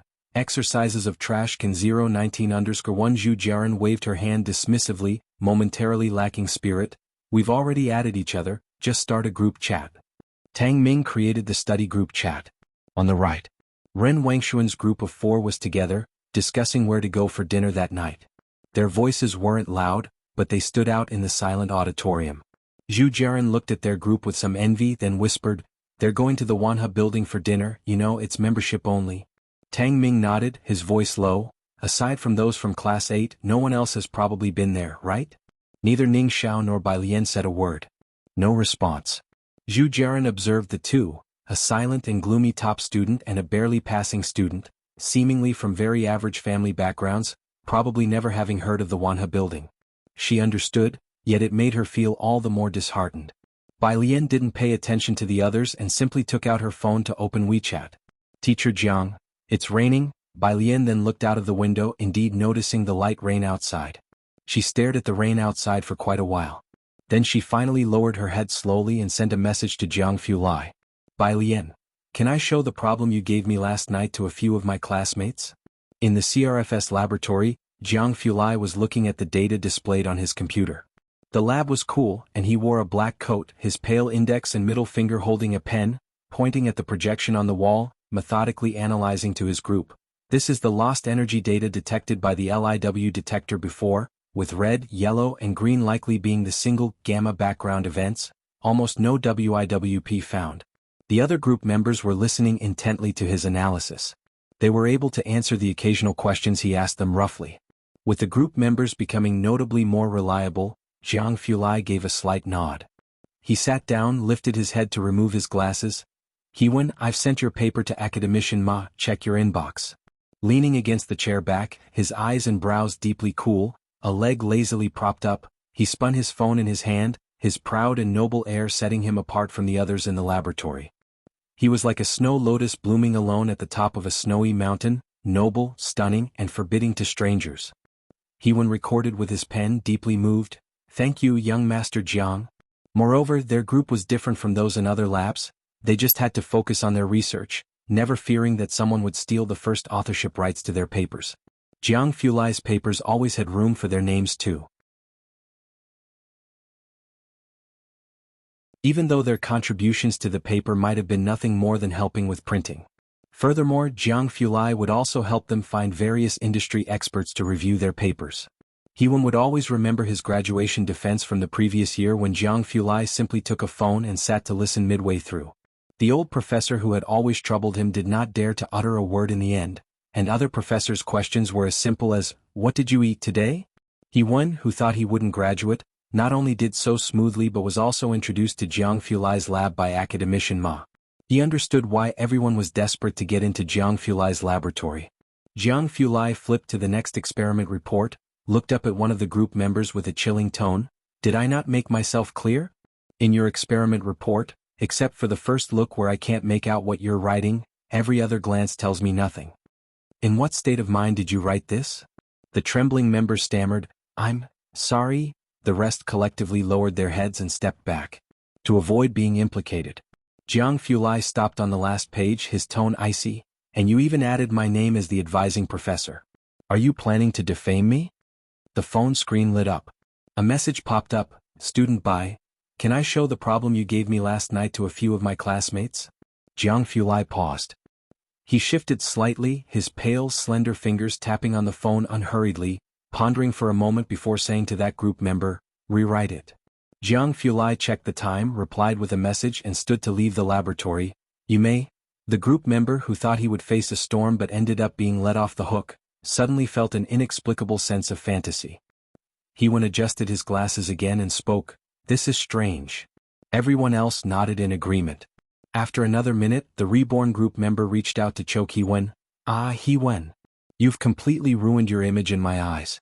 How can someone like you be on the honored list of Jing University?"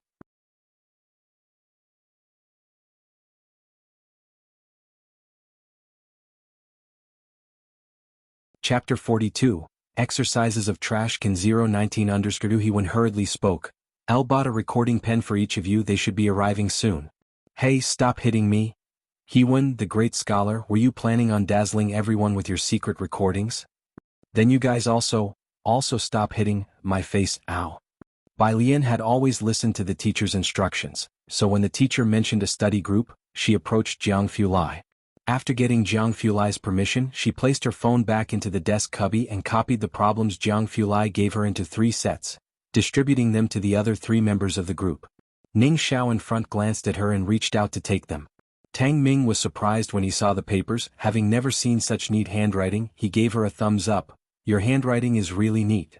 Zhu Jiaran also took the problems. "Thanks, but what is this?" "A problem." Bai Lian looked out the window, her thoughts elsewhere, but when she heard the voice she came back to herself and tucked her pen away. "It's quite comprehensive, given by someone else, it's very helpful for physics. You can do it when you have time and he'll bring you the answers tomorrow." "Oh, okay, I'll give it a look." Tang Ming stared at the problem. It was about magnetic fields. But it involved a lot of content and he was a bit dazed by it. After looking at it for 20 minutes he still hadn't quite understood it. So he temporarily clipped it into his book and set it aside. Half an hour passed quickly, but many people didn't leave on time tonight because of the study group. In front, Ning Xiao tossed the problems given by the teacher aside, engrossed in the problem Bai Lian had given him. Bai Lian saw people leaving and also got up with her backpack to leave the lecture hall. Ning Xiao didn't pack up, still pondering over the problem Bai Lian had given him. To the right, Ren Wanxian packed up her things. "My mom has already reserved a place." She stood up and spoke to the others. "Let's go first." That immediately won them cheers. The other study groups could only look on enviously. Zhu Jiaran stayed put, watching Ren Wanxian and her group without taking her eyes off them until they left through the back door. Sigh. Zhu Jiaran let out a long sigh. Tang Ming was a boarding student and wasn't in a hurry to get back. He took a screenshot of Bai Lian's profile picture to show his roommates.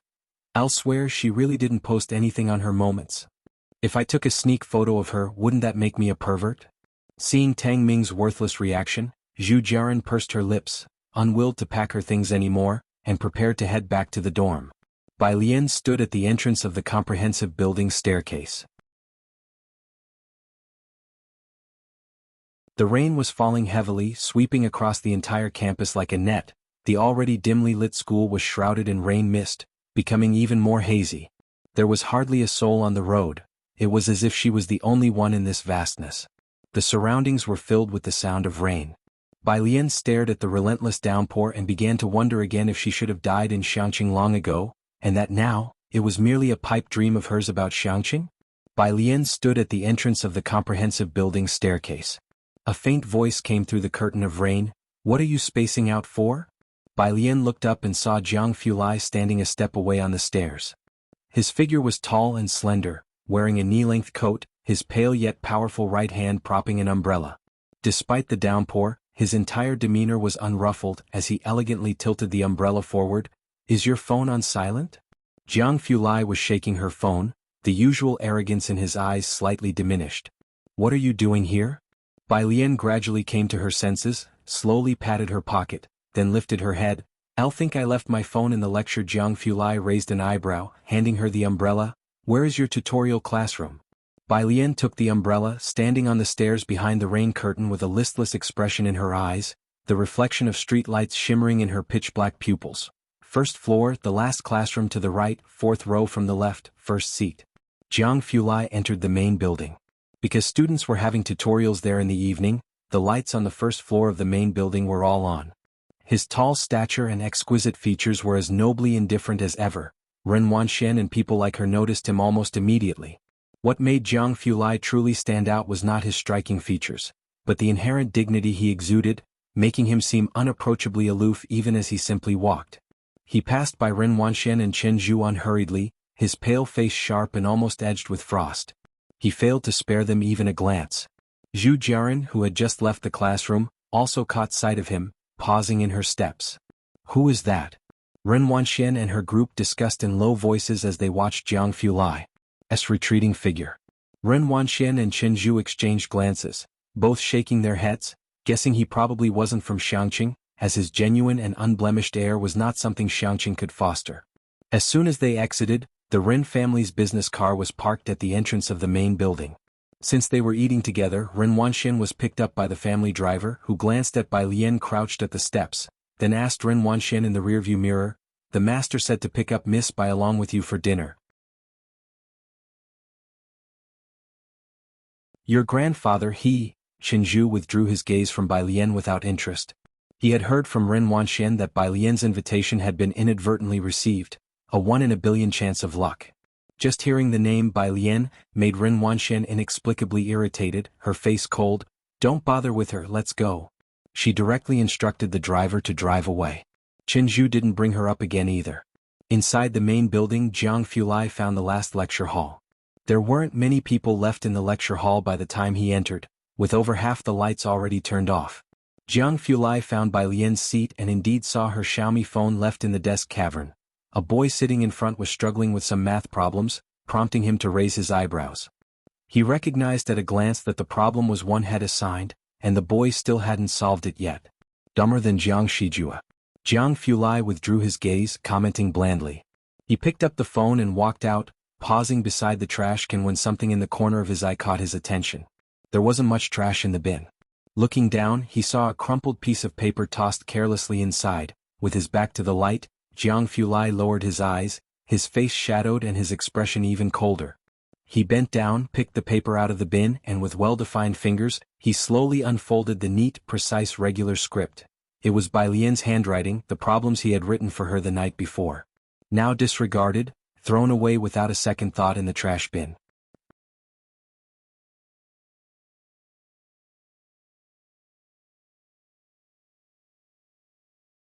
Chapter 43.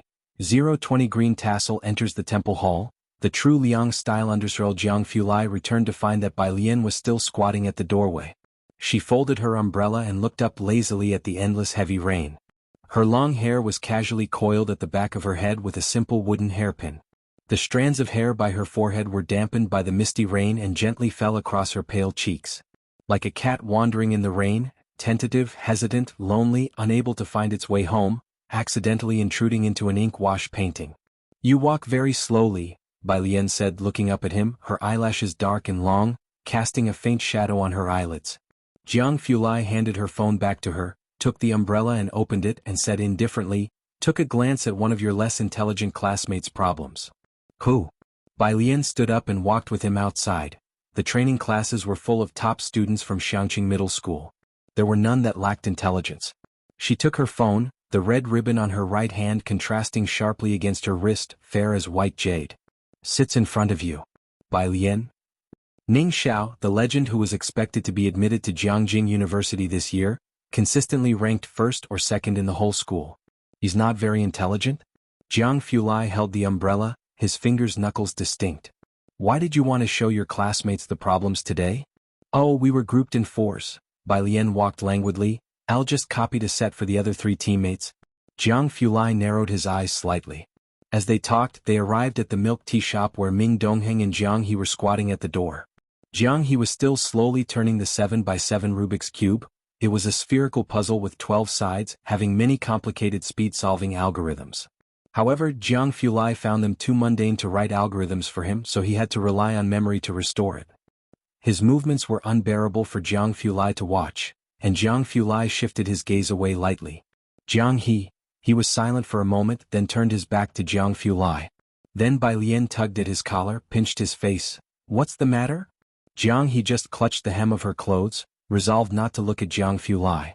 When Jiang Fulai arrived, Ming Dongheng got up and followed him, handing him the red invitation in his hand. Chief Chen got an invitation from the black market. "The auction starts at 7 in the evening the DAV after tomorrow." "You sure it's an authentic piece from Liang Zuan's apprentice?" Jiang Fulai put the umbrella aside, took the invitation, and his tone was cold and clear. Certain, but the specific origin will only be announced at the auction. Jiang Fulai nodded, his tall figure leaning against the corner sofa as he carelessly placed the invitation on the table. What problems did you guys leave today? Bai Lian passed the problems to him, her gaze landing on the familiar invitation.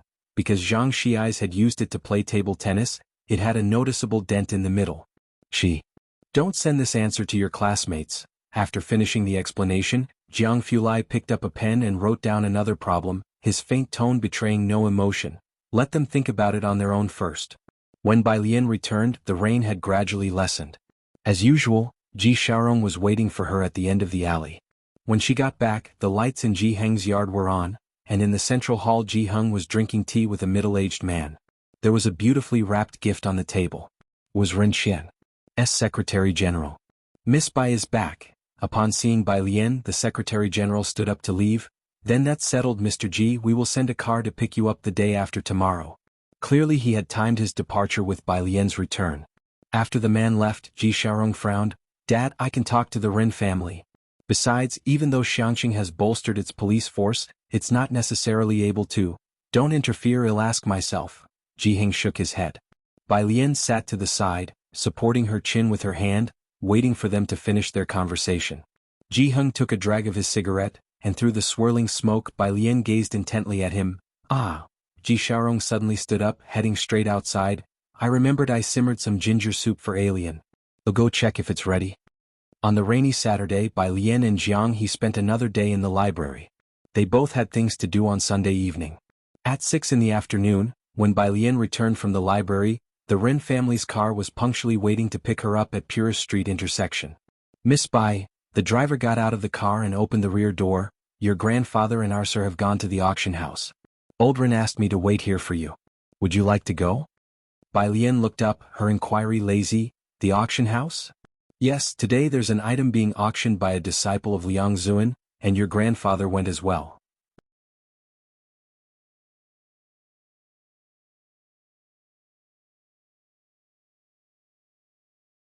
Chapter 44.